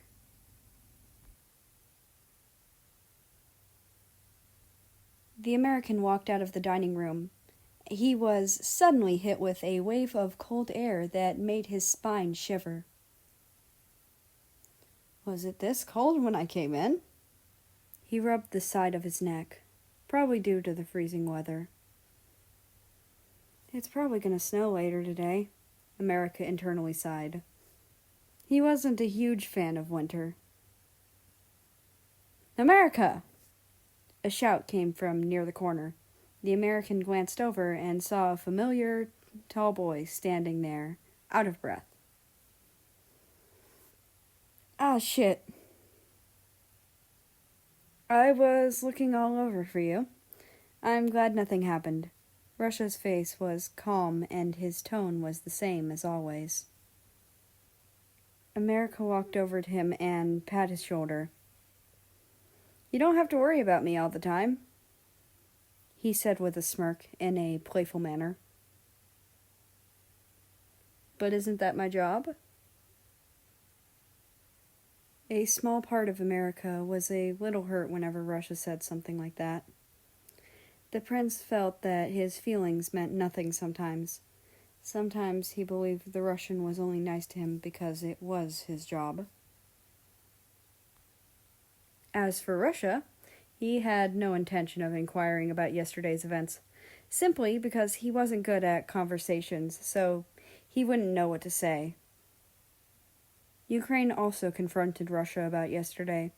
The guard had the same aura of indifference to her. She suggested to talk it out, but other than that, she said that it was mostly up to him and that she wouldn't tell anyone for now.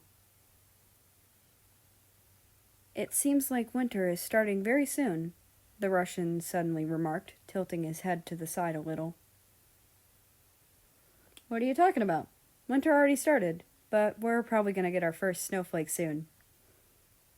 The two of them walked down the pathways with no clear destination in mind. Though I'm not a big fan of it. My face always gets freezing cold. It's annoying, America pouted. The Russian just glanced for a second before averting his gaze again.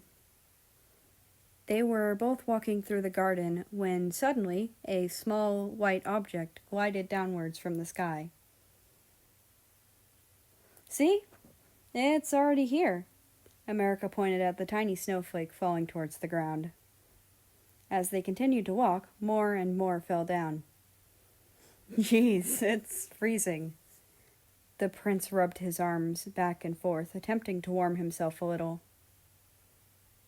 I mean, I can go back inside, but I still want to spend time with him. Suddenly, something warm and fairly light fell on his head, blocking America's view for a second. After he realized he couldn't see, he pushed up whatever was blocking his vision. Isn't this... He felt around his head to find an ushanka comfortably placed on his head. At least it won't be as cold as before. Russia sighed next to America with his hands behind his back. Aren't you gonna get cold? Now I feel bad. The prince watched him closely. No, it's fine. I'm used to the cold. They walked a little more in the silence, admiring the gentle drops of snow which seemed to sparkle in the sunlight. So delicate, yet beautiful. The American pulled the two ushanka flaps from the side closer to his face as his face burned a slight shade of red. Thank you. It's no problem. A mischievous smirk appeared on America's face. He bent down, using his back to block Russia's view. America turned back around with no warning and slammed a snowball right into the middle of the taller male's face. Snowball right into the middle of the taller male's face. The prince's unrestricted laughter rung in the garden. I honestly expected you to dodge. He bent down to make another. The broken snowball slid down the tricolored country's face. Surprisingly, he bent down as well and made a snowball, launching it right at America's chest. Oh, it's on! They both had a snowball fight for a while until they got tired and crashed into the snow that had already piled up on the ground.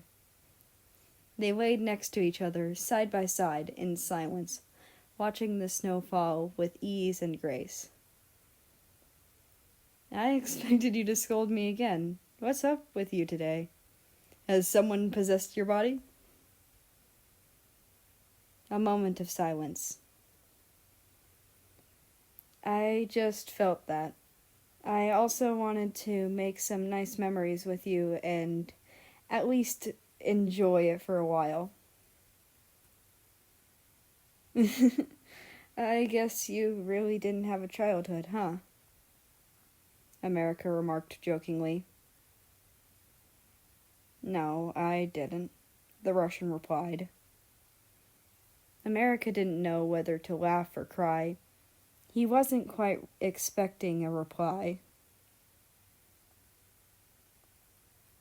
Are you not going to ask about yesterday night? The American gathered up the courage to ask. It's true, he's afraid Russia's reply wouldn't be what he had hoped for, but the fact that the Russian hadn't even talked about it once was making him anxious and eating him from the inside out. No. simply because I believe that you had a reason for everything you do. It's not quite my place to ask in the first place. I only have to worry about my duties and sticking to the rules. As long as I do that, I'd have no problems. And also because I'm bad at conversation, so I'd rather not. The American's eyebrow twitched in annoyance. Oh, shut up! He abruptly got up from his laying position and proceeded to bury the Russian's face in snow with one push of the snow next to him and walking off, leaving a confused Russian behind. Geez, I coughed up all the courage I had just to make a move, and now you'd rather sweep it under the rug? How annoying. He felt a little embarrassed, but all in all, happy. Though happiness never lasted long. Chapter 24. Bustling Town.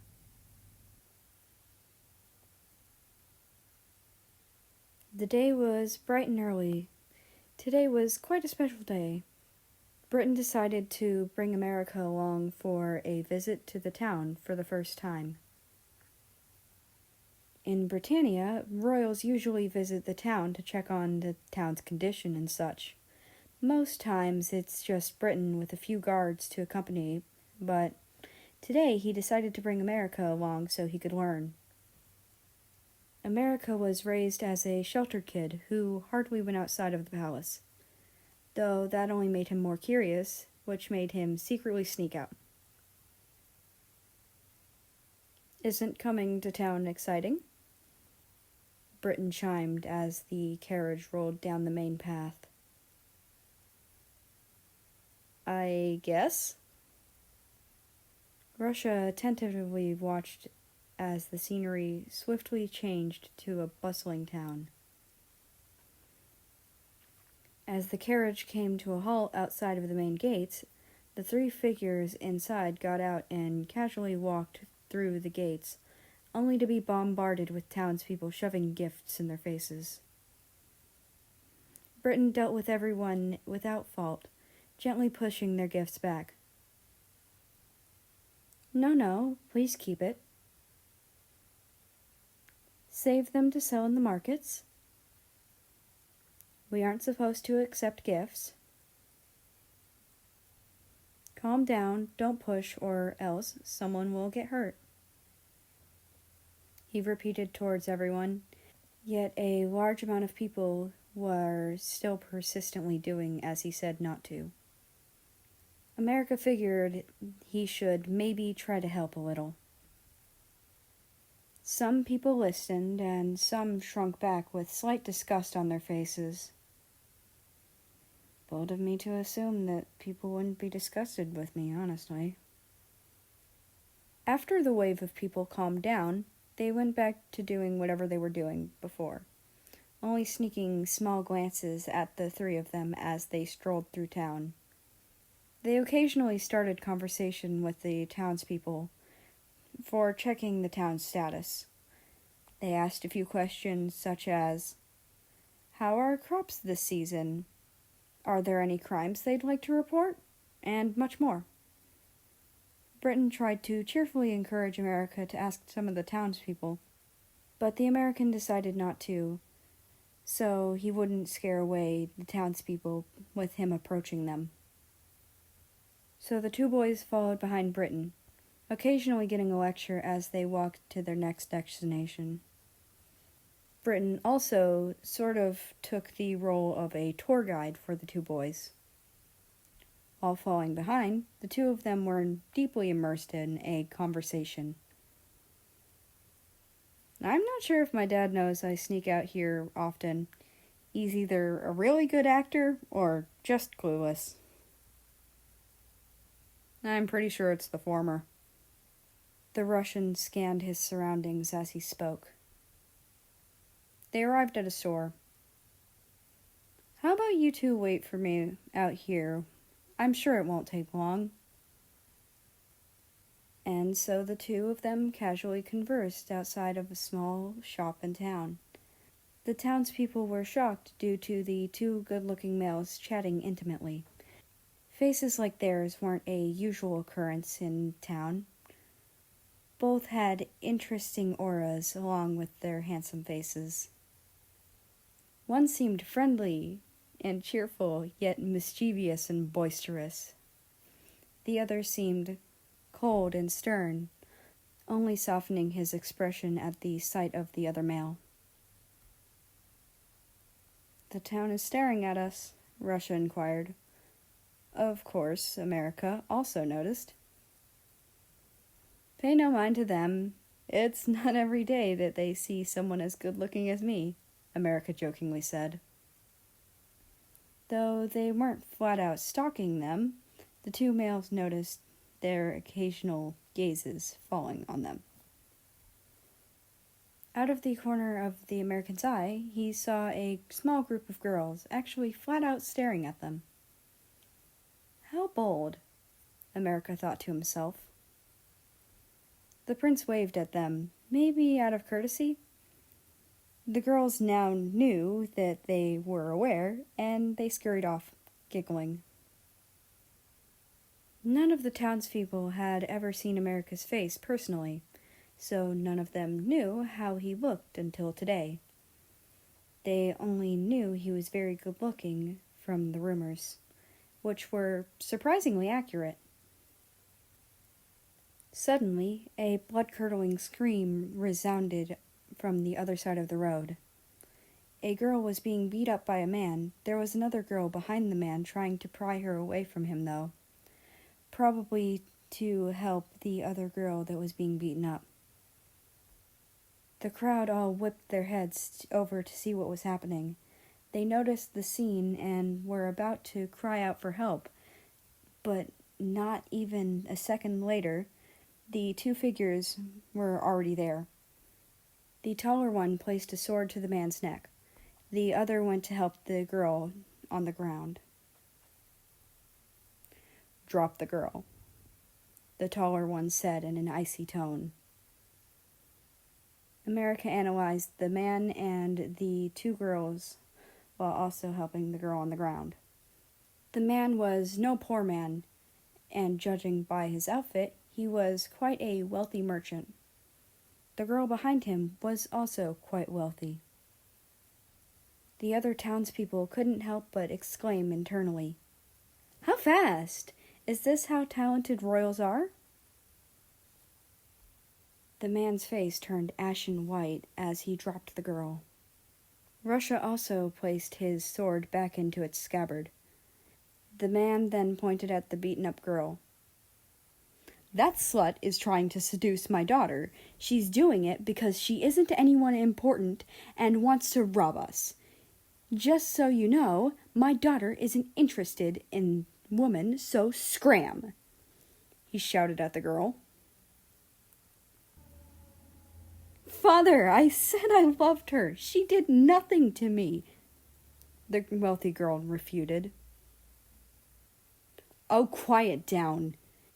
People the likes of her should die. How dare she try to turn important people like you into disgusting filth as her?"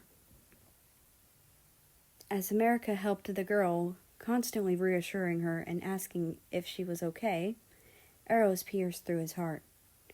Despite the man's word not being directed toward the American, he still felt hurt. It wasn't hard to see why. He swiftly glanced at the Russian. Not important. People are always at fault, huh? America thought internally, swallowing the lump in his throat out of anxiousness. It's so easy for people lower than oneself to be accused of such things. Even death doesn't seem major as long as it's to someone unimportant. The American's heart started to race, his thoughts messy. Seeing America started to falter, and his daughter going up to help the girl on the ground, he lunged at her again. this time catching both males off guard. Suddenly, another figure appeared and restrained the man. You boys okay? He had a familiar British accent. Dad? America snapped out of it. Britain wasn't someone to be taken lightly. After all, he was still a royal who endured many years of princely training when he was younger. He was extremely light on his feet and graceful with each move. Young lady, are you okay? The British man asked the girl on the ground.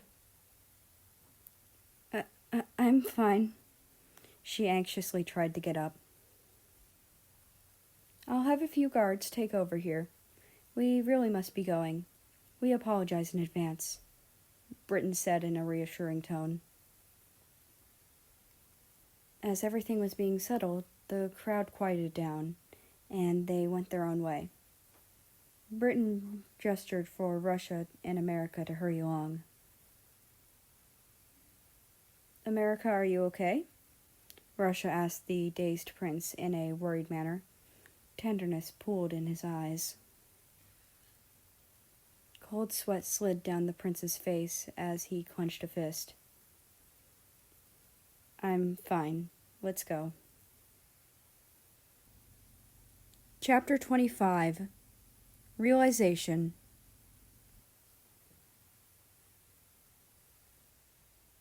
Knocks resounded on the door. Slowly, the wooden door creaked open, revealing a familiar Mexican country standing there. Hey, Russia, there's a bit of a problem in the main hall. You see, the others accidentally got their sword stuck in the ceiling. Mexico walked over and plopped on the Russian's bed, next to the sitting Russian. And we were hoping to get your help removing it. Mexico glanced over at Russia, who was next to him. His gaze was distant, as if trapped in deep thought. Hey, amigo? He raised an eyebrow. No response. Oi! He was going to lightly punch Russia to bring him back to reality, but before he got his fist, though, Russia stopped it midway. He finally answered. It seems like he guarded himself on instinct when it seemed like someone was about to punch him. What's up with you these days? You're always in a daze whenever I see you. The Mexican retreated his fist. I don't know either, he replied calmly, averting his gaze. What's this? Do you like someone? Someone with an ice block expression like you? Mexico joked. Like? What does it mean to like someone? Let's see. Do you keep thinking about this person? Do you feel differently when you're around them? Do you feel uncomfortable when someone else is around them? Etc., etc. Though that's just the basic questions.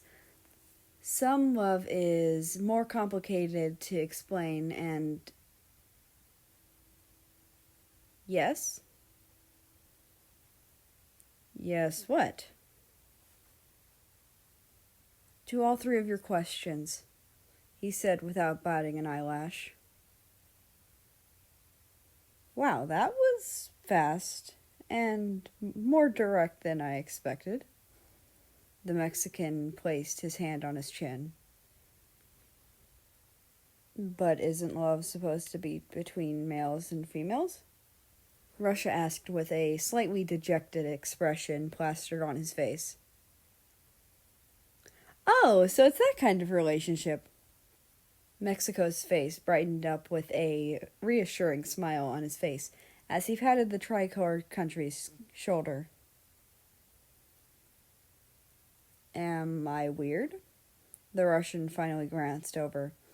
although this face was nonchalant and indifferent as usual. Mexico was his friend since he first came to the palace, so he could differentiate his unchanging expressions better than others. Mexico burst out laughing with no warning. Russia tilted his head slightly to the side with a confused expression on his face. No, of course not. Why would you be? Just because you like a guy doesn't make you weird. It's just like how some people prefer different foods and such. There's nothing wrong with disliking something over other people, like vice versa. As long as you're happy, it doesn't matter what people think. Some people say it's weird, but don't listen to them. You should be who you are and not what people tell you to be.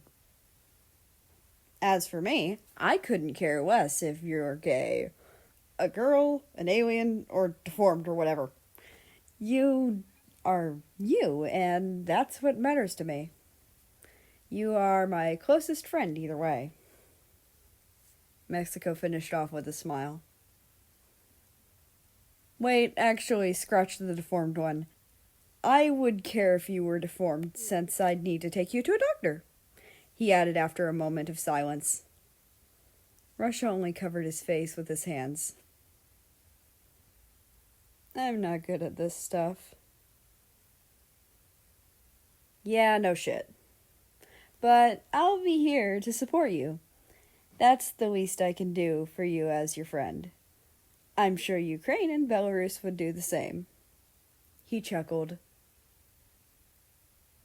Suddenly, a short girl burst through the door.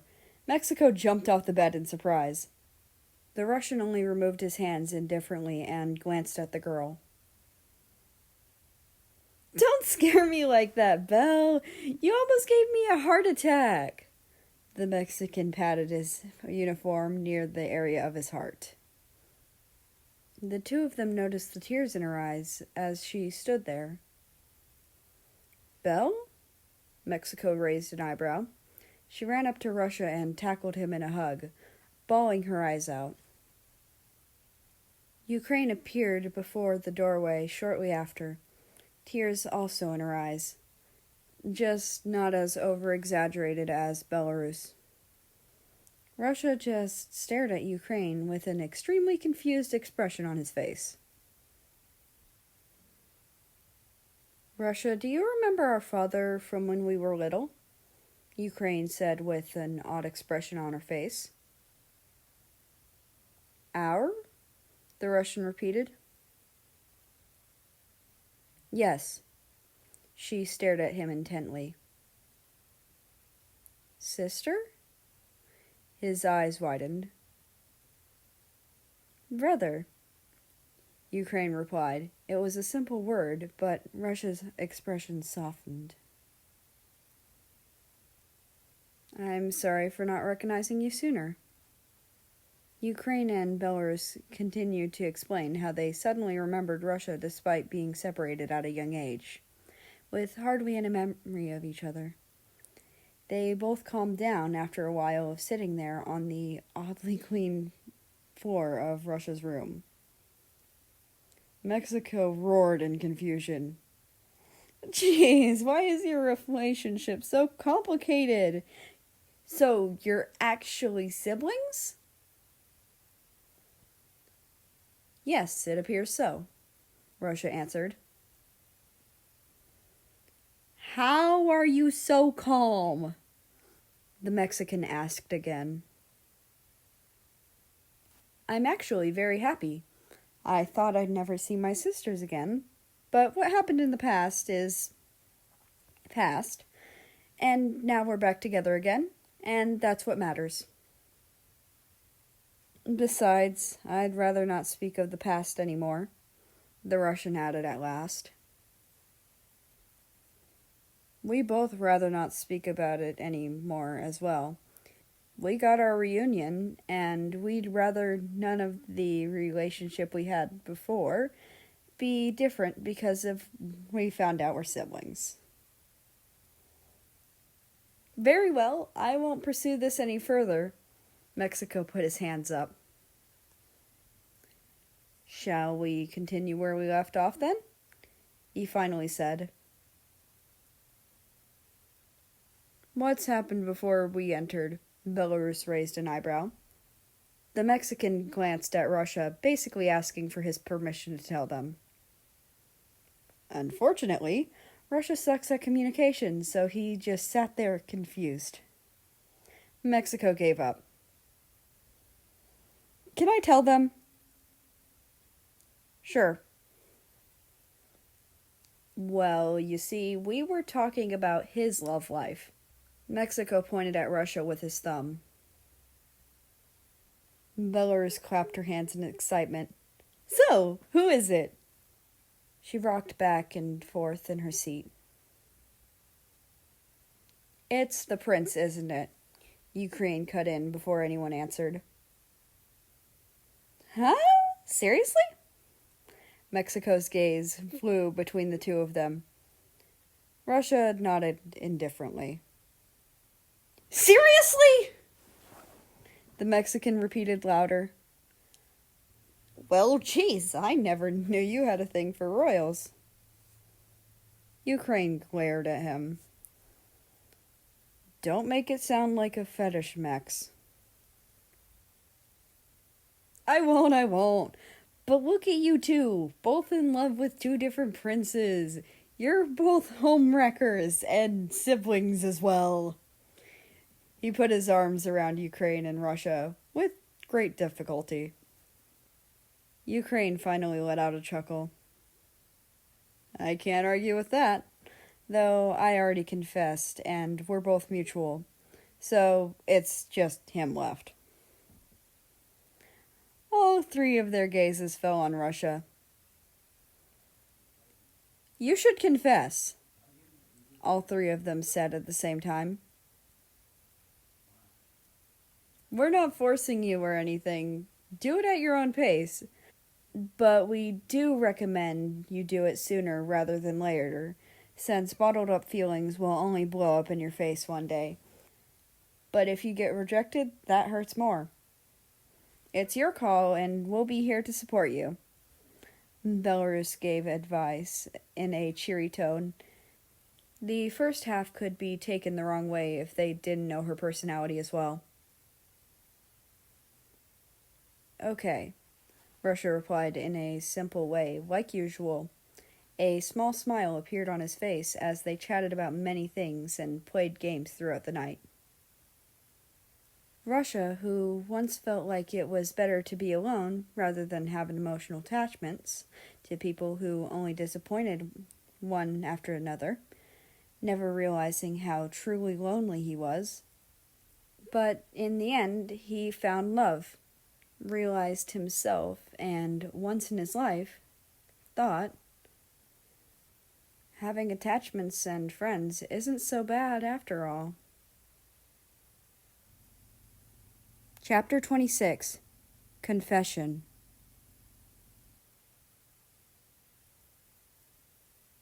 These past few days, ever since they visited the town, America has been avoiding Russia. The Russian knew he was probably avoiding him, but never really spoke about it. In the few instances they did speak to each other, the American would avert his gaze. His face seemed a little red, but it was probably just the guard hallucinating. Russia did grow sort of annoyed because he just realized his feelings, and yet he couldn't even have a full lengthy conversation with his crush. As they both walked down the pathway, the Russian felt like he had enough and decided to take a leap. His friend's words bounced around in his head, constantly making him feel a little nervous. America, can you meet me this evening by the water fountain? Huh? America snapped out of his daze. He always seemed on edge whenever Russia was around. Can you meet me this evening by the water fountain? What for? America raised an eyebrow. His eyes scanned the area, seemingly searching for something. I just feel like you've been avoiding me, so I wanted to talk to you about it face to face, he said, expression unchanging yet again. Maybe next time? The American's face seemed to flush a little. Please? The American bit his lip. Fine. The Russian's face beamed slightly. Okay, until then. And so the day went by in a flash. As the sun began to lower in the sky, the kingdom bathed in an orange-yellow light.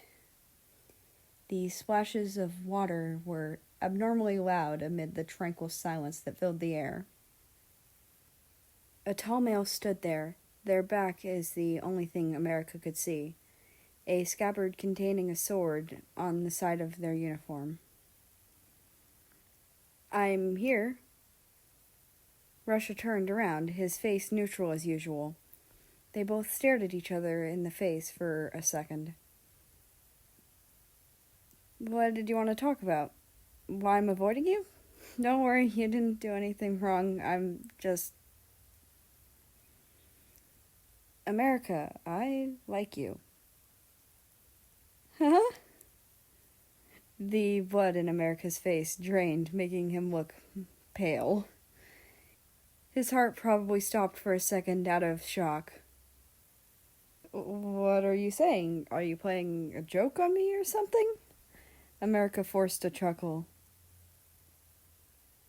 I'm not joking, was all Russia replied. His face was indeed serious. Oh, you're not? The American raised his head back to its original position. No, I'm dead serious. I'm confessing my feelings to you right here, right now. A pause between the two. Both their hearts were beating at a rapid rate. America was the first to say something. For how long? Probably ever since the beginning. I only realized it recently. As he was just about to reply, flashbacks of what happened in the town filled his head. America swallowed the lump in his throat. You do know we're probably not allowed to be together, right? I do, but I felt it was better to let it all out instead of bottling up my feelings. Besides, I want to hear your reply as soon as possible. I know I'm being selfish, but please excuse it just this once. Why would you like someone like me? The prince snapped. In a fit of rage, he shouted at Russia. Because you are the only one who wasn't scared of me. All of the words you said to me weren't just words, but words from deep down in your heart. When you genuinely wanted to spend time with me, I felt so happy. Even if I didn't show it, I believed that I should never show emotions because they can be used as a tool against you. But I learned from you that having emotions or something to be happy about isn't a bad thing. You were so radiant and cheerful despite what everyone says about you. I will always like you and defend you, even if it wasn't my job. My purpose in this life is you and only you. Nothing else. And I couldn't be happier to receive this duty. Russia then added again, with a hand across his chest touching his shoulder. A bright red blush was visible on his face as he said his speech. What if I were to die? What would you do? I can't possibly be your purpose in life. You have so many people to choose from. Why, the stupid, rebellious Prince of Britannia? America raised his voice, clenching his fists. If you were to die, then for myself to die for you would be the greatest honor of all. America was startled at his answer and flinched. You're not stupid, and what's wrong with being rebellious? You are the only person in my eyes. I love you with all your faults, for that's what makes you who you are. What kind of person would I be if I didn't? After all, you accepted mine as well. The words got stuck in his throat. After all, the person he loved was confessing to him full-heartedly with sweet words. How could he not be shocked to speechlessness? But other thoughts overpowered his own confession that was just about to spill out. I'm sorry, I can't. Then what about all those times? The kiss at the ball? Russia's face seemed cold and stern as normal, but he was on the verge of hugging the prince right then and there.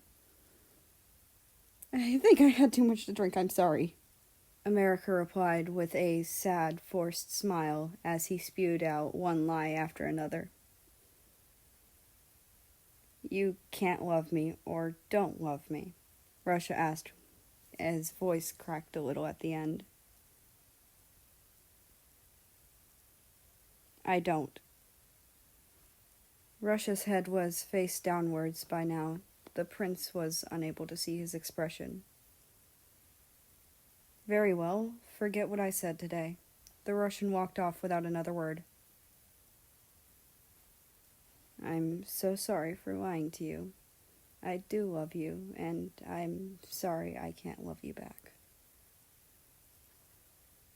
As Russia walked back, 2 tear streaks slid down his face, but he ignored them, scolding himself on the inside.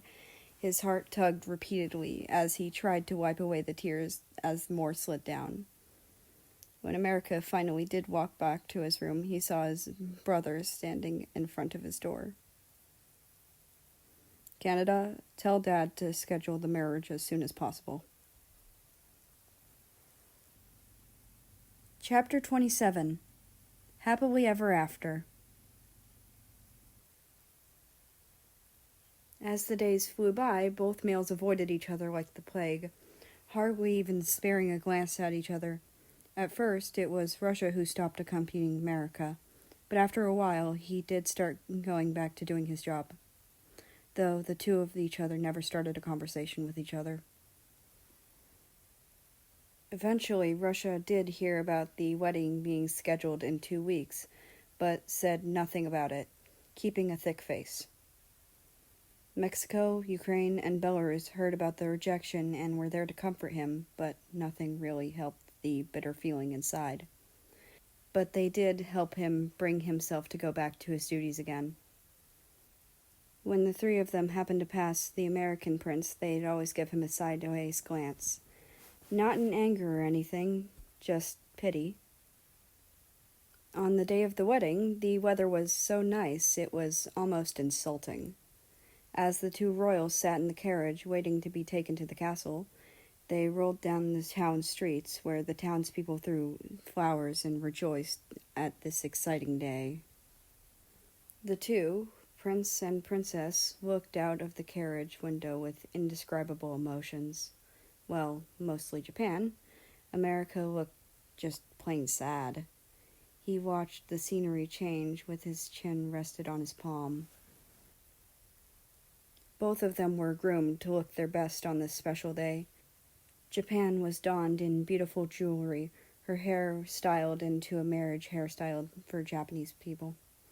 She wore a beautiful snow-white kimono, and there was a white hairpiece as well. America was using something similar to his usual outfit, but more fancy.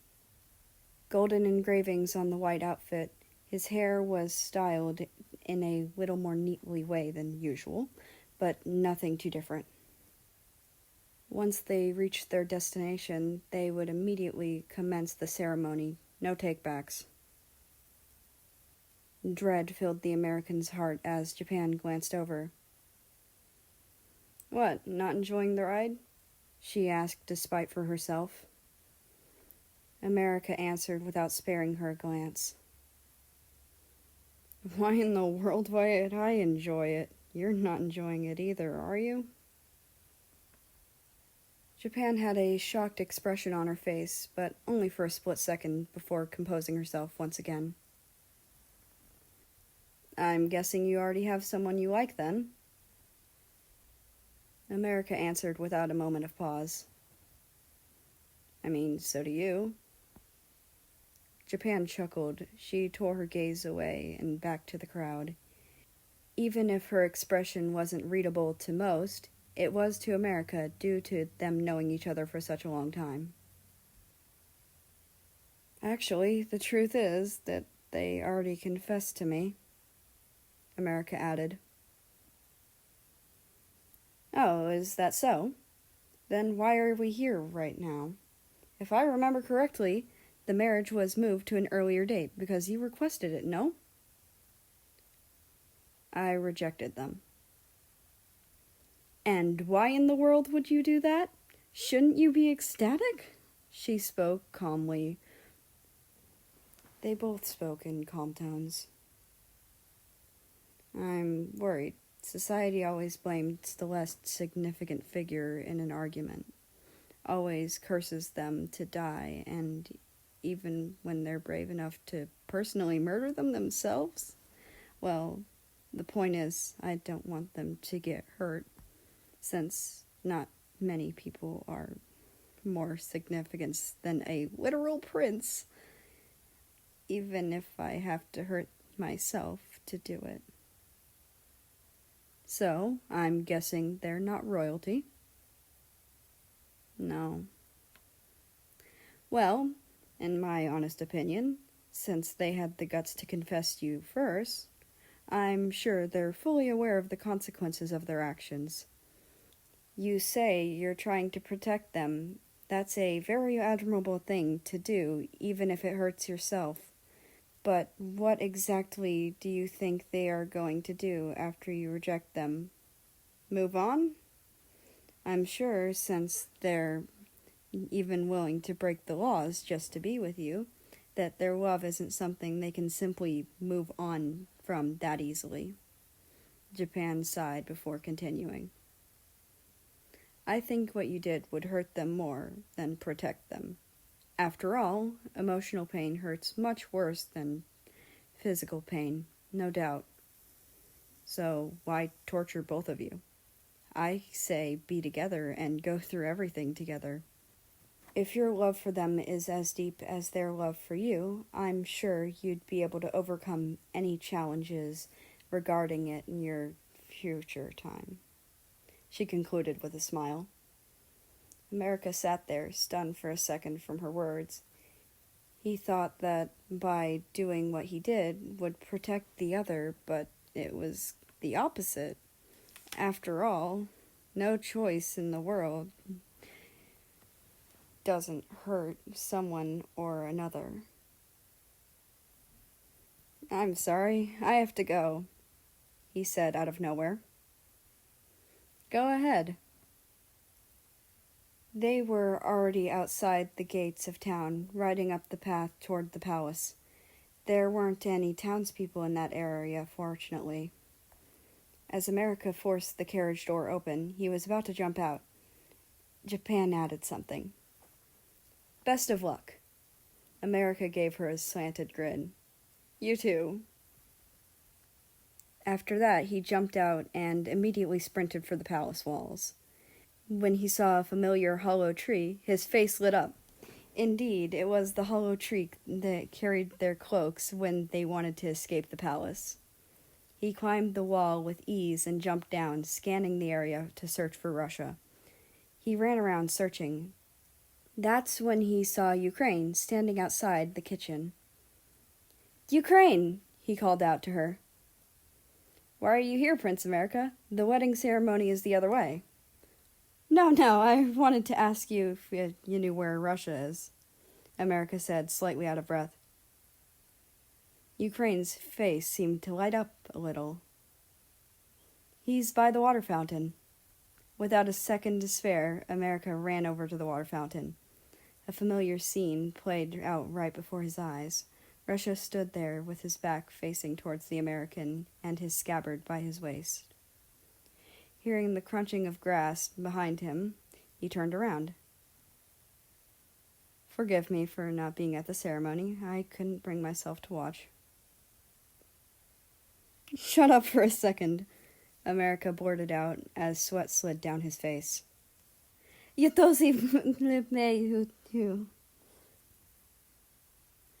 What?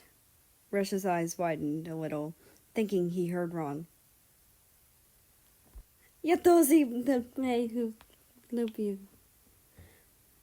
That means I love you too. Russia walked up to the prince where they stood right in front of each other. I hope you haven't moved on yet. The splashes of water were abnormally loud amid the tranquil silence that filled the air. Never, Russia said as he pulled America with one open arm. America hooked his arms around the other's neck. They filled the gap between them with a kiss. Truly, a happily ever after. Chapter 28. The King and the Guard.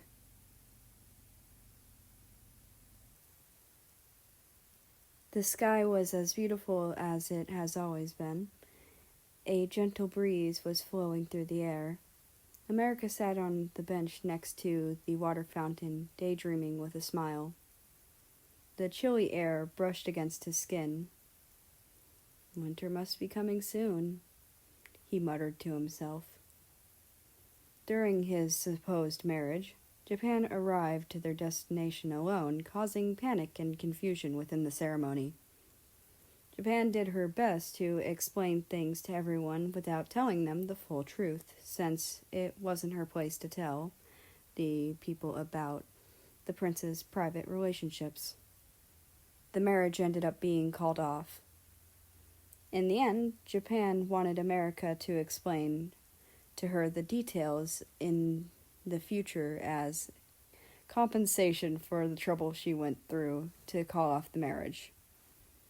The two tried to keep their relationship a secret, but they weren't very good at it, because by the span of a week, all of the workers were suspecting a relationship between them already. The first ones to know about their relationship was Ukraine, Belarus, and Mexico. Well, Russia just flat out told them. Then there's America's family.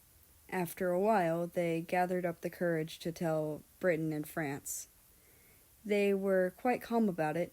His dad even told America about his past and such. As for Canada, well, he was smart enough to figure it out himself. Next was regarding the people of Britannia. Britain was the one who suggested America open up to them one day when he's ready. Of course, after the people found out, some were furious, some were quite delighted about it, but most of them were just grateful the rumors about the prince weren't true. The mysterious cloaked figures who usually visited the town and were known as very generous in donating money were also revealed to be the prince. It was an honest accident. When people saw the cloaked figures come to town, they felt delighted. But then a cart came rolling by, and America's cloak accidentally got stuck underneath the wheels. He didn't realize it and kept walking forward, for the cloak only to rip open in front of the crowd. It was quite an awkward situation. Everyone was kind of speechless. After that, Russia took America's hand, and they booked it. The other kingdoms also heard about their relationships a few months after. I mean, word travels pretty fast, although at the time it was just a rumor.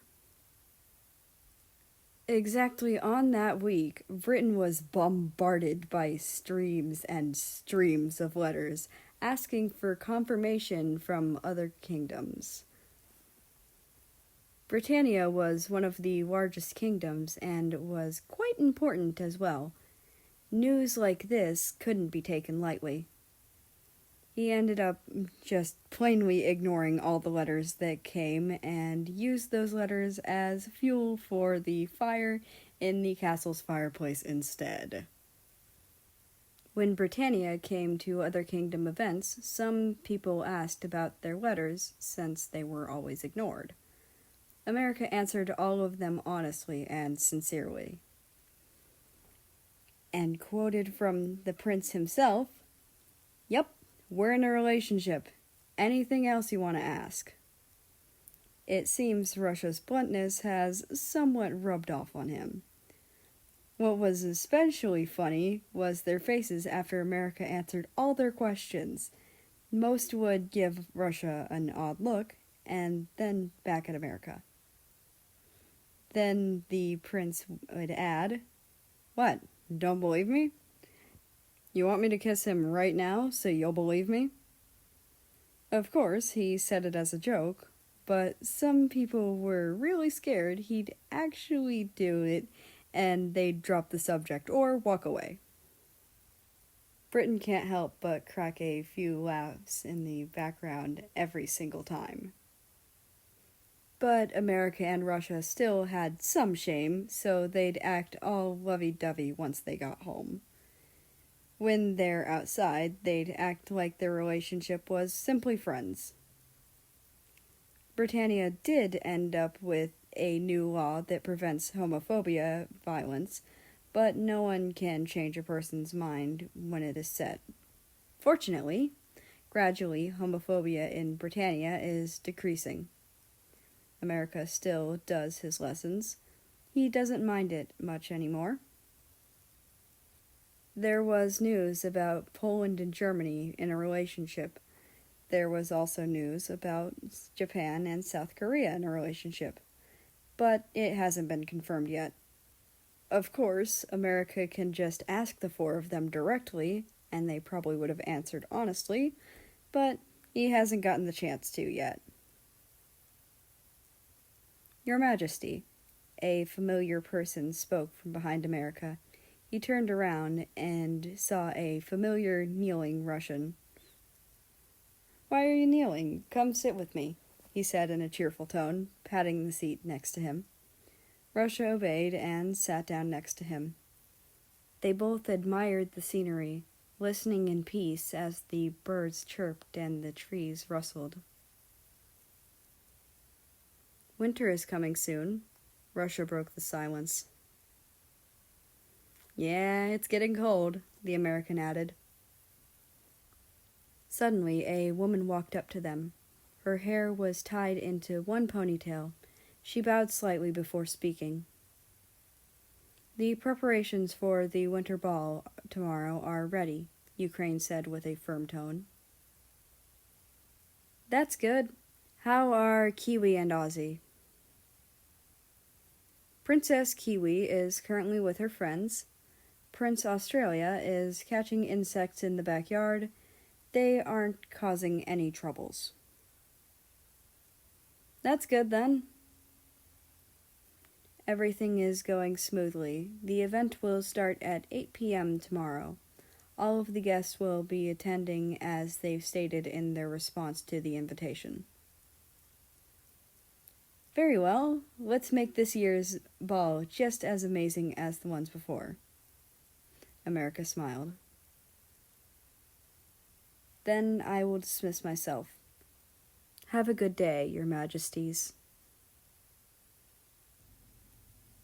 Well, it's over, and that has been this binge comp. I once again invite you to join the Discord. The link's in the description. Hell, I don't know what you guys use these things for, but I'm happy to keep making them if you like them. Anyway, I'll see you tomorrow. I'm starting a new story. I'll be reading, Silent Love by Not So Sugar, and I'm kind of friends with the author, so I'm excited, you know? And eventually I'm planning on getting to my friend's story, and because I'm basically going to use the end of the binge comp as a, tell everyone who watches this long, which, how, and why, what kind of things are going to happen with the channel. Like, me and my friend are currently writing a really long story, or, we're planning it. We have a lot of excerpts. I'm totally going to read all of them on the channel. As long as, like, the base story, which is going to be 40 chapters or more. And if you're interested, I'm writing, like, a novel that, like, exists in the universe. So if you want to hear that, I'd like to know, because I'll read it. It has nothing to do with Rusame, so it wouldn't be on this channel. But I would be excited to read that. I'm only done with 2 chapters. One of them has to get art, but it's almost ready to be 2 chapters up. It's called On the Other Side of Heaven with You, if you're curious and want to read what I'm writing. I go by Rainbow Star 772 on Wattpad.